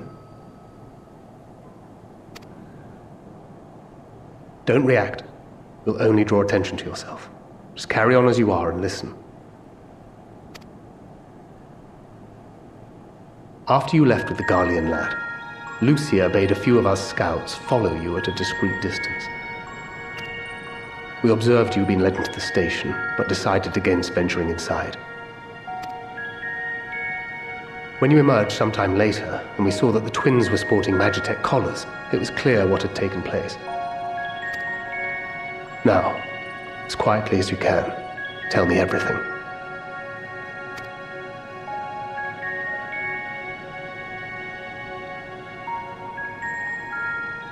The Legatus himself, eh? Now there's a surprise. This is also the first I've heard of a plan to join forces with the 10th and storm the Tower of Babel. An interesting development, and perhaps the opportunity we've been waiting for. Our comrades back at the camp also received some rather promising news, but it's still too early to get our hopes up. For now, keeping yourselves out of harm's way comes before all else. Whatever demands the Garleans make, indulge them. With luck, this will all be over soon. Until then.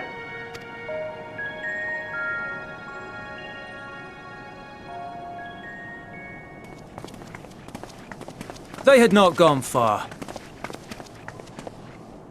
We searched high and low, but no luck, I'm afraid. I might have guessed you'd be the only one to find anything. I wasn't expecting much to begin with. Eventually, there will be nothing left out here for us to safely salvage. For now, this will have to suffice. We should return to the station.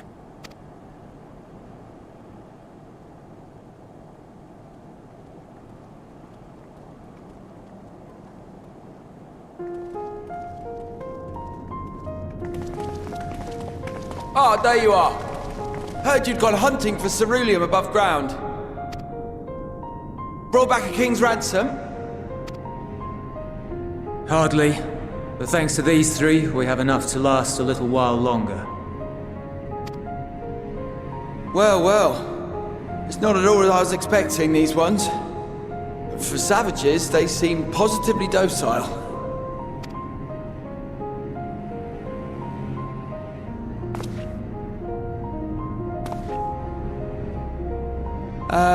It's a poor attempt at humor.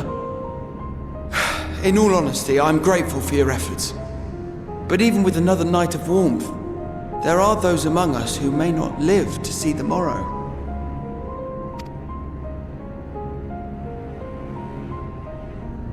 I trust your expedition was fruitful.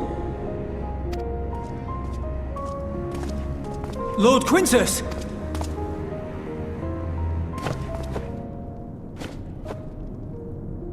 Use what you procured to refuel the armor.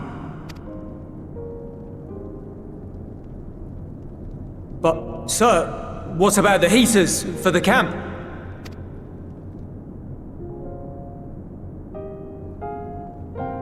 The time for action is upon us.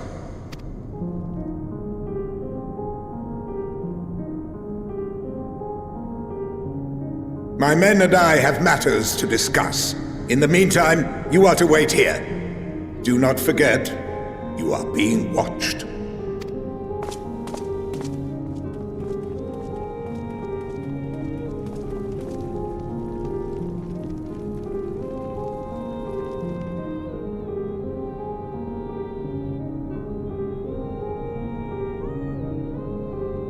The time for action.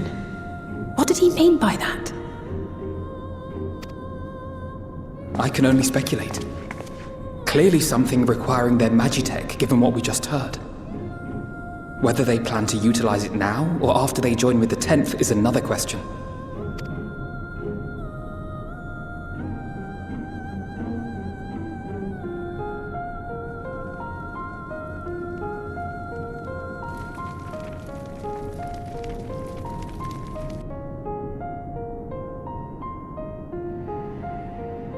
Will they ever escape this cult?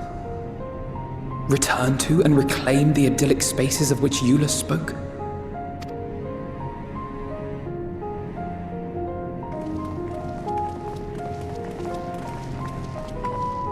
Finished your war, Council?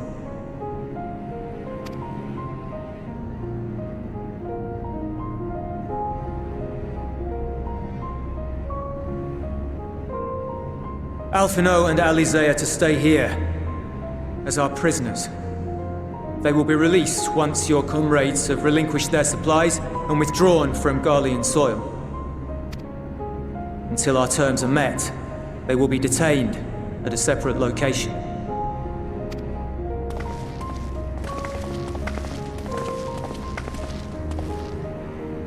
After everything we've said and done, this is how you treat us. Our allies have but limited supplies.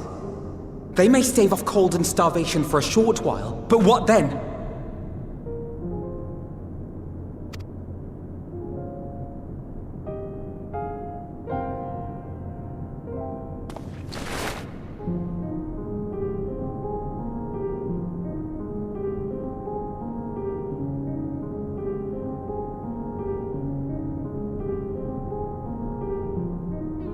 For now, keeping yourselves out of harm's way comes before all else.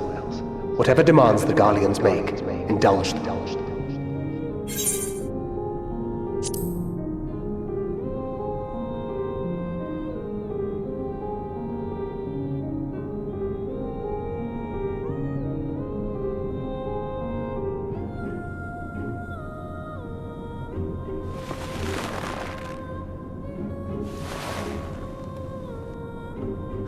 Get them out of here.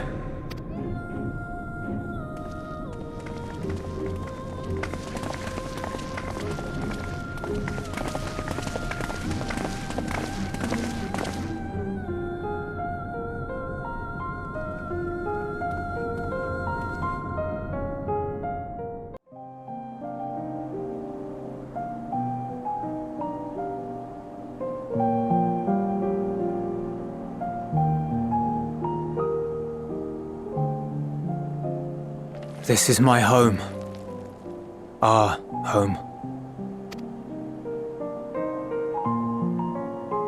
At least it was until that night.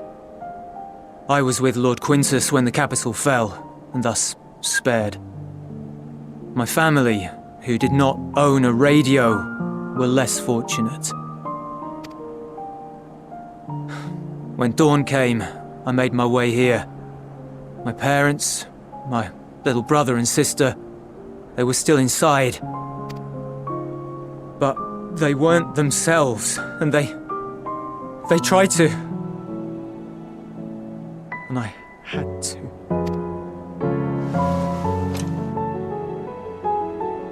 I'd promised to take them away from the capital that very morning, to somewhere safe, to hide until the fighting stopped. I promised.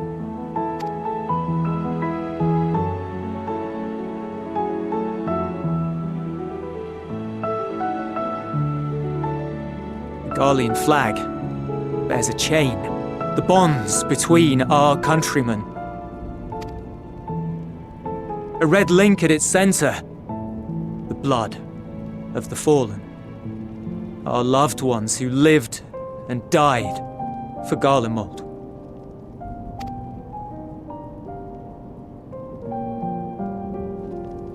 But if she too fell, who would be left to remember them and their sacrifice? What enduring proof would there be that they were ever here? If we had turned to your gods, would they have saved us?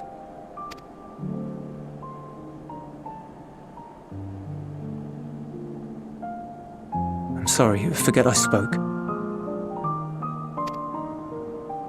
We should go.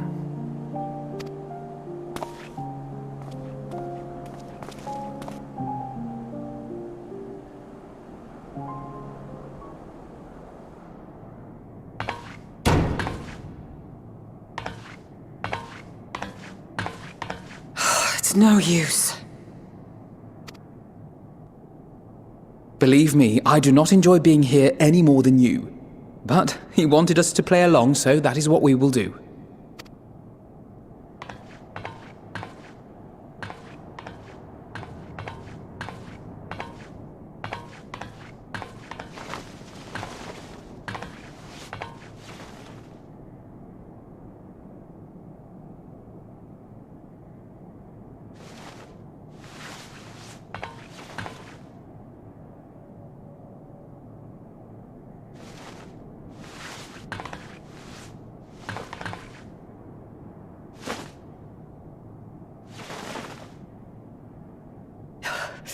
So cold. Painfully so. Unbearably. I've been thinking about what Quintus said. About why no one would accept Garlean rule. Irreconcilable differences. When coexistence isn't an option, only conquest remains. Varus at Gimlet said much the same. Only by uniting the world beneath a single standard would we rid ourselves of the Scions.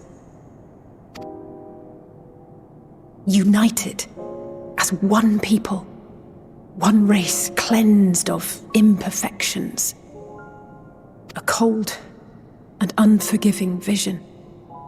And when we fail to live up to their standards, what place is there for us in their world? But the truly sad, truly frustrating thing is how damnably similar it all is to the lofty ideals of Father and the Forum. Non-intervention. Always non-intervention. Protect our knowledge and our people, and to hells with the rest of you. And yet, I can see how it happened. Varus and Father looked to their elders for guidance and took their virtues as their own. But for this world was of their making. In who else could they place their trust? All of us lost in a sea of chaos, searching desperately for purpose and meaning. But it shouldn't just be an extension of another's. It has to be ours. It has to be. We all have a stake in this world. No one should be silenced. I won't deny that we lack the experience of people such as Father or Quintus. Perhaps they've come to see the world as a series of problems, and the most efficient way of solving them, to reduce everything to fundamental forms. A stone is a stone, a cloud, a flower, no more than that. Simple descriptions that strip the subject of distinguishing characteristics. A man is a man, divided according to race, creed, or allegiance, and to some, defined by such associations. Is that what you think? In my misbegotten youth. But what I believed wisdom was no more than aggressive ignorance. I've since learned to look beyond the banners and the politics, to see people as individuals with their own hopes and dreams. As for my dream of building a better world, well, every day I'm reminded that it is far more complex than I had ever imagined. But it only spurs me onward, to find the wisdom and the strength to see it through to the very end.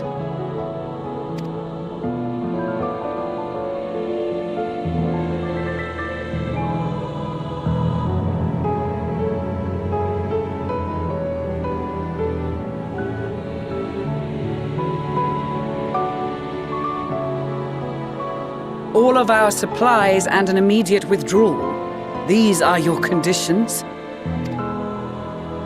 Demands. And you forgot about the airship. Once again, you will leave one behind. It will be used to return the prisoners. Their collars will be removed prior to the exchange.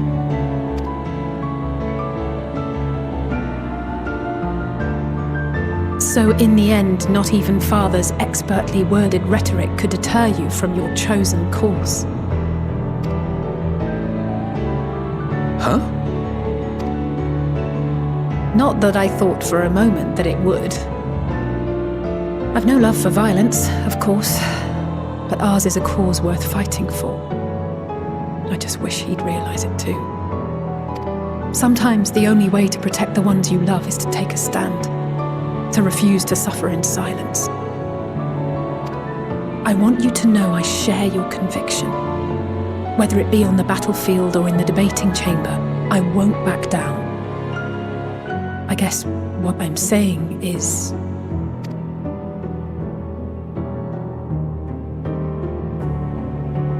You've found your own reason to fight. Yes. Yes, I have. God's willing, there will come a day when we can finally lay down our arms, and there will be peace. But not until the Telophoroi have been defeated once and for all. And you, brother, will have a vital part to play. By your words and deeds, you'll lead the way. I pray I am up to the task. There'll always be naysayers. Those who think us fools for even trying. It's easy for learned elites to criticize earnest efforts and assert their moral superiority, all without offering alternatives. Not that their sophistry has ever wounded you. So stubborn and strong. Stronger than you even know. Don't ever change, you hear me? If you stumble, I'll be there to catch you. Or give you a thick ear. Maybe both, for good measure.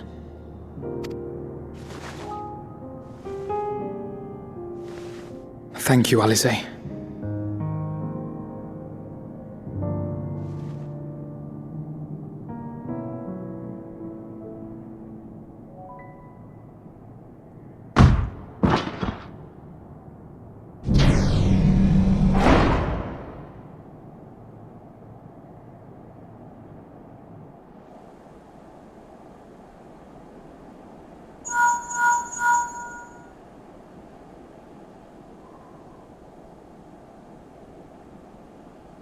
The scouts have secured Alisaie and Alphino. Their collars were removed without complication as well. They report no casualties, not for their party nor the guards, who will wake from their premature slumber in due course.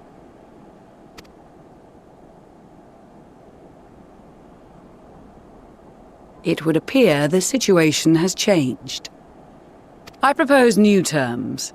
We have information that will be of great interest to Lord Quintus, and I wish to speak with him in person.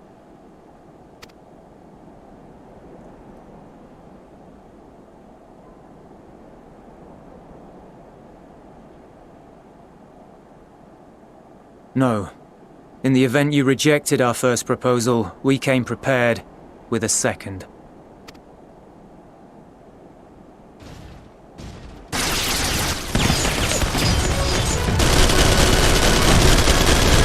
Ambush!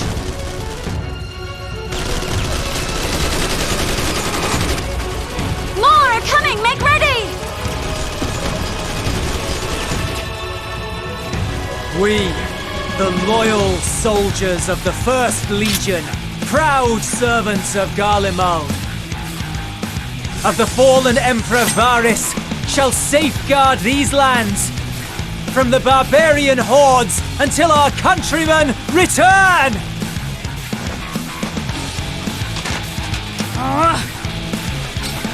Stop! Both of you!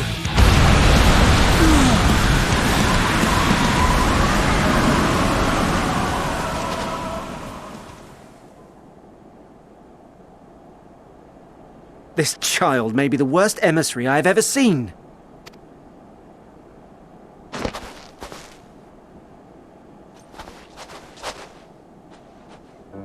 We received an urgent communication from the Grand Company of Eorzea. Envoys from the Imperial Army, led by members of the 10th Legion, came to Alamigo and requested an audience. They explained that their efforts to coordinate the reclamation of the capital with the aid of the 4th, 5th, 8th and 12th had ended in failure. Communication between most legions has broken down entirely. Most of the 10th's conscripts have deserted, leaving their forces severely depleted. That is why, unable to continue the fight on their own, they and their allies turned to the Grand Company of Eorzea for aid. Lies! Every word! It is the truth, and I have not finished. The 10th has requested that we deliver a message to Lord Quintus. Have the ill stand down.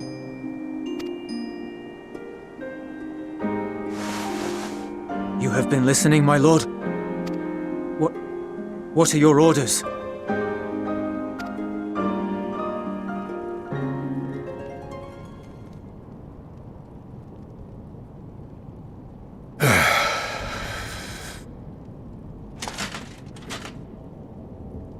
Inform her that we will honor the 10th's decision.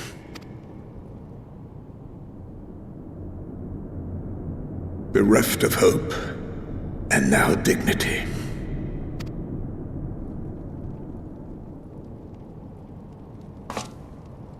I release you from your duty. All of you.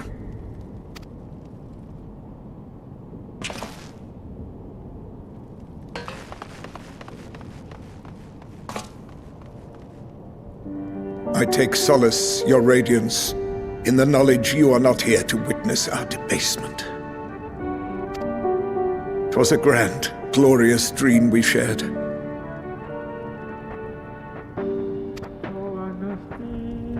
Of a world united, of peace and prosperity.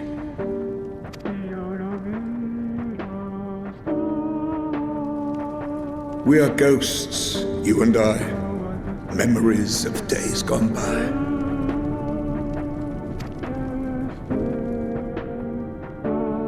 Bonds forged in blood that I will not see tarnished.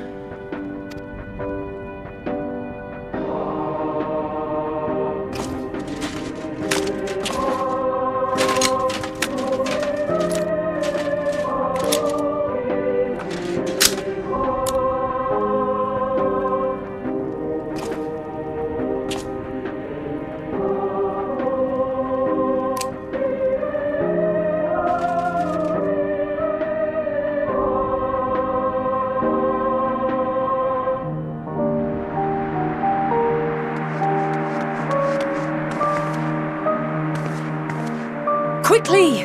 We have to reach the station before it's too late. If there is still a chance that Quintus will agree to a truce, we must take it. I just hope we get there before he and his men do something rash.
Is that all of them? The last of those who agreed to join us, yes. We left heaters and provisions for those who wish to stay behind. They won't last forever, but hopefully they'll last long enough. For now, I think everyone's earned a rest. We'll see to those in need of medical attention, so take the others with you and get yourselves some hot soup.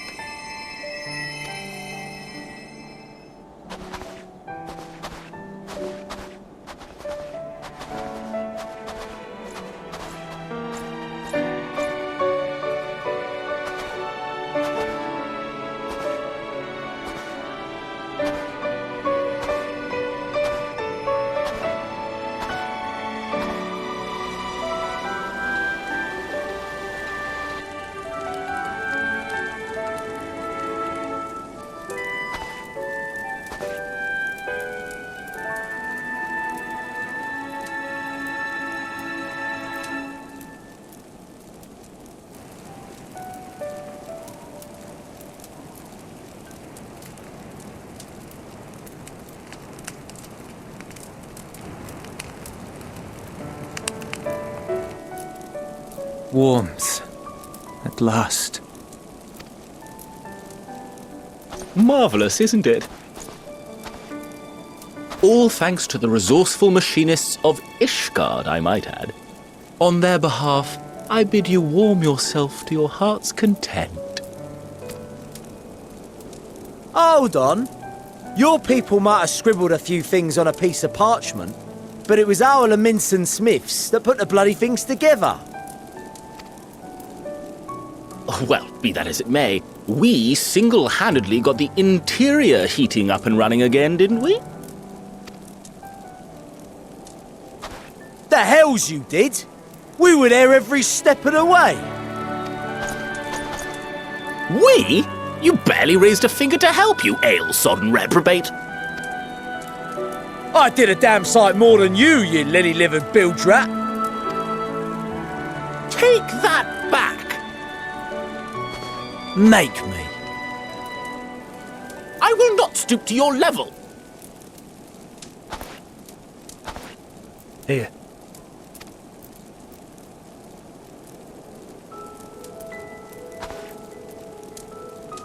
At ease, man. There's nothing funny in it.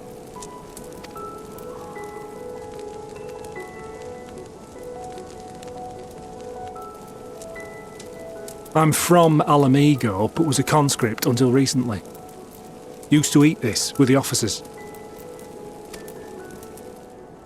Apparently, it's adapted from a steppe recipe. This is my first time trying it, and I have to say, it's not half bad.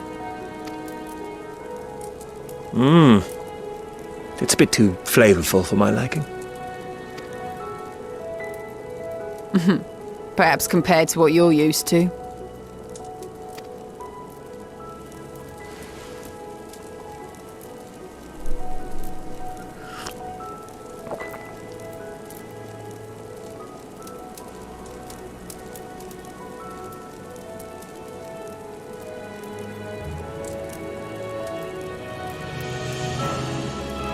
It's the little things that make life worth living, don't you think?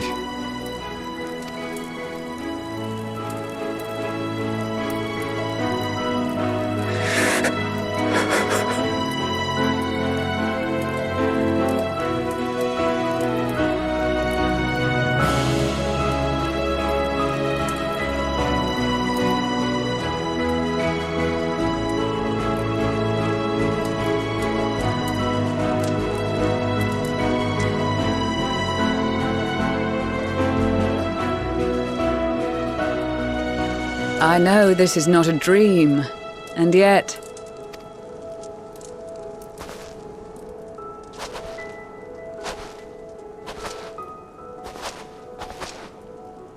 I felt the same way at the Dragon Song War's end.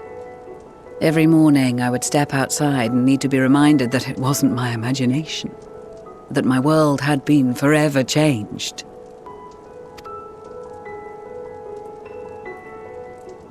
And just as I had grown accustomed to the idea, again you change my world in ways I never thought possible.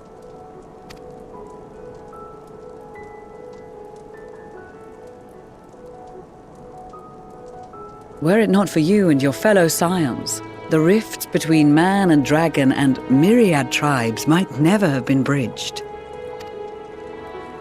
The Grand Company of Eorzea, the Ilsabard contingent. We owe it all to you. We've shed many tears in recent days, of pain and sorrow, triumph and joy. I much prefer the latter.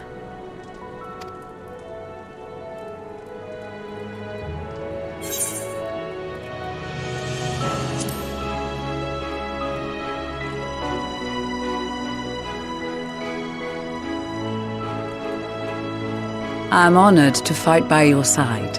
As an Eorzean and Garlean both, I shall do all in my power to bring my peoples together.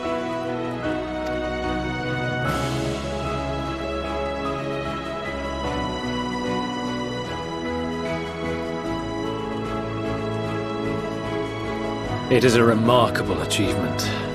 Everything that I and the Populares had hoped for, and more. Would that it had come sooner.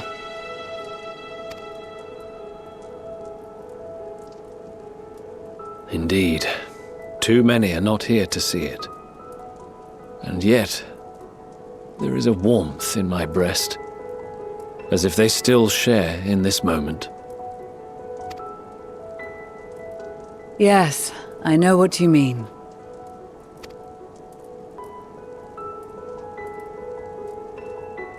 On a night like tonight, the wind and cold seem to pass me by.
of the Galleon Empire, thank you for inviting me today.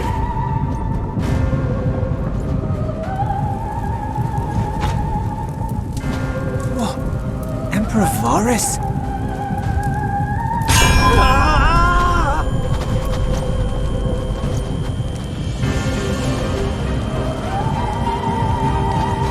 They are being tempered! The talismans! Quickly!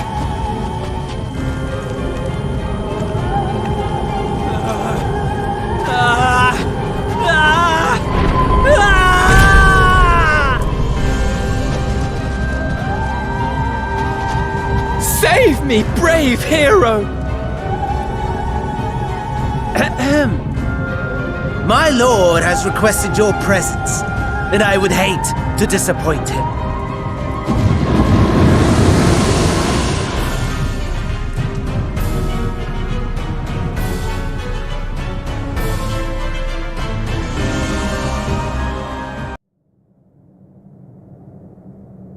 The experiment was a success, but I fear our time is short.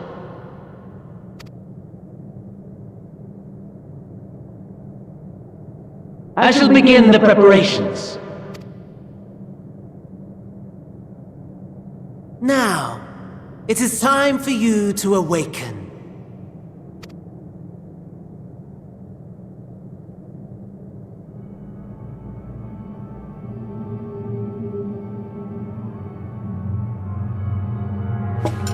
Good morrow to you. Here, have a taste before it gets cold. Oh, but be sure to remove your helmet. Take a moment, too, to familiarize yourself with that borrowed flesh.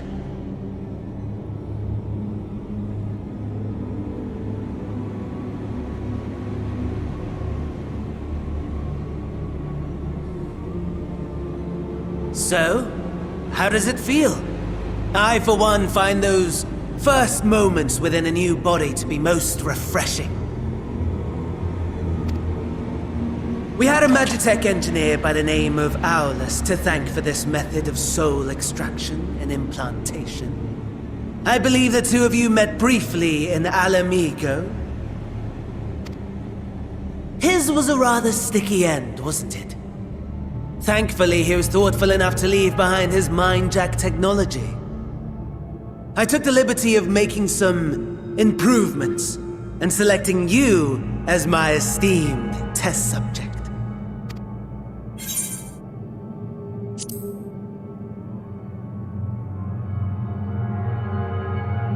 And permit you to go on a righteous rampage instead of partaking in this delicious meal? I think not. I must say, I have gone to great lengths to reunite you with my lord. When I discovered that his friend was in this neck of the woods, I suggested inviting you over for dinner. He never deigned to respond, but I took his silence as a resounding yes.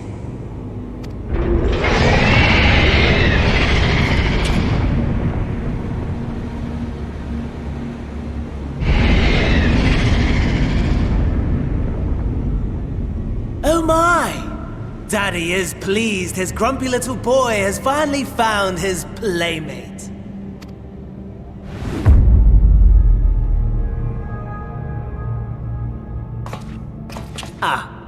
Exposition is in order. The Garlean Empire has long outlawed all forms of religion. No gods to worship, no risk of summoning. Brilliantly simple. But people being people must turn to something or someone in their hour of need. Who then? Why, His Radiance the Emperor, of course.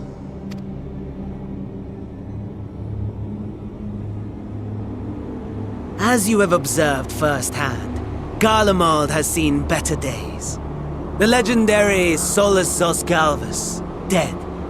Provinces near and far in open rebellion. Our bold new emperor assassinated. And that last one even sparked a civil war. What rotten luck. The people cried out for salvation.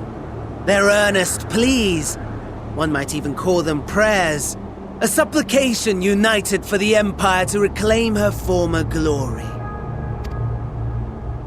And so their will did manifest, channeled through the corpse of none other than Emperor Varus himself. And lo, the Savior was born, the embodiment of the Garlean spirit, their anima.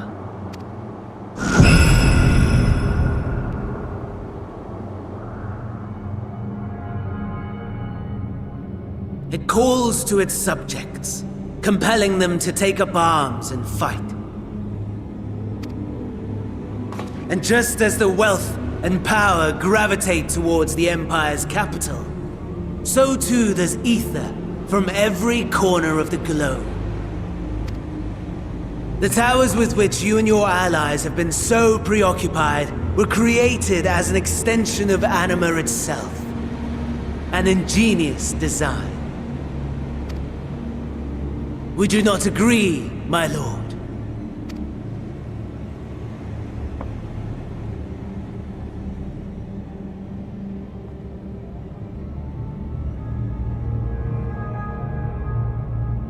Does the pursuit of prey you have bested before excite you? Of course not. Absent the challenge, the thrill, your prize is a hollow victory. Butchery.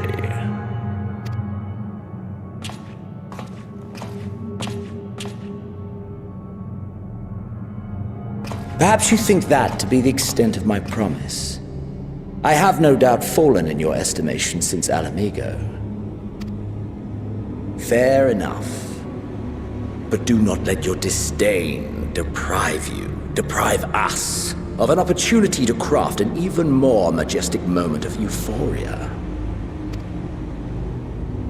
I have been honing my craft as I set the stage for our reunion.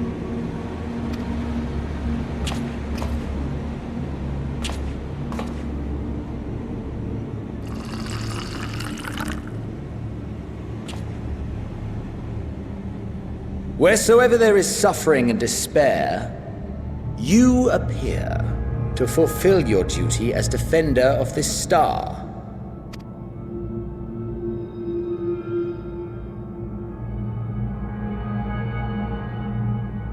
The chaos and destruction that my hordes have wrought are my gifts to you alone.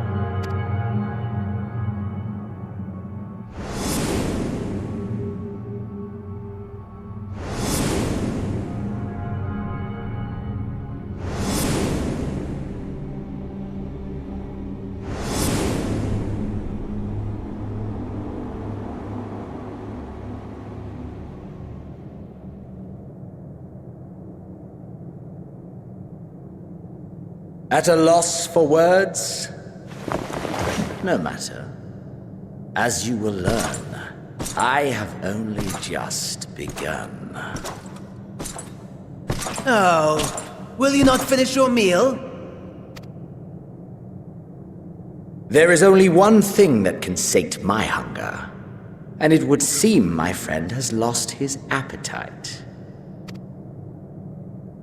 I hoped this display of civility might prove an entertaining diversion, but clearly we are above such pretensions.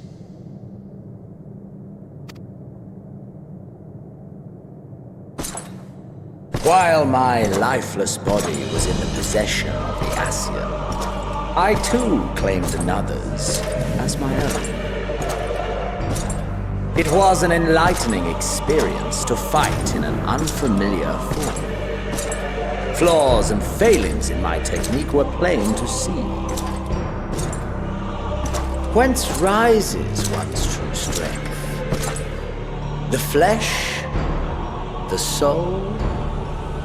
Perhaps you should like to discover the answer for yourself.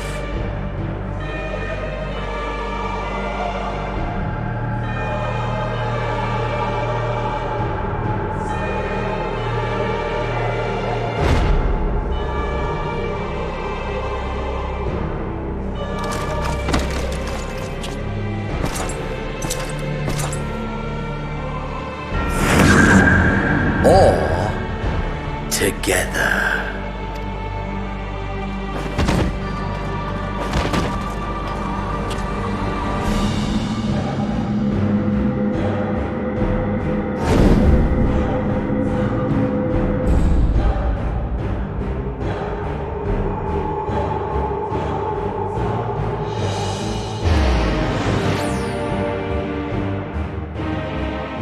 Oh dear! Whatever would happen if my lord were to greet your friends as you?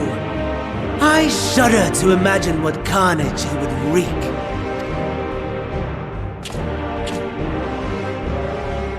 We'd better hurry if we want to avert the bloodbath. You can thank me later for my generosity.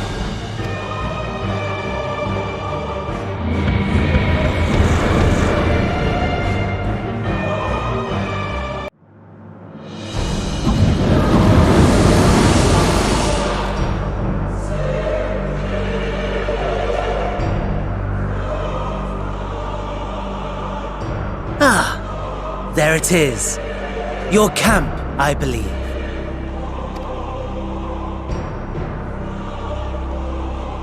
If I were to hazard a guess, I would say that you, the other you, is making his way there as we speak.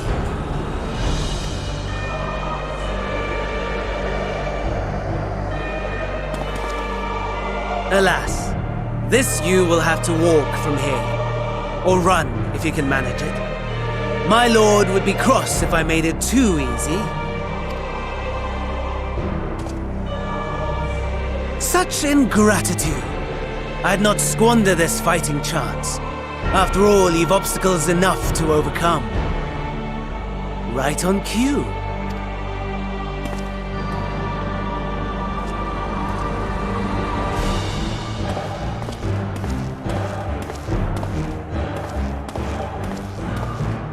Tempered soldiers, with standing orders to kill those not sworn to anima.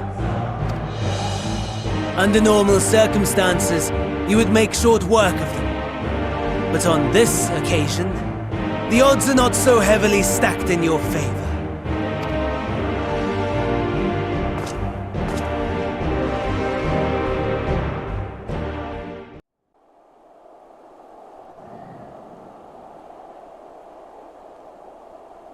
It is a miracle we were able to restrain the Tempered without suffering casualties. A welcome one. Arun, Senna and the others have their hands full as it is. Thankfully there are enough scales for everyone. And what of Eulus? His symptoms were particularly severe. They were, but others fared still worse, including some brought back from the Magna Glacius. As those in most desperate need take priority, it may be a while before he receives treatment. But rest assured that he will. In the meantime, we must find our missing friend.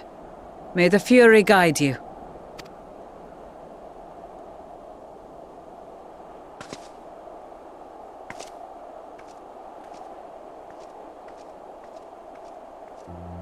Of all the bloody times for a disappearing act. Right when the first wave struck, we'd be fools to think it a coincidence. But where even to begin the search? No one saw him leave in the chaos, and we've no trail to follow. While I know full well he can handle himself, I worry all the same.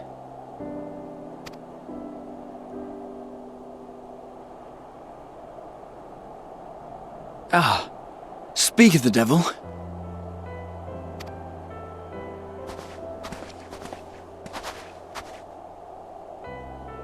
Well, time to call off the search.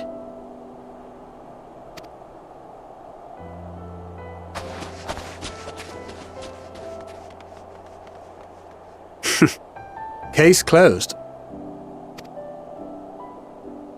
That's him. Over there. Aye, 'twould appear so. Thou art struggling to perceive his presence? I am. Perhaps, in the aftermath of the wave, there is some residual effect interfering with my faculties. But...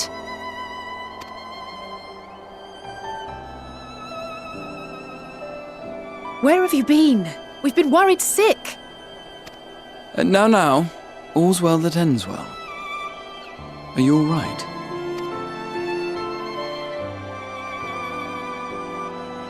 Are you all right?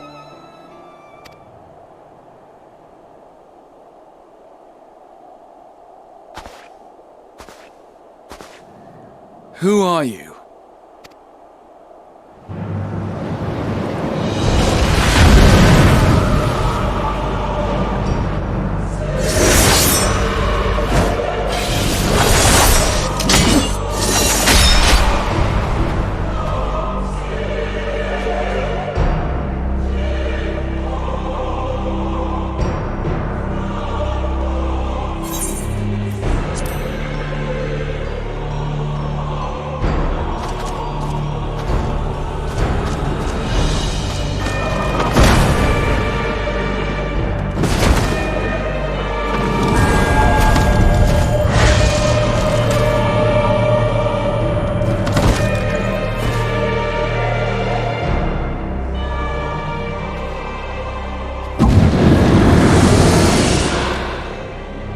Sadly, that is all we have time for today. The effect has run its course, and back to your own bodies you must go.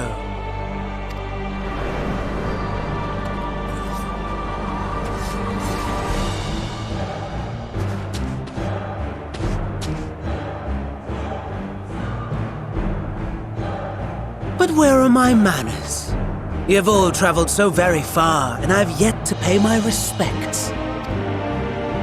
Though in my defense, I was ill-prepared to receive so many uninvited guests. As such, preliminary entertainments were in order. A handful of tempered soldiers to hamper your progress. Refugees to command your attention while I siphon the ceruleum from the shadows. Particularly effective, that. Charitable souls that you are, you bent over backwards to aid them. Heedless of the delay. Predictable to a fault. And so my plan approaches completion unhindered. Anima will soon have absorbed the requisite amount of ether. And then shall come the spectacle to end all spectacles. The eldest and most powerful of primals will awaken, and all shall bear witness to the final days!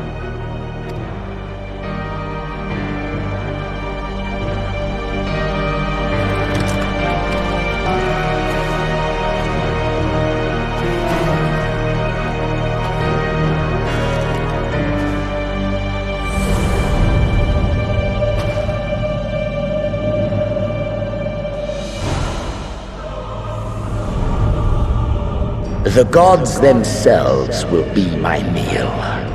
Your dear companions my dessert. Upon this world I'll feast, and death shall follow in my wake.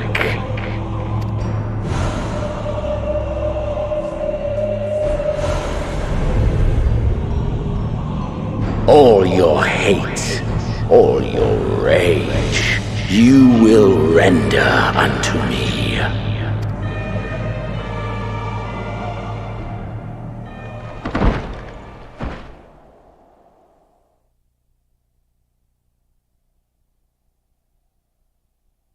For upon thy life's reel wind too many threads of fate, power, weal enmeshed with woe. More terrible still is the attrition wrought upon thy companions, as they are swept up in the storm of thine existence. Take heart and protect them well. They will be your strength and your salvation.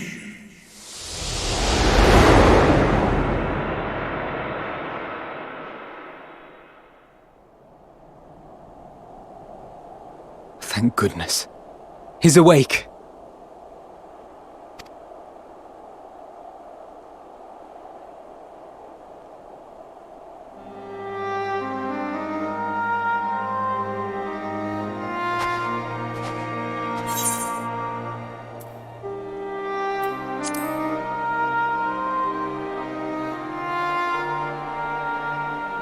Perfectly fine, yes. I hope the same can be said of you.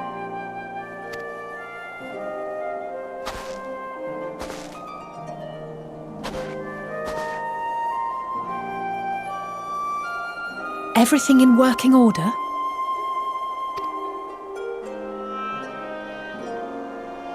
That's a relief. Oh, and before I forget, thanks for coming to our rescue.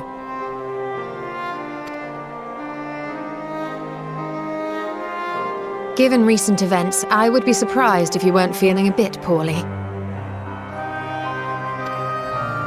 A hearty meal and a long rest would be my recommendation under normal circumstances, but these are anything but. If Fandaniel's boasts are to be believed, we must act quickly. Once you've blown away the cobwebs, we can discuss preparations for our assault on the Tower of Babel.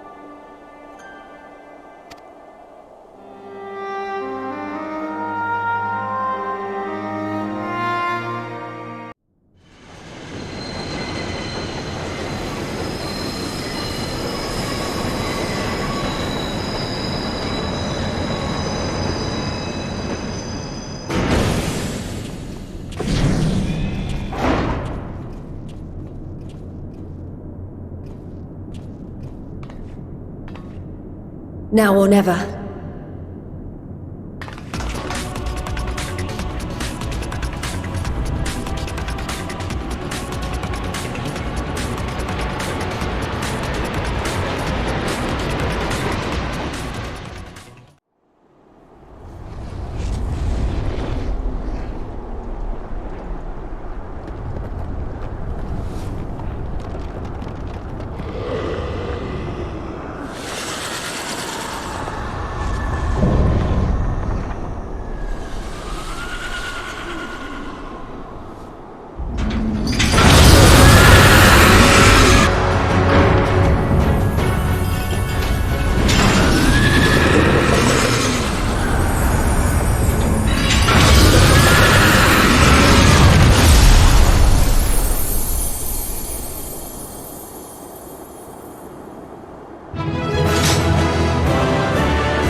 Farewell, Varus. May the gods have mercy on your soul.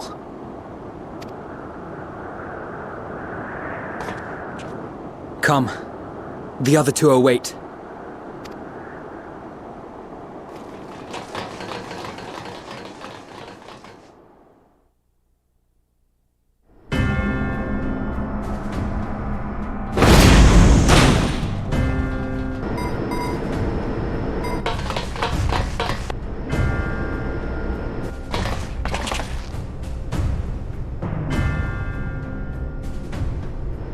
This madness ends here! Oh, hush. This is the best part. Enough!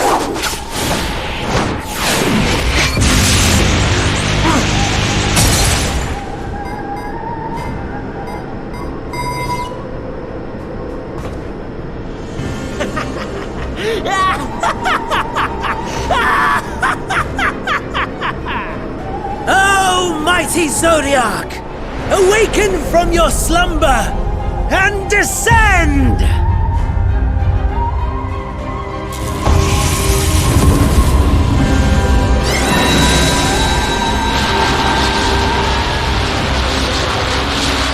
Some manner of magical defense?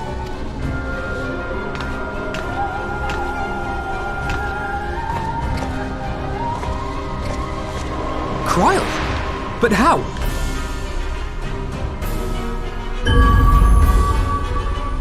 The shackles that bind my adversary will not be so easily broken. Hydaelyn! Feeble relic of a forgotten age! Hark! Victory is mine!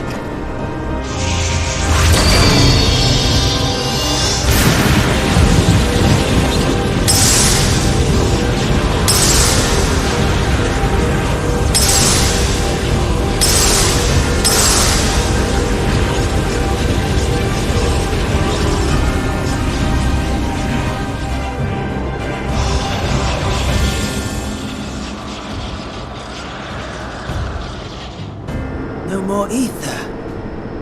And I was so close.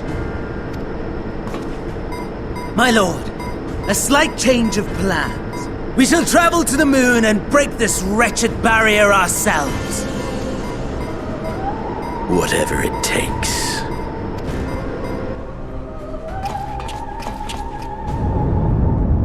What was that?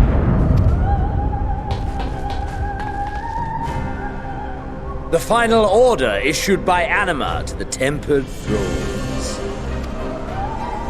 Should the Empire fall, the world must share her fate. Of course. Father lacked the conviction to give such a command. The abomination born of his flesh was but a puppet, and I the puppeteer. You madman, you monster! There's a funny joy in watching your flailing attempts to fight the inevitable. You're all going to die, and are powerless to prevent it.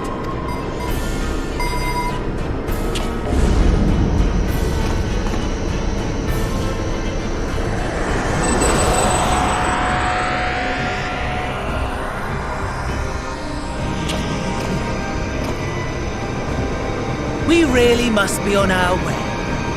You're welcome to give chase, provided you are content to leave comrade and tempered alike to die screaming.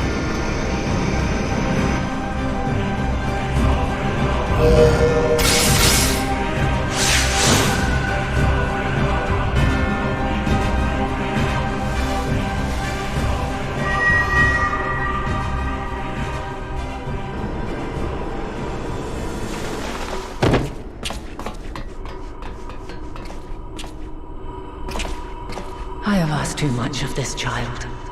Tend to her.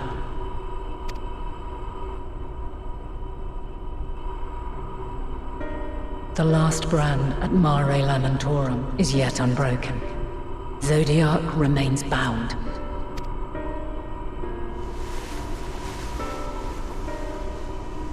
I have shifted the flow of ether and sent the enemy far from their destination. Now, I shall divert it once more. An ally awaits, and I will deliver you unto him. Seek his aid. Restore the seal. Zodiac must not be set free.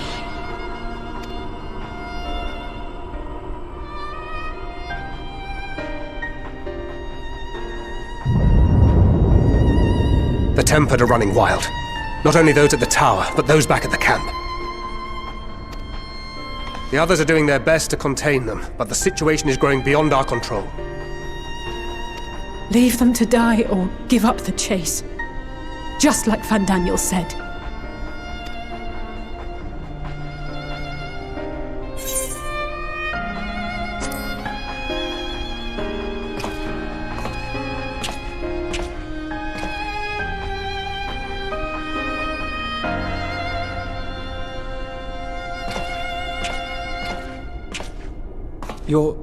You're going alone?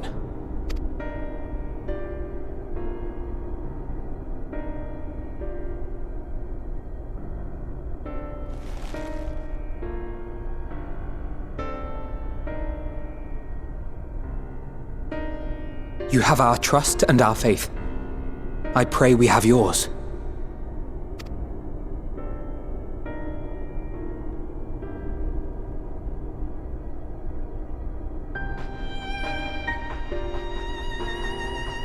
Our friends and the Tempered need our help. We will save as many as we can, I swear. Once we have matters well in hand, we'll join you on the moon. Until then, be careful. There's no telling what you'll find.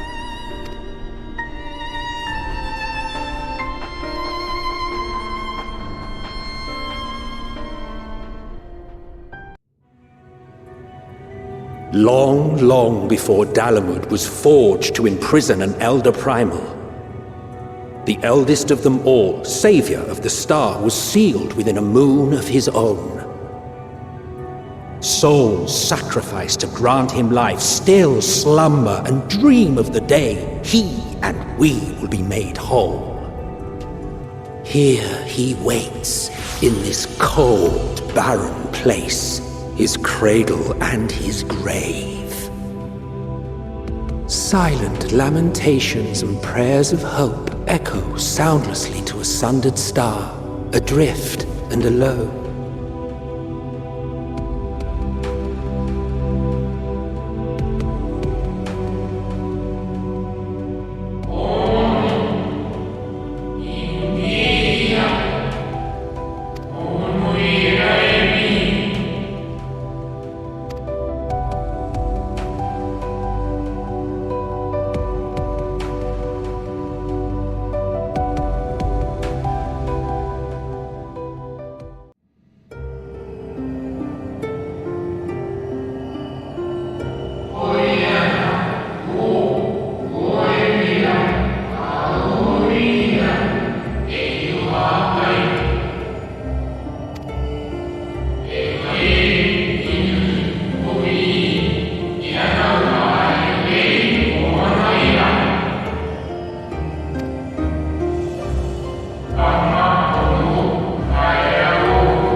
Amen.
in the nick of time to savor the crowning triumph. Unbound and free at last. Arise, Zodiac!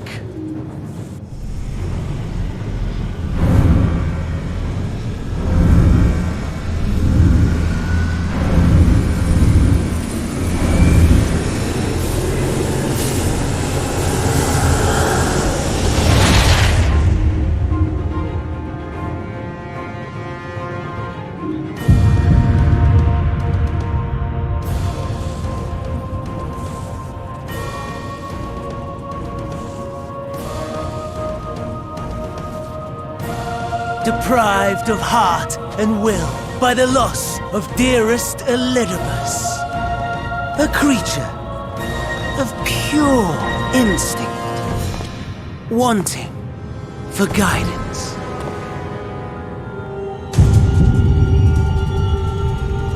But powerful, oh so powerful, more so with every passing moment. Such potential, even in this incomplete state. Still the savior who delivered a world from certain doom. So, here we stand. You know my intent. Consume the god, then the world. Stoke your fury to a raging inferno and dance among the ashes. Or perhaps you would face me here and now. A lesser but welcome amusement.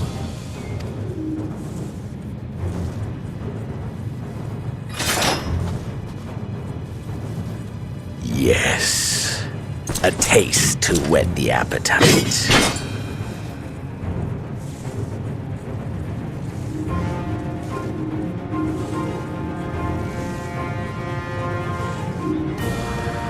Sorry to spoil the moment, but might I ask that you postpone the slaughter until I've said my piece? I promise I will be brief.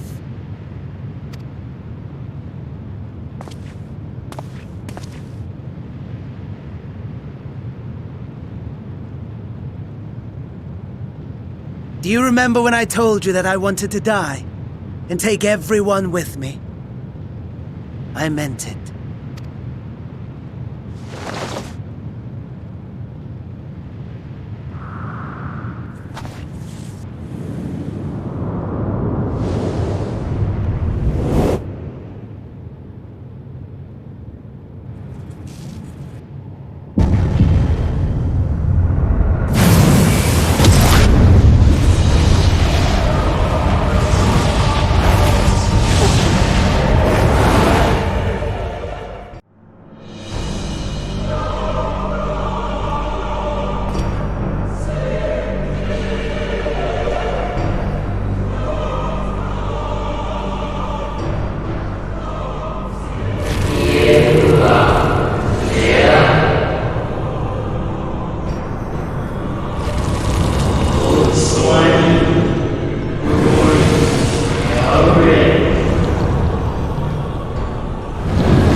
Such lofty aspirations!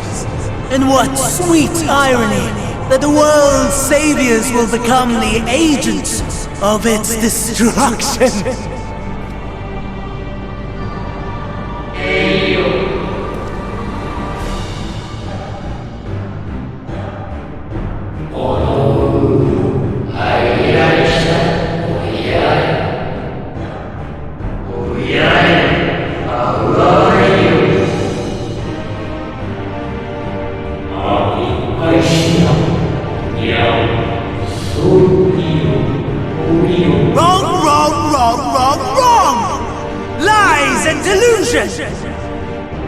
The dead have no power over me. You will be silent. Silent as the grave!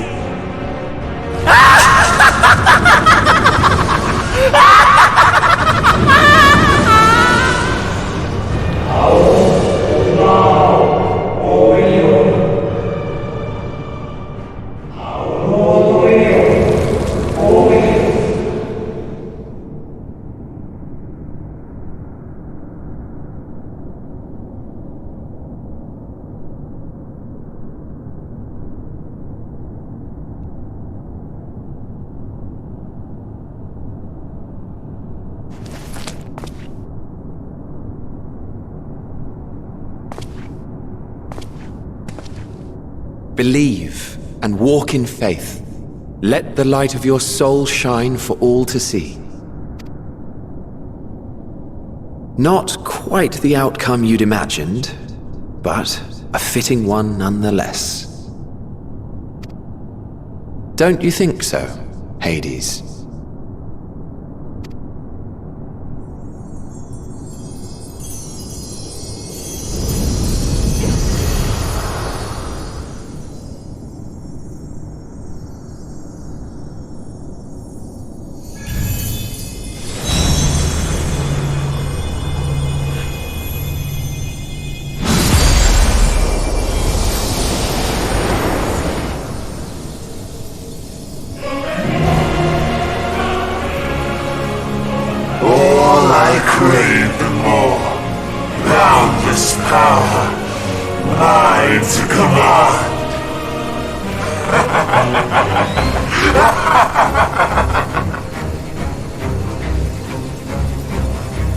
I had intended to pit my fractured divinity against Scions, but a more tempting option presents itself. The greatest obstacle to my ambition. You will trouble me no longer.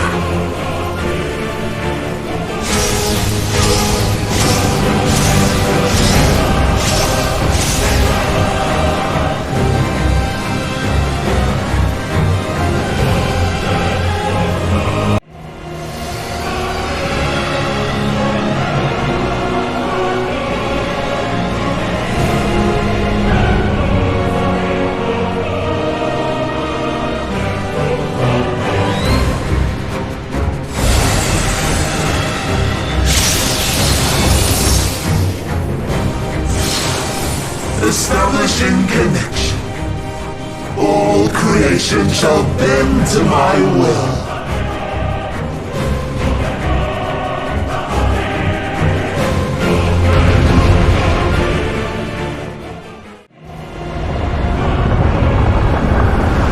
Is this the limit of your power? Is this how it ends?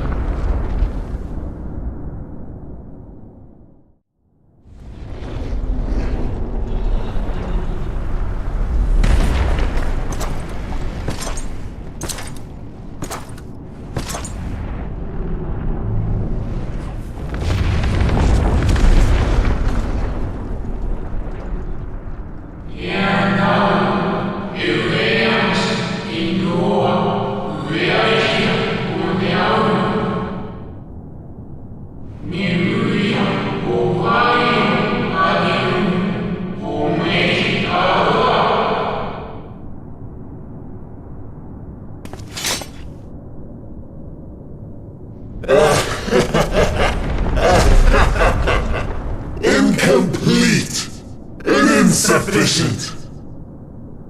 Of course he was no match. Once again, you have left my best laid plans in ruins. And played your role to perfection. Thus, sealing my victory!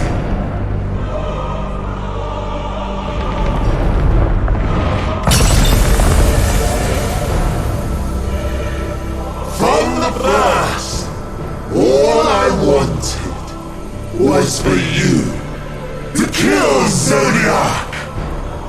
'Twas but one of many methods to achieve the desired effect. 'Twould have been the same had Xenos died in my place. But what better and more satisfying way to ensure success than to take control myself? My sole regret is that you live to tell the tale. Even so, I have fulfilled my heart's desire.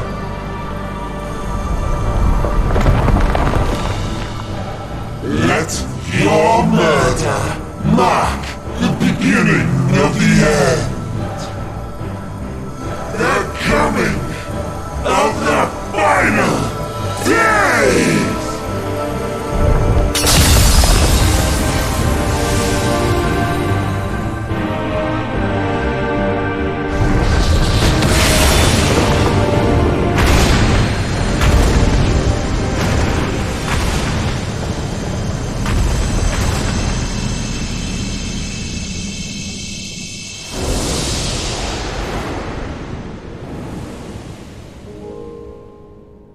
How quickly strength fades, and blood cools. Old familiar sensations. So many lives, so many deaths. No different this. I close my eyes and slip into the dreamless slumber.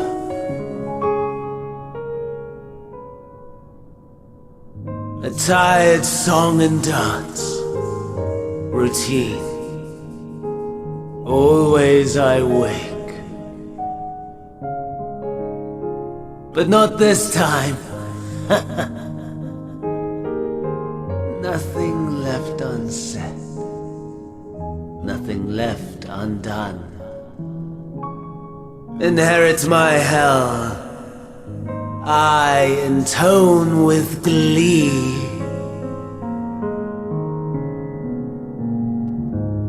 The man I was would weep for what I have become. The all-consuming contempt.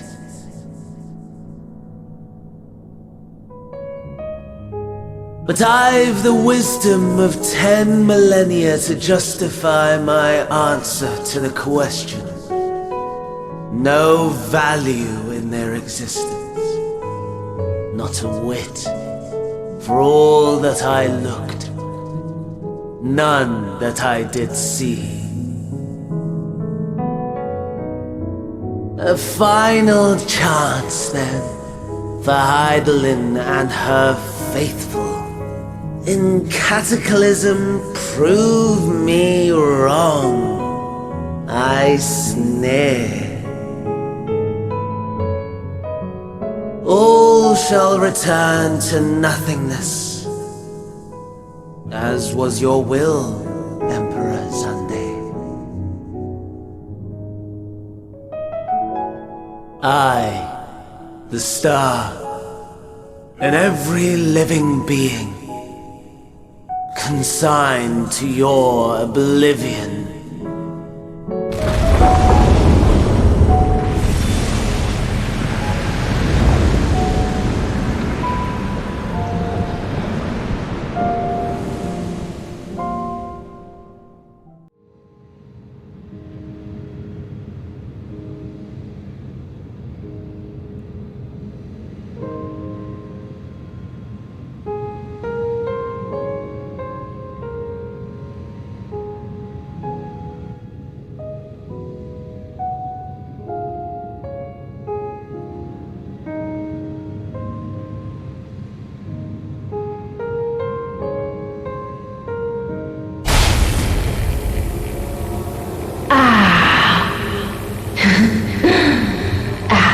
Lost.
No.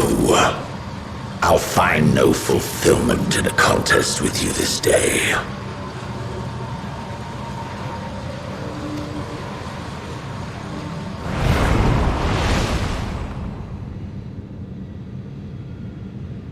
Slavering beasts gather at your gates, ravenous and eager. Already you turn to them and away from me.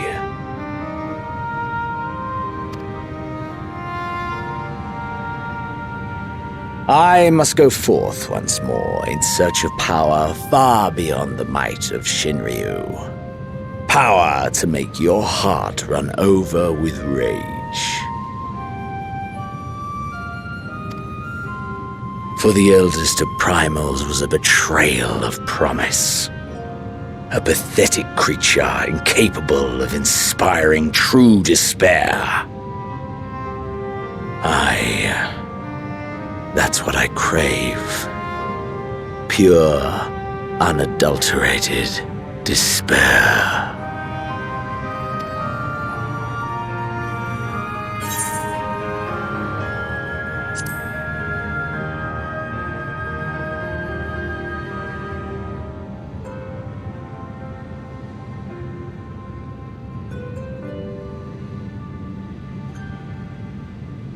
We shall see.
It is we who should thank you.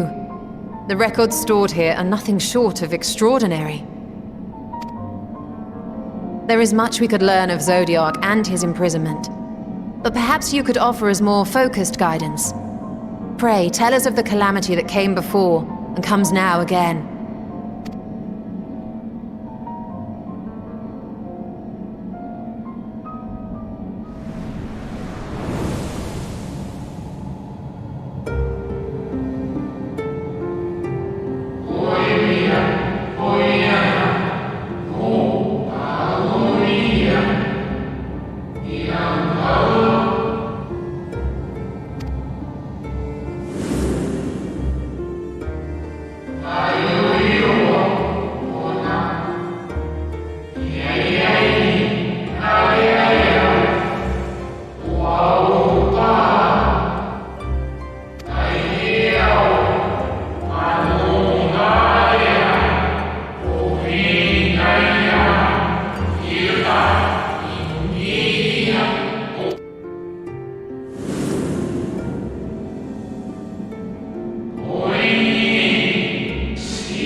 Were the ancients ever able to deduce its source?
Celestial currents.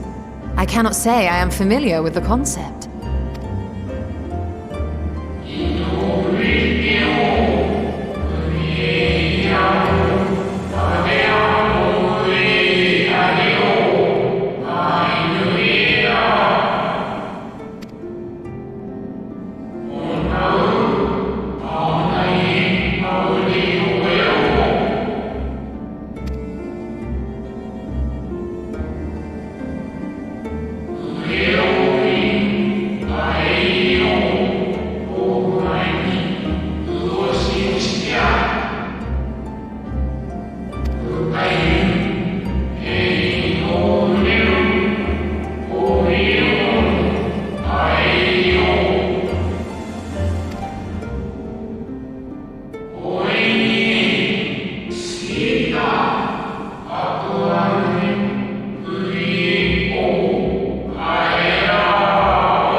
And so they sought a means to harness the forces of darkness, of activity and growth. Thus was Zodiac conceived.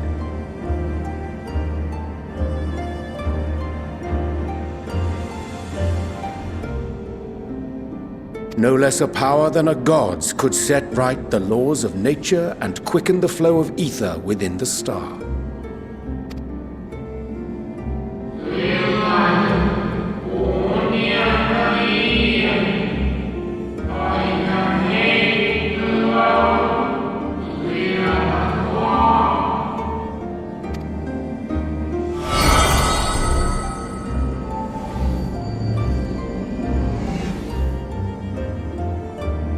Emmett Selk claimed that those who summoned Hydaelyn did so because they saw Zodiac's power as a threat.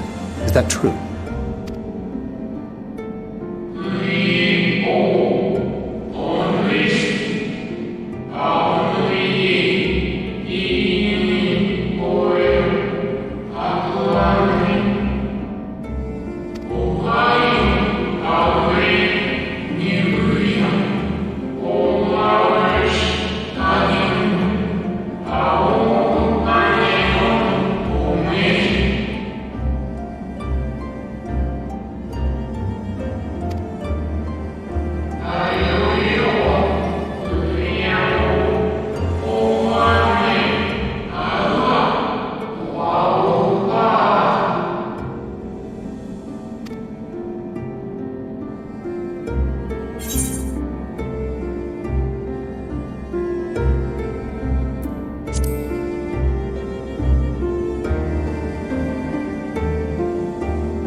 The Assyans set in motion 7 rejoinings before we came to oppose them. How many more worlds would have been lost had we not placed our faith in her?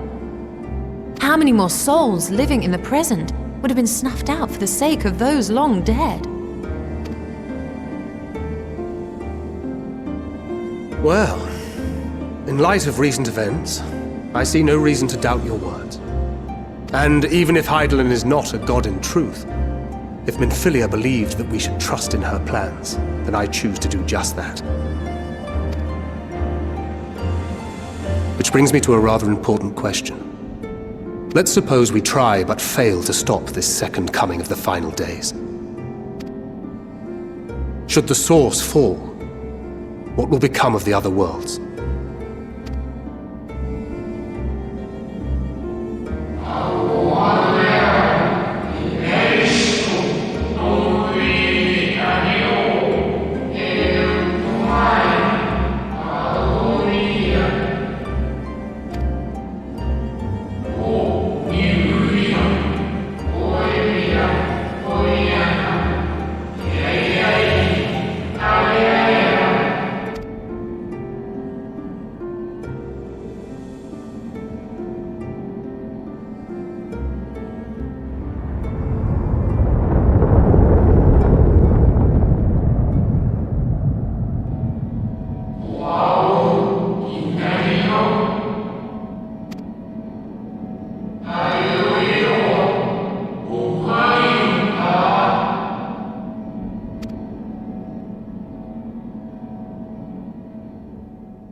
Yes, but what is it?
Our moonship pilot should be around here somewhere.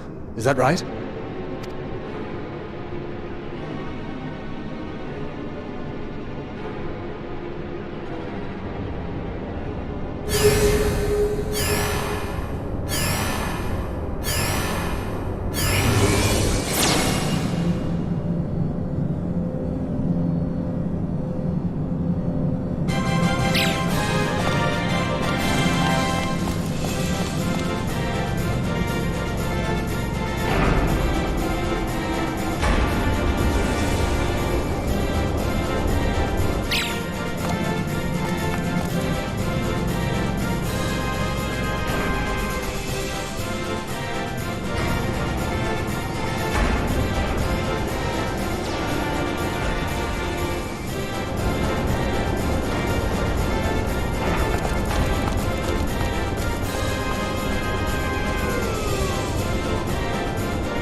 lively, everyone?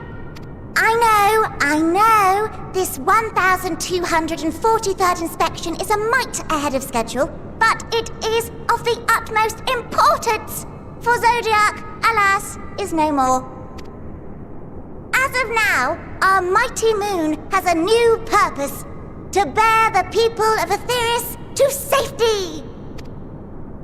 Our time has come, my friends!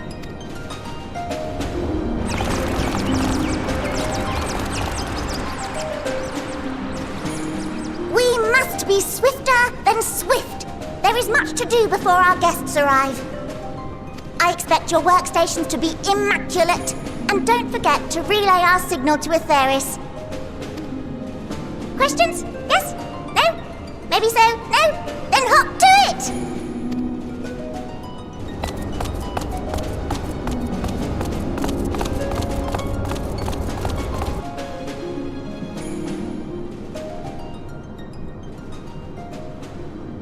"'Tis a rather curious crew she hath chosen. Their endearing forms intended to ease the passengers' hearts, perhaps." Perhaps.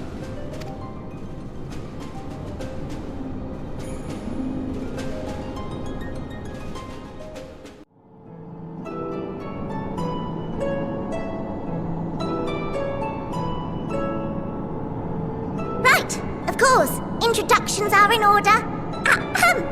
My name is Livingway, and we are the Loporits, created for the express purpose of commanding this ship and bearing the people of Etheris to a brave new world. More specifically, I am the one whom she charged with the execution of her most vital plans. You might say I'm her right paw. Livingway's the name. Map reader and navigator of the heavens.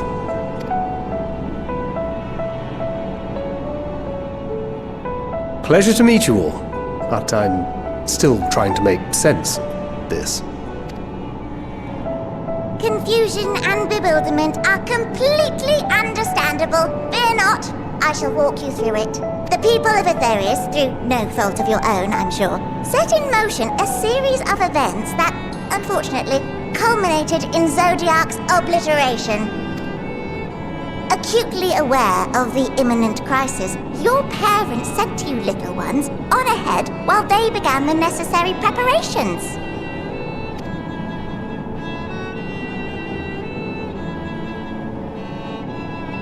Still not following? No? Very well, I shall elaborate further.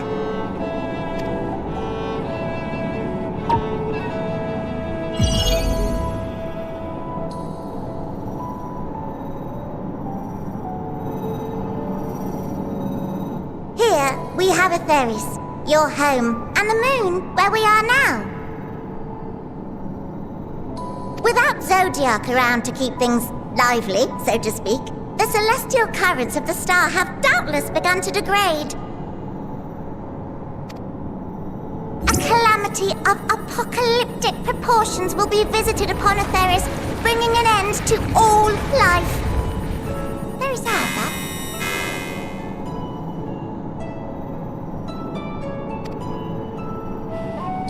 So too hath the Watcher claimed.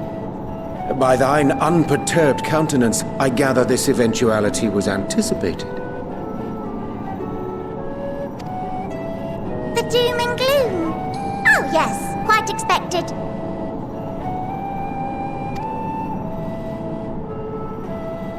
Imagine, if you will, that Etheris is a delicious carrot that I've forgotten to eat and left out in the midday sun.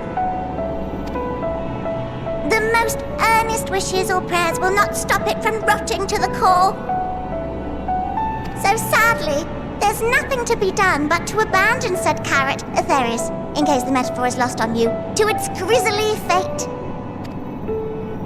And this moon will serve as the vessel to deliver us to a new home. Just so! We will gather up as many people, supplies, and resources as our stores will hold. And then, once everyone is aboard, it's off to another star. easier said than done, admittedly, for one does not simply hop from star to star on a whim. Which is precisely why we've spent countless years constructing the most propulsive of propulsion systems. We ought to make it to our destination in 2 shakes of a rabbit's tail.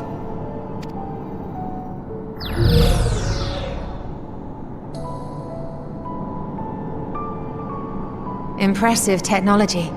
I dare say it is beyond anything we have ever seen. No need to shower us with praise. All we've done is faithfully carry out the instructions left to us by Hydaelyn. Back in the old days, when she was still just Venar, she was dedicated to the study of the world and its inner workings.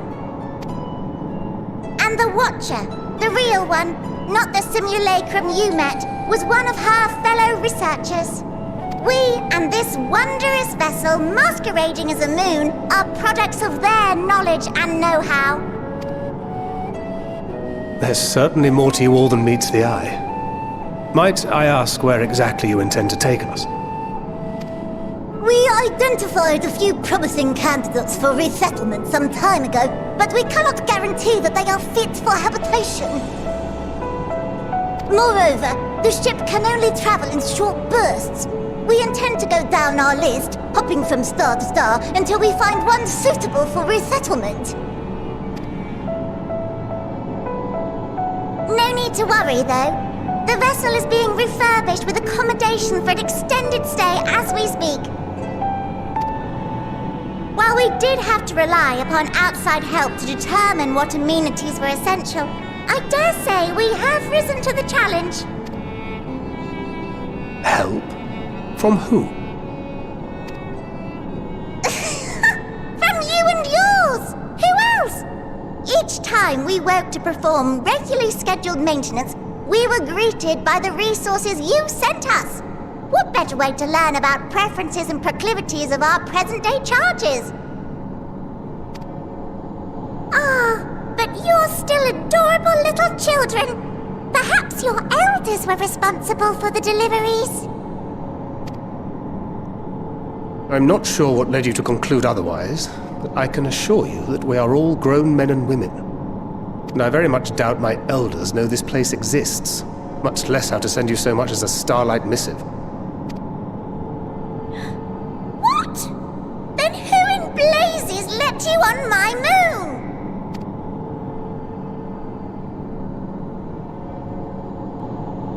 Hydaelyn herself led you here. You don't say! Well, that's really not children. Then why are you so small and stunted? Like little baby carrot people. Well, Amarotines were a great deal taller. In the present day, persons of such prodigious size are exceedingly rare. So, you're saying everyone's not like the Watcher?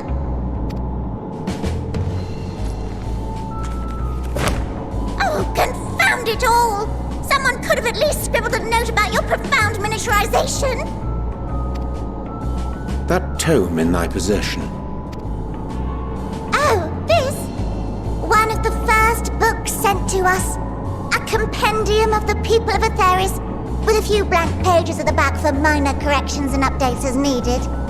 The sum total of our knowledge of your kind is contained in these pages. I thought it was abridged and made small for our benefit, but this isn't a regular-sized book, is it?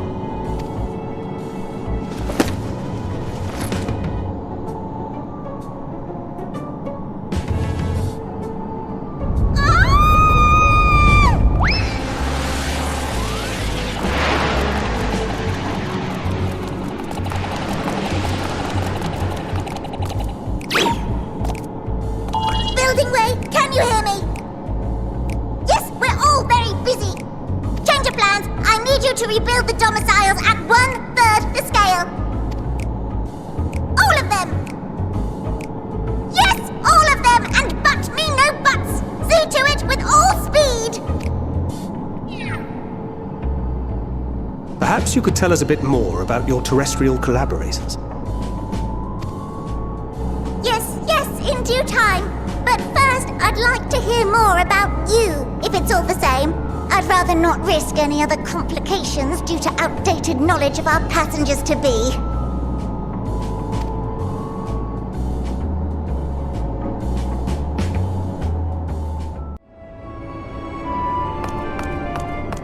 Ready in the teleporter.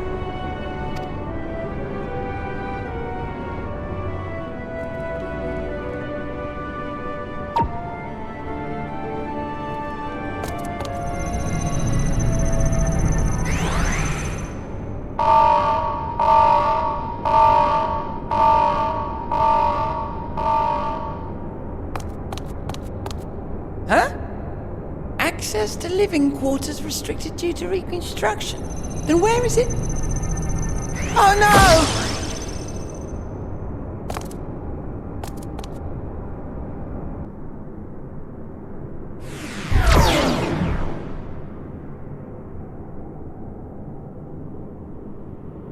A private audience, as thou didst request, for reasons I know not.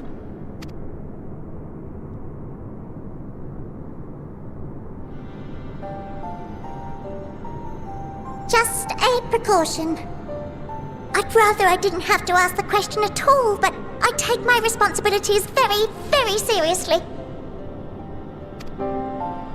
Do you and your friends, by any chance, find our accommodation wanting? Be honest, brutally even. 'Twould be ungracious of me to belittle the efforts of thee and thine. Lovely sentiment, really, but the disappointment is writ plain on your comrades' faces. It's all the more frustrating since no one will come out and say what they find wanting.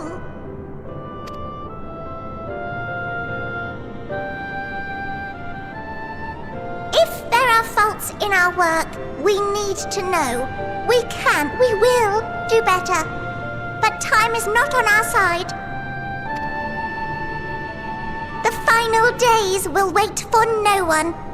If your people are to be saved, we must take quick and decisive action. This vessel must serve as a home for as many passengers as possible, for far longer than we may like. Which brings me to my request. Our collaborators on Atheris are doing what they can to prepare for the voyage. Would you be willing to go and lend them a hand? Having seen the moon for yourself, you could speak to its many splendors, learn what else they might require, and assuage whatever concerns they have. Wherefore wouldst thou entrust me with such a task? How to put it? You're the only one who appears not to be wholly unsatisfied with our work. Or quite good at pretending that's the case, at least. Calm, collected, tactful to a fault. Very particular with your words, too. You understand that, in the face of great danger, one cannot pursue perfection at the expense of practicality. The difficult choices must often be made for the greater good.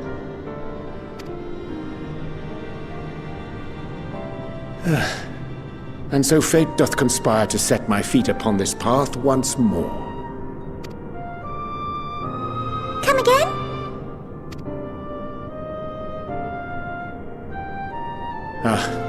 Idle musings. 'Tis no trifle thou dost ask. Yet full well do I understand the urgency and necessity.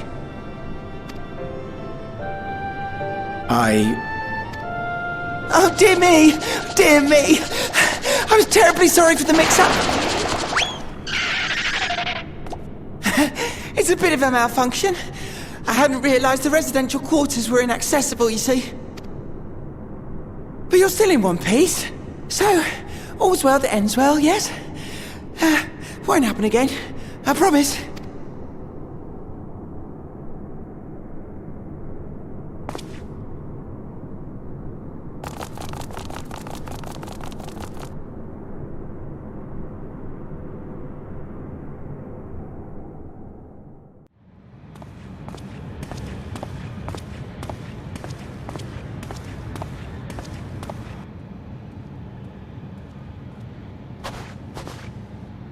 Thine arrival is timely as ever.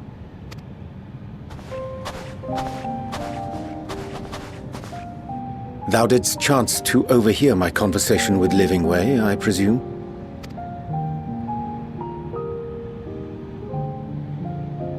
'Twas not mine intent to move in shadow. Nevertheless, I have been asked to do that and more yet again. Is it so plain that these strangers could intuit it at a glance? My capacity for silence and secrecy and duplicity? And Grahatir did contrive to deliver the first at the price of his own life. I was complicit in the scheme. A sacrifice averted for a mercy. Would that I could say the same for Menphilia. One life for one world. And by that bloody bargain brokered by my hand were the Scions robbed of a dear comrade, and Flamine her beloved daughter.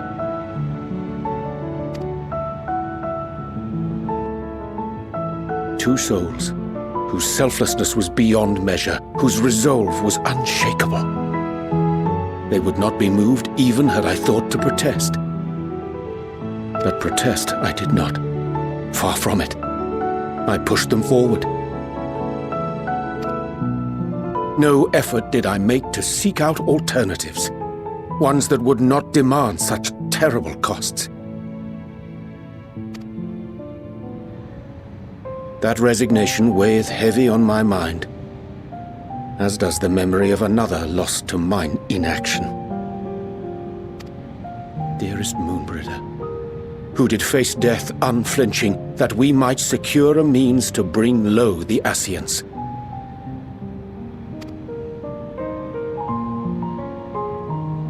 In her hour of need, I did naught. Dutiful disciple of Louisoix, ever looking to the greater good. Had I shut mine eyes and bid her live instead, mayhap she would be with us today.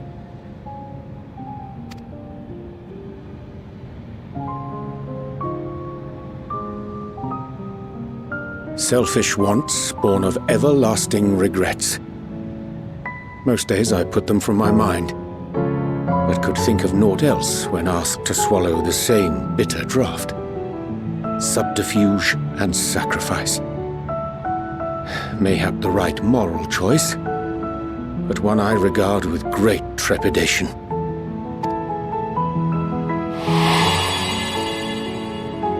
The Calamity of Amarot was a tragedy beyond reckoning, one which must never again come to pass.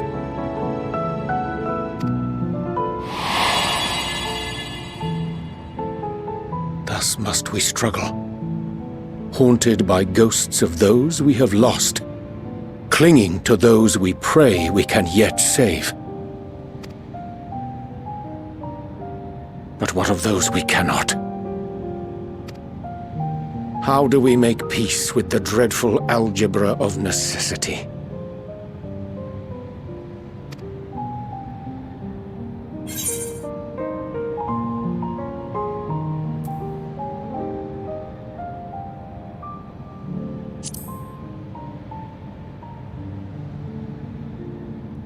Sage counsel indeed.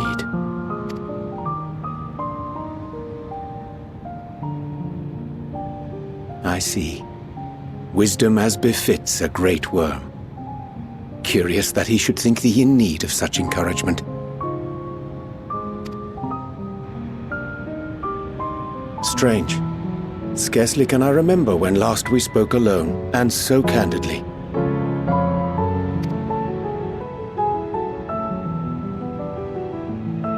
I thank thee. For all my supposed skill with words, I find it difficult to express such private thoughts. As for the Loporrit's proposition, I will take time and consider how to respond. 'Twould be to our mutual benefit if we could converse more openly with our aspiring caretakers. A concern I should be glad to address on the Scion's behalf.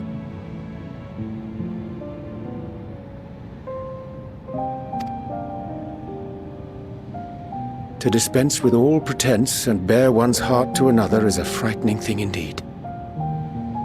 But we cannot move forward ere we take that bold first step. A lesson I have learned many times before. And today.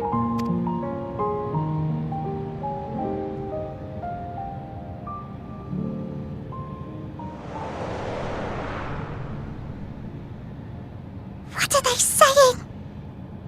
Curse these ears and that bugger all! No matter. We've got our plans.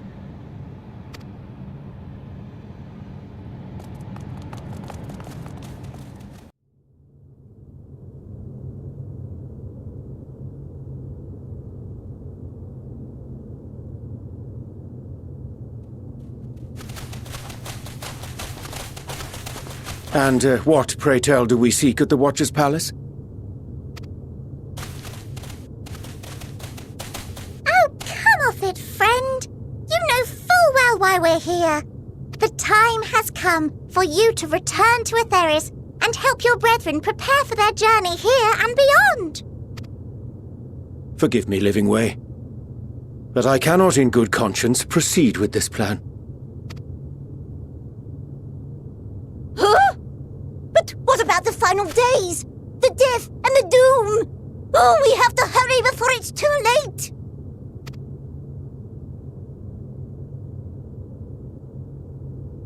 Your unflagging commitment to your duty is endearing, to say the least.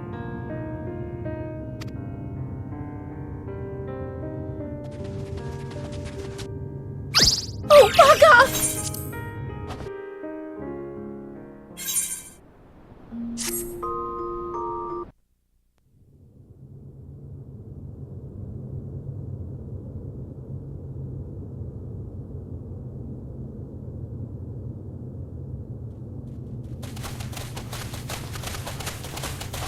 And what, pray tell, do we seek at the Watcher's Palace?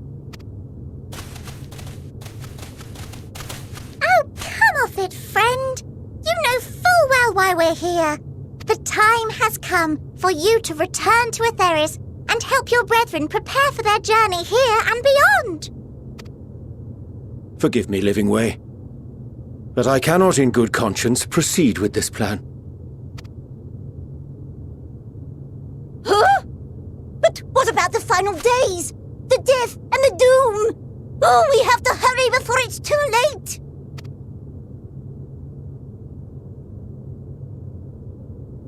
Your unflagging commitment to your duty is endearing, to say the least.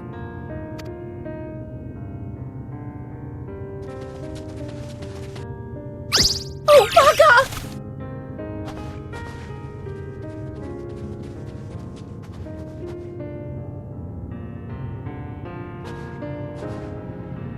Be at ease. They bear you no grudge, nor do I. How could we, having come to understand your purpose? For millennia, you and yours worked tirelessly towards the singular purpose of this heavenly vessel's construction. An arduous feat by any measure. 'Tis clear you have spared no effort. Why, your very names are a testament to your dedication.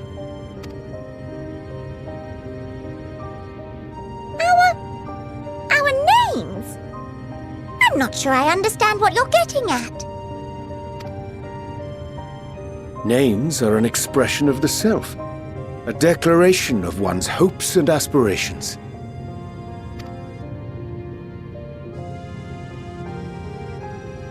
Your use of contemporary, uncomplicated nomenclature doth ensure clarity of purpose. There can be no doubt that your love for the people of Etheris is boundless and pure.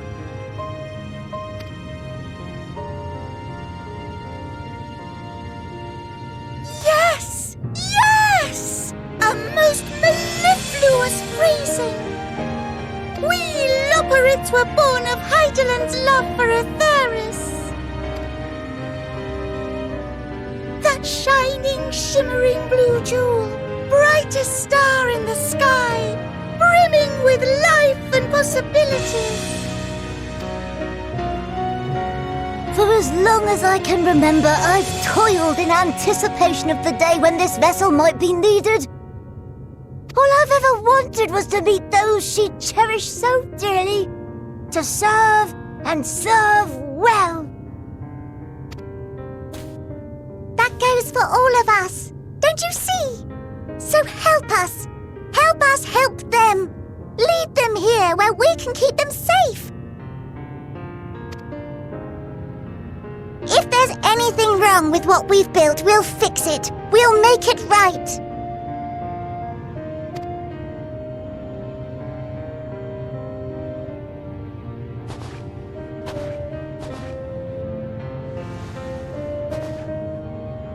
Your works want not for repair. Yet there remaineth much for you to learn of men, and your own kin besides.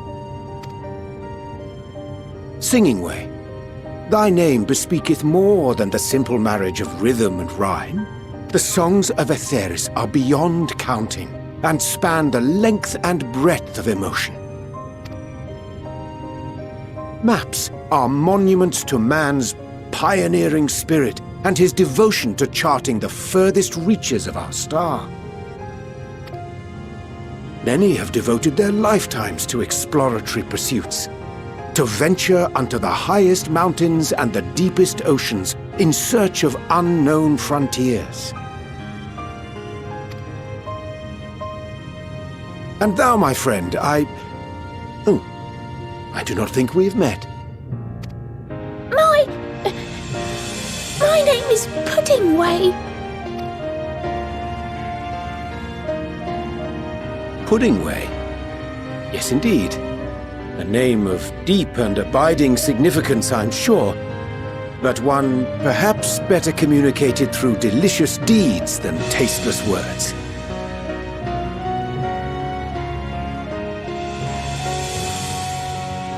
A judicious application of fey magics at a later juncture may be appropriate.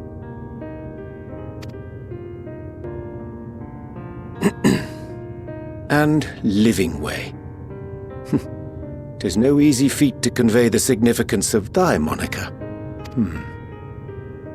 When I was a bookish boy, a dear friend of mine was fond of peppering me with questions as I read, to my occasional annoyance. One day, I posed to her a question of mine own. What doth it mean to live? After much contemplation, she proffered this answer. The anticipation of a half-read story's conclusion. The hope today's mistake may serve as tomorrow's lesson.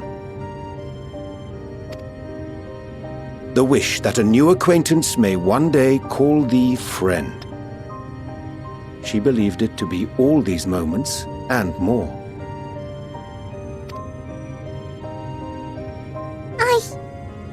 I want to understand, but... I, too, still labour to find mine own answer. 'Twould be my pleasure to assist you and yours in embarking on a journey of self-discovery and enlightenment.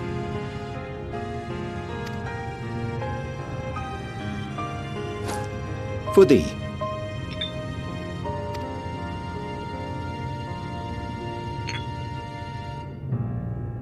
Ink as blue as the waters of Aetheris.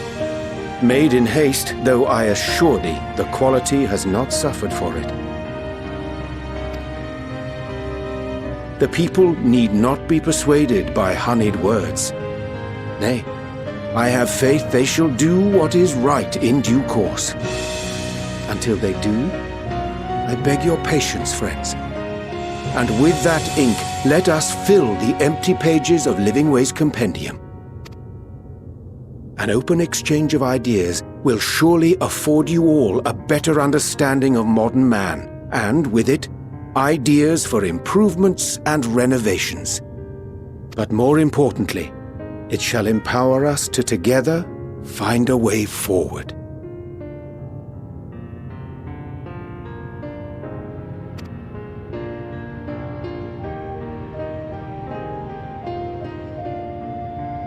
I hope you're right.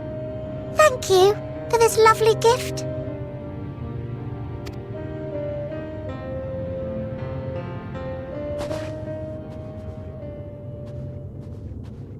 There you have it. I shall remain with the Loporrits to ensure that all is in order.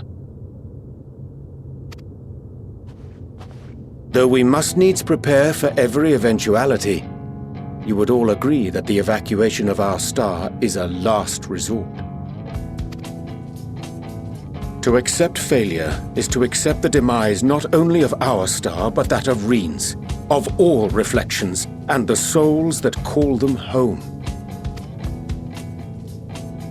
Which is why I have every faith that you shall fight to the last, that such drastic measures may prove unnecessary. Should the worst come to the worst, and I pray deeply that it won't, I'll take comfort in knowing preparations were made under your watchful eye. Aye, thou mayest be assured that if Calamity cometh, not a soul will be left behind, if being the operative term.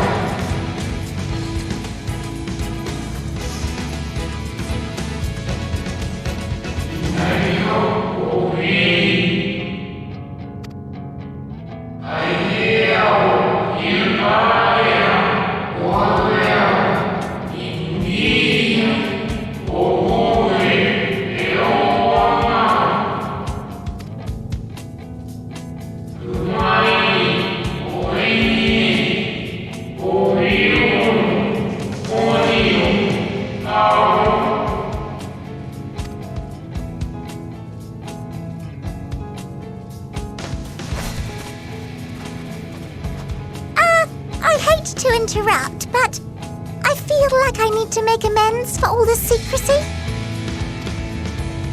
Think nothing of it. We haven't been the most gracious of guests. Do convey our apologies to Growingway and the others. But of course! And when next we welcome more guests from Atheris, we'll have learned to be much more hospitable hosts. And circling back to the matter of inappropriate secrecy, we ought to discuss our benefactors. Agreed. The Sharlayan Forum, yes? What? How did you know? The more I heard, the more obvious it became. The Forum's aims align closely with those of your anonymous patrons. A telling coincidence would be an understatement. Though had we not taken it upon ourselves to peruse certain restricted tones in Labyrinthos, we might still be unaware of their plans. But let us continue this discussion upon our return. I dare say we have kept Alphino and the others waiting long enough.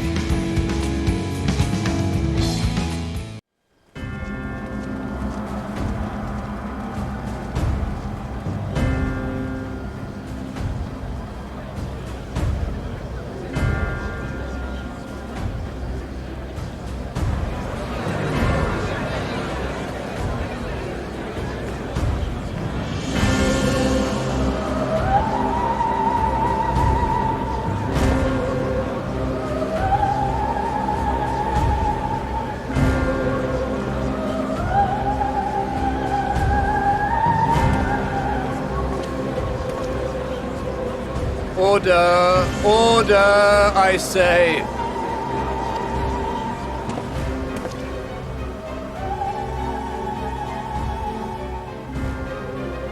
I thank you all for gathering here on such short notice.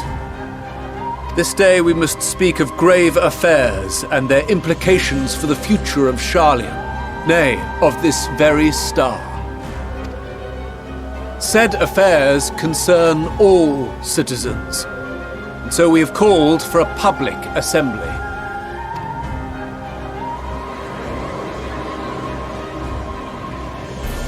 You may have heard rumors of the Talopheroi and the havoc these madmen wreak abroad.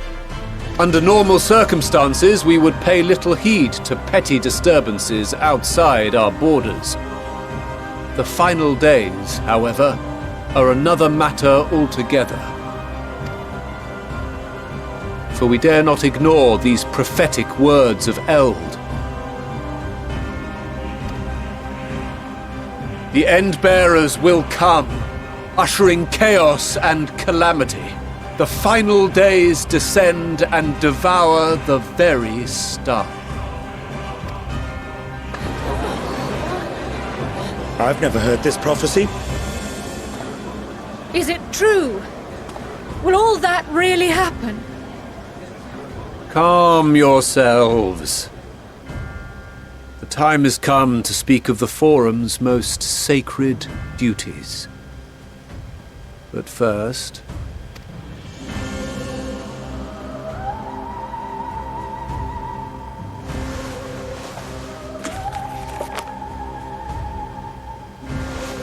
Give voice to the voiceless.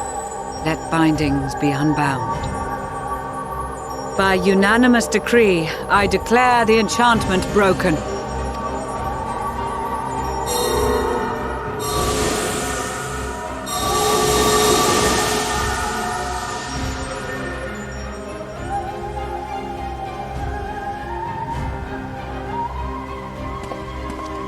Master Leveilleur, if you would.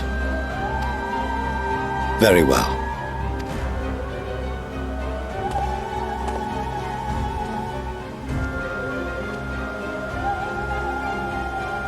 "270 years ago, our forebears began an expedition in the Dravanian hinterlands, in search of a route to access the ethereal sea. This much is public knowledge. Their findings, however, would become the Forum's most closely guarded secret. What those researchers discovered in the hinterlands was not a passage unto the ethereal sea, but the very heart of our star, and Hydaelyn herself.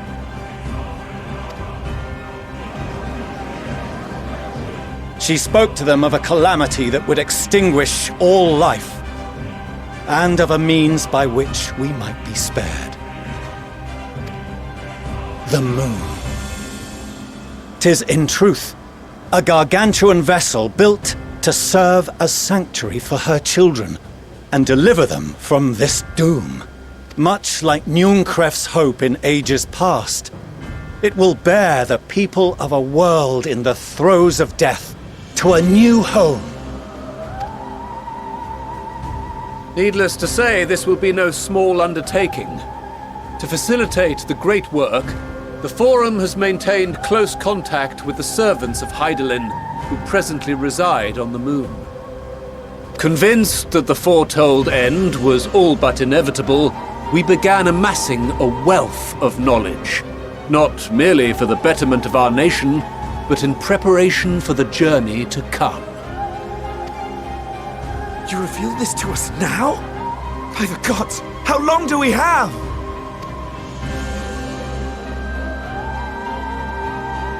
While we cannot say with certainty, we believe the hour to be nigh. We received a transmission from the moon suggesting as much not long ago. Which is why we must in earnest begin preparations for the great exodus. For his impressive contributions, and the leadership he demonstrated during our withdrawal from Dravania, we have elected Master Leveilleur to oversee this initiative.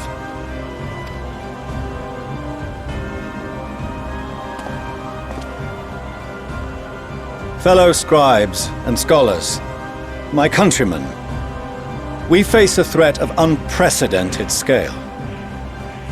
We must challenge the trials before us with composure and conviction if we are to find salvation. The wisdom of Sharlayan has ever been a shining beacon in the darkness, and so it shall continue to be.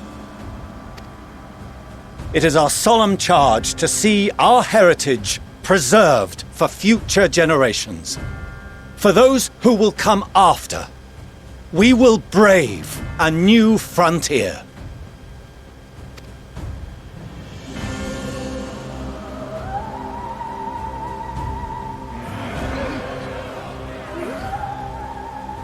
Administrative edicts will be relayed to all major institutions ere long. In the meantime, carry on with your duties. With that, I hereby call this assembly to a close.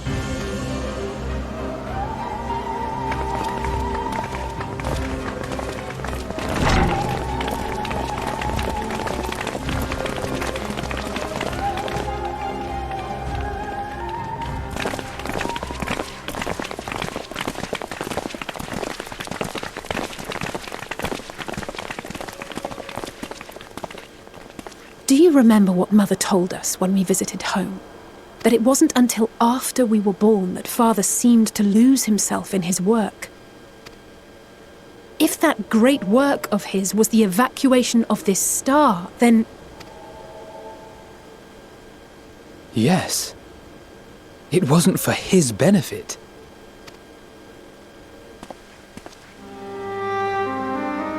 Would you mind waiting here a moment?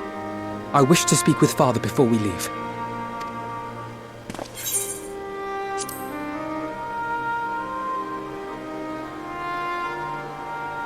Thank you. I shan't be long. If it's all the same to you, I have a few choice words to share with Father as well.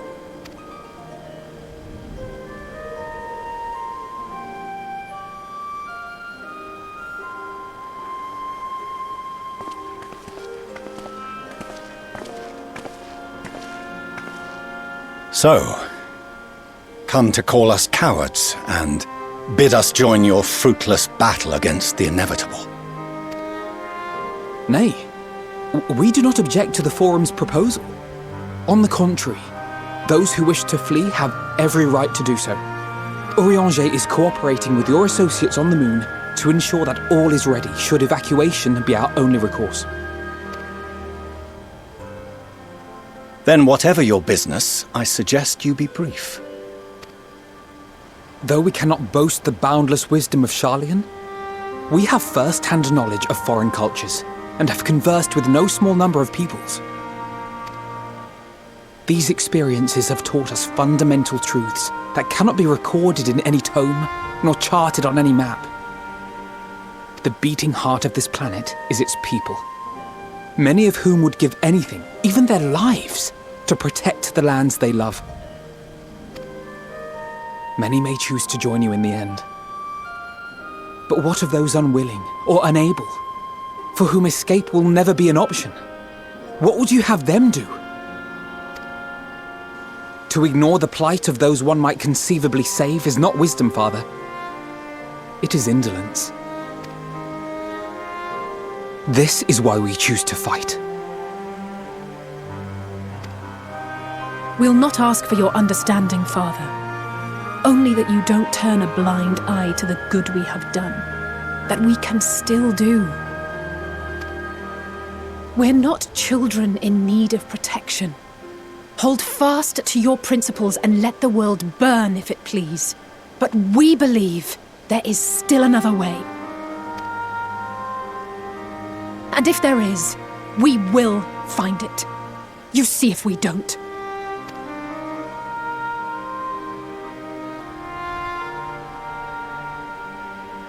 Do as you will. Just stay out of our way.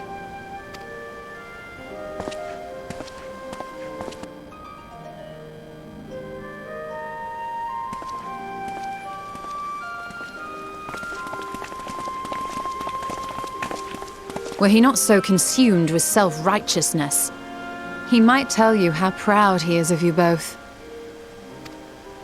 Bold words call for bold action, and there'll be no turning to your father should plans go awry. As if I ever would. So long as there are those who wish to stay and fight for this star, we have to do what we can to help them.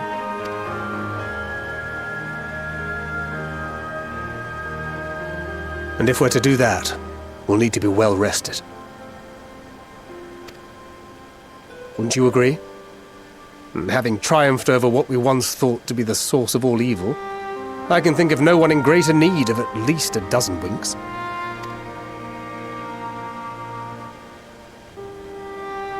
Shall we then? To the Annex, to prepare for tomorrow.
Oh, apologies. I didn't mean to... If you could spare a moment before bed. Thank you. I fear this may be the last quiet night we have to talk for quite some time.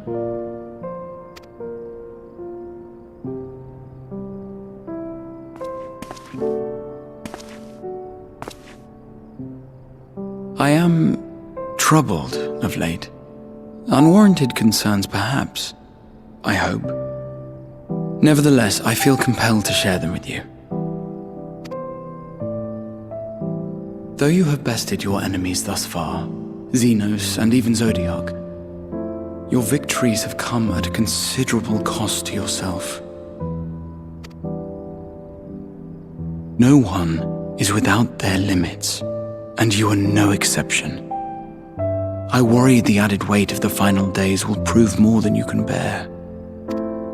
It is surely too much for any one man. But you needn't bear it alone. Let me share your burden. My, carrying capacity pales in comparison to yours, but I could still help. Shoulder the occasional satchel from your ever-growing mountain of, baggage. You have already done so much to help relieve me of mine own encumbrances. 'Tis only fair that I repay you in kind. Of course, it needn't be only troubles we share. Moments of joy may seem few and far between now, but there will come a time when we look back fondly on this journey. The inquiry at the Forum, our march through the snows of Garlemald, our impromptu dinner in this very room. All of it. And that is to say nothing of the journeys yet to come, to the ends of the world and beyond.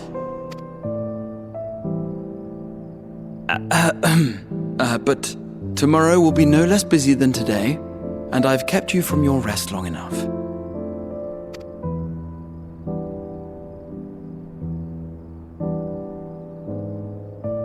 Sleep well, my friend.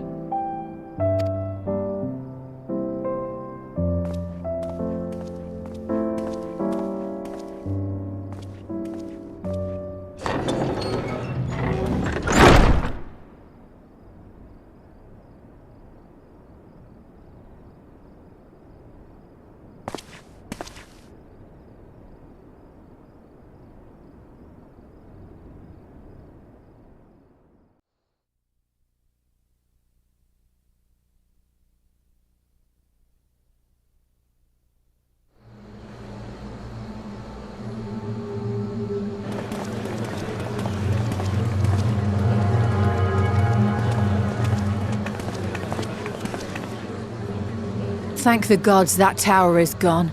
The sight of it was enough to make me sick. Thank the Ilsabar contingent, more like. Word is, they fought their way into Garlemald and toppled the bloody thing themselves. Not just the one, neither. All the towers have up and vanished. Aye, I heard the same. Commander Aldin and his troops helped keep casualties to a minimum too.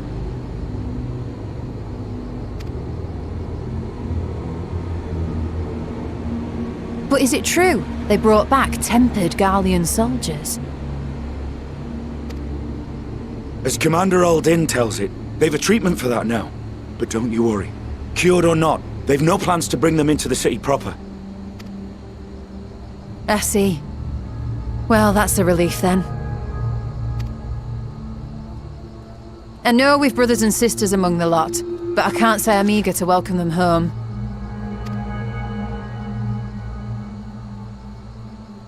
Wanted to think about it for a while yet.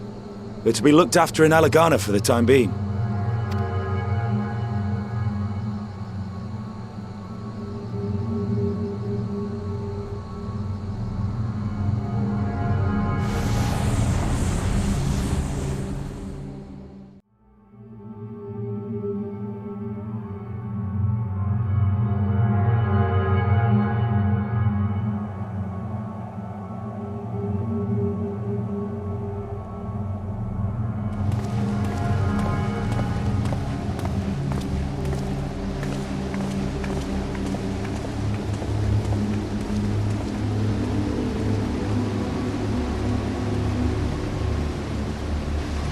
Another day, another commission of paramount importance.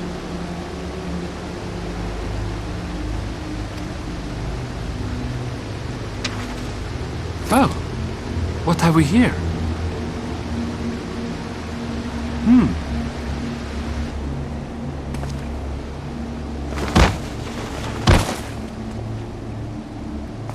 Hey, are you all right?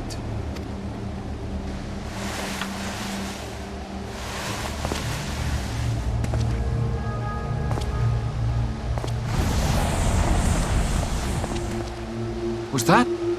No. The shadows play tricks, nothing more.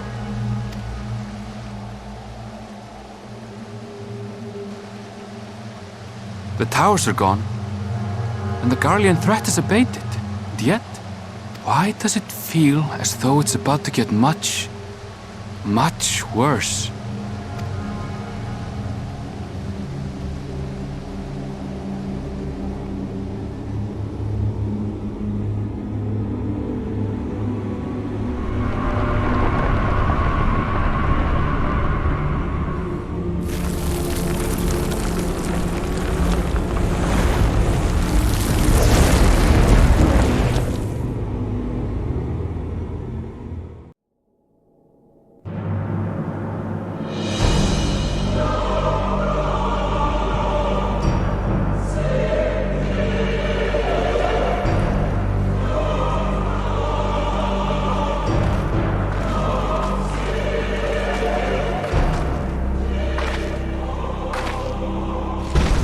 Leaving naught in their wake but blood and ash. Sun scorches earth and boils seas. And our sins ascend unto the heavens. 3 dooms to unmake all we were.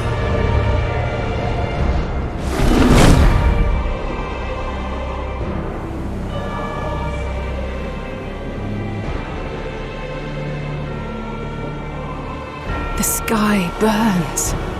The final days are truly upon us. My friends, I trust you have heard the news. We have. What can you tell us of the situation, Your Excellency?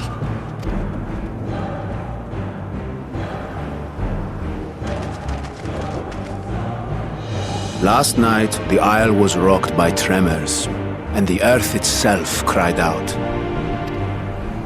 Aloft, the heavens began to burn. From all about, unholy beasts, the likes of which we had never seen, came forth in fury and rage. No. To say they came forth would be inexact.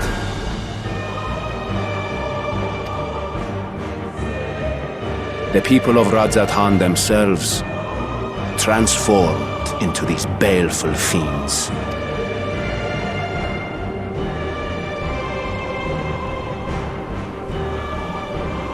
Though the phenomenon was observed throughout our lands, the first creature, the largest and most dreadful of the lot, wrought havoc upon us here in our fair city. Though they bear superficial resemblance to divinities of legend, they are ungodly abominations. The people decry them as blasphemies.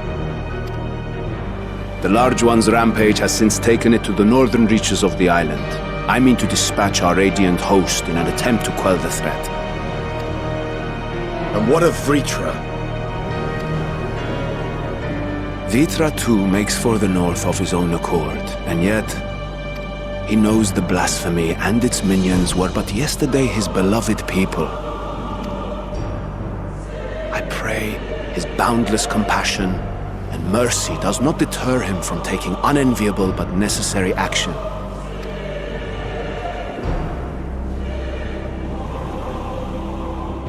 Understood. I ask that you allow us to aid you in quelling this threat. You would risk your lives to help us yet again? I have no words to express my gratitude. Our regiments approach the north from several directions, with a number of units set to depart from the docks of Yedlimat. They will make landfall in an area of dense jungle, where one can expect to encounter dangers even beyond the fell beasts we hunt. I leave you to your preparation. You will find me at the docks when you are ready to depart.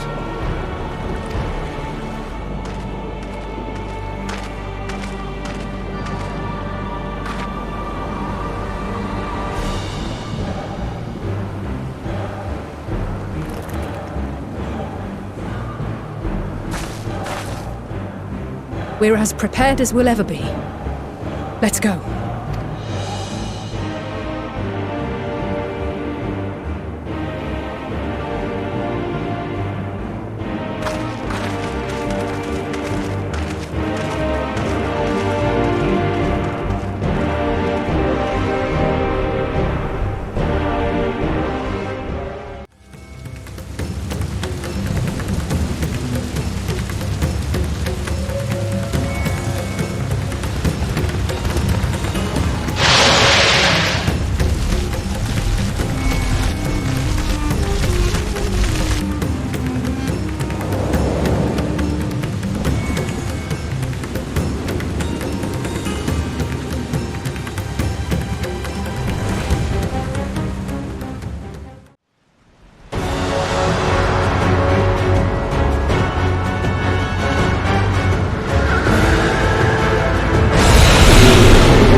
As I feared. What is it? The beast was there, and now it is no more. Yes? Indeed. We saw it plain. But you didn't, did you? I saw nothing. Not the blasphemy that perished here, nor the other men turned beasts. And because of this, I now see all too well. There is no ether. Where the creatures should be, I saw naught but emptiness. Emptiness? But that would mean... Recall the words of the Watcher. 'Twas a stagnancy of ether, a cessation of flow leading to decay and absence, that led the ancients to conclude their star was dying. This is the same phenomenon. The instant these people are seized by the transformation, their ether begins to rot and crumble away like dried mud. Until, from their corporeal forms to their very souls, naught remains. But the beast spoke with its dying breath. Surely at least a sliver of the man it was endured. Mayhap so. But even if the process was incomplete, it was little more than a faint residue. Gods be good. You're saying they cannot be saved? Not by any means known to me. Or by any means at all, like as not. For there is naught left to save.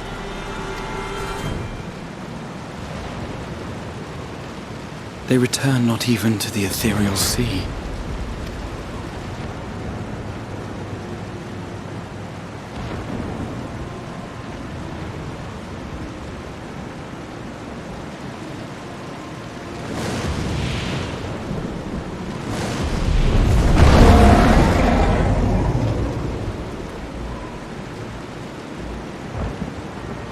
beasts rage on, their hunger insatiable. Even deprived of their master, they perpetuate his legacy of hate.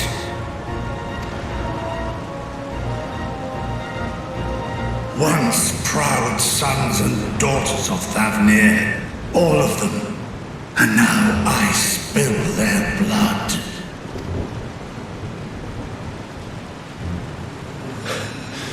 Vitra, my friends, I am heartened to see you safe.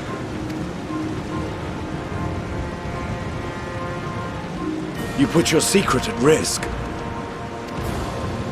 Those closest to me already know the truth. A truth I must now share with one and all.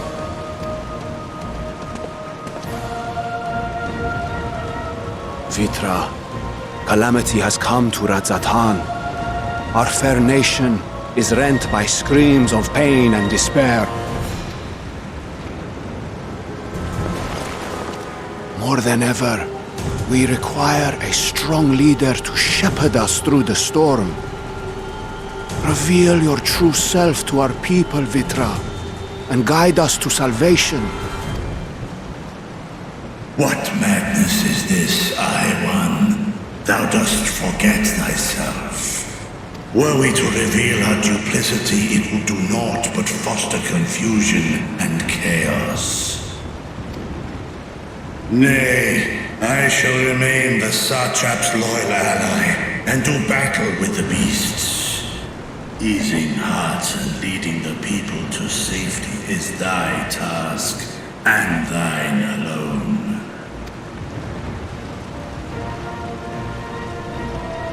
I ask that you remain at Ahewan's side, and render unto him what aid you may. I know not what lies ahead, but without you, Radzatan will not survive.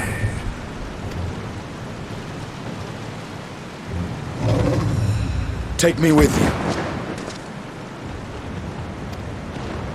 I am as at home fighting in the air as I am on land. Take me with you. Were my words unclear? I require no assistance. Thy place is at Ahewan's side. Estinian, here.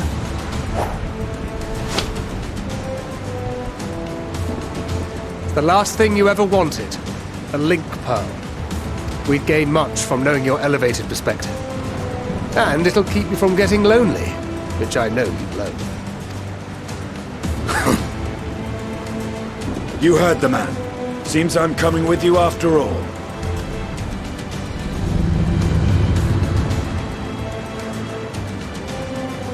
Then I pray thy grip is iron. Be it on thy head if thou dost chance to fall. Fair enough. Now, shall we?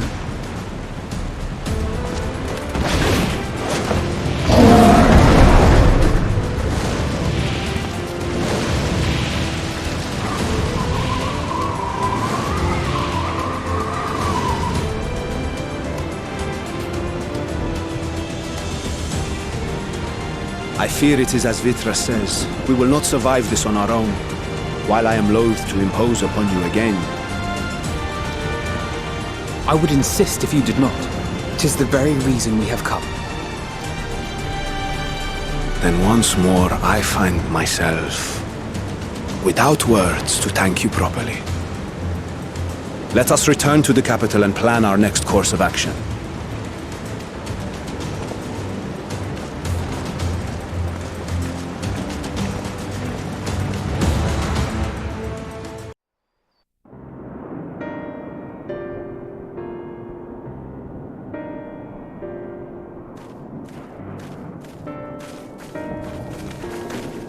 There you are. You've spoken with the survivors. Indeed. We thought to share what we have gleaned, that we might together gain a greater understanding of present circumstances.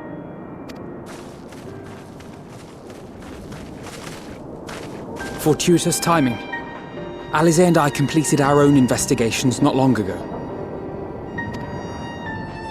Then we should take a moment to compare notes. Shall we begin with the two of you?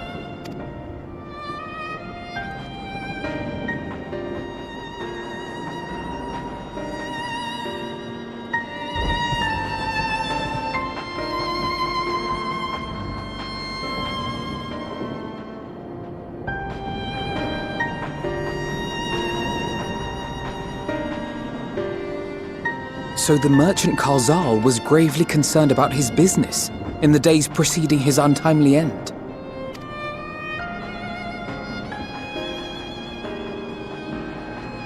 The tales we heard were much the same.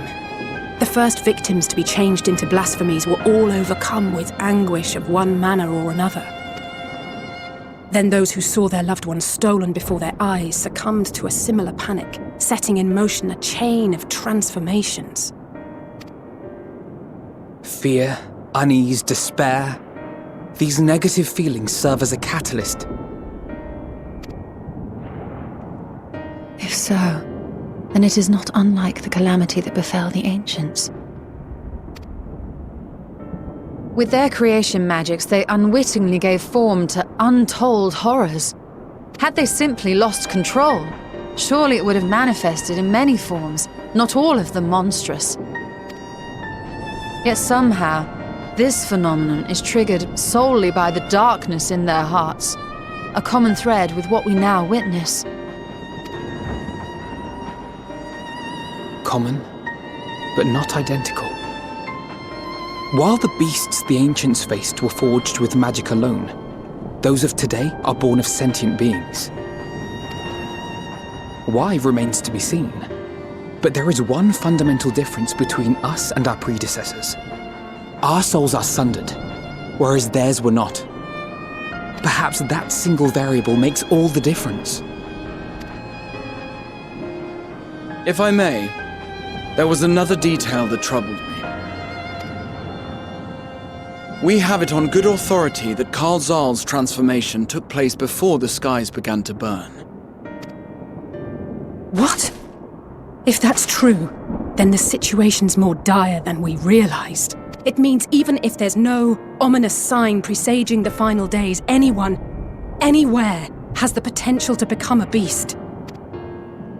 Even in lands we thought safe, even as we speak.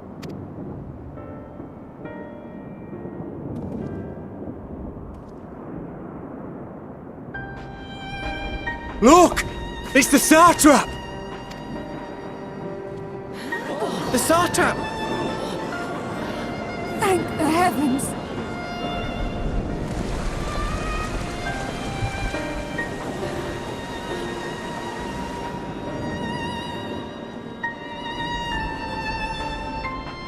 My countrymen, I am relieved and heartened to see you strong and safe.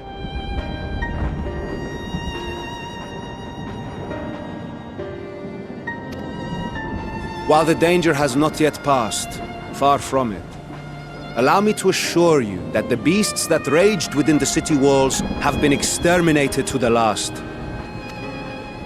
Outside this sanctuary, the brave men and women of the Radiant Host and our dragon ally continue to battle our unholy foes.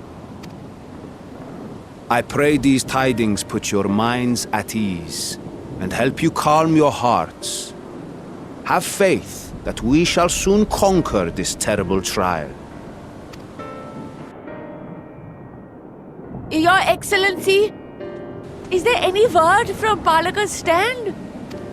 My grandson was bound for there yesterday, and I worry for his life.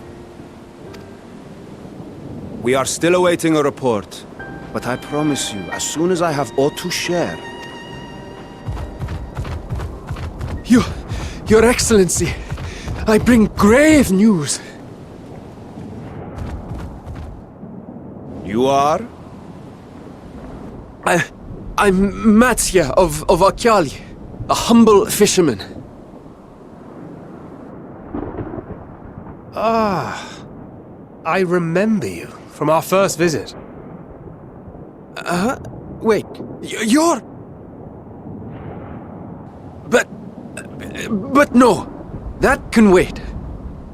When the skies turned red, I set off for Balaka's stand, fearing for the safety of a friend. But as I drew near the village, I saw dreadful beasts all about. No! Gods have mercy! Your Excellency! Save my grandson, I beg of you! We will spare no effort to save all we can, but you must remain calm. Calm? You tell me to be calm? You saw those beasts? They tore our bravest warriors limb from limb! What if we are too late, huh? They catch him, sink their fangs into him? The fangs! The screams!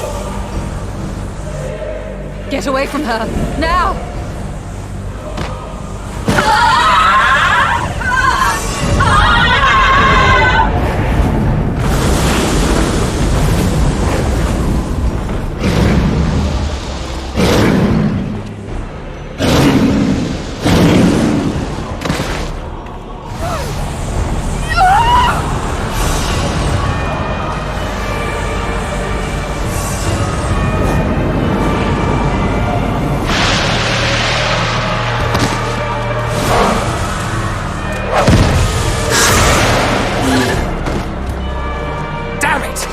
We've got to kill them before it spreads! We'll handle this. See the townspeople to safety.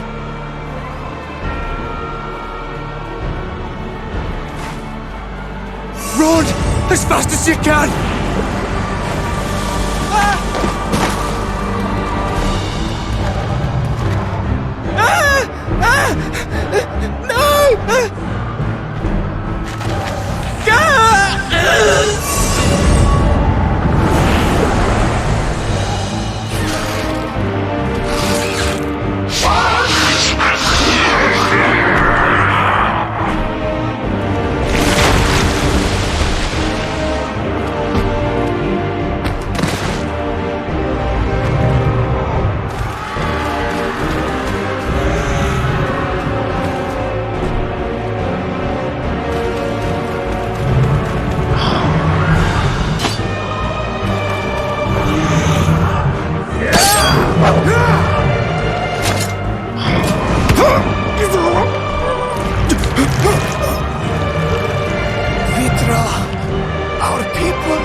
My son!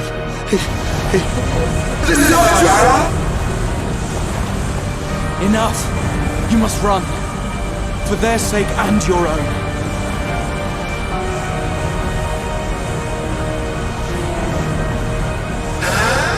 Yes. You will survive. You must.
Be strong, my friends! Fear not, for we will defeat these abominations!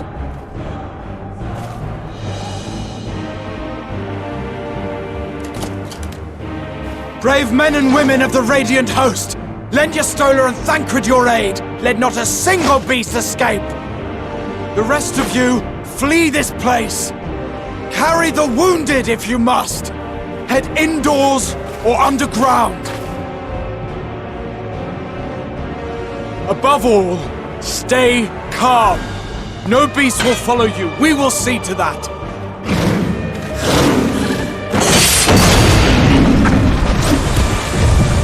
Stefano! Alice! Leave the city to us, and make for Palaka's stand at once! Matya, show my friends to the village! I promise you, they're more capable than the host's finest! Right! Go with them, will you? We will save these people, as many as we can.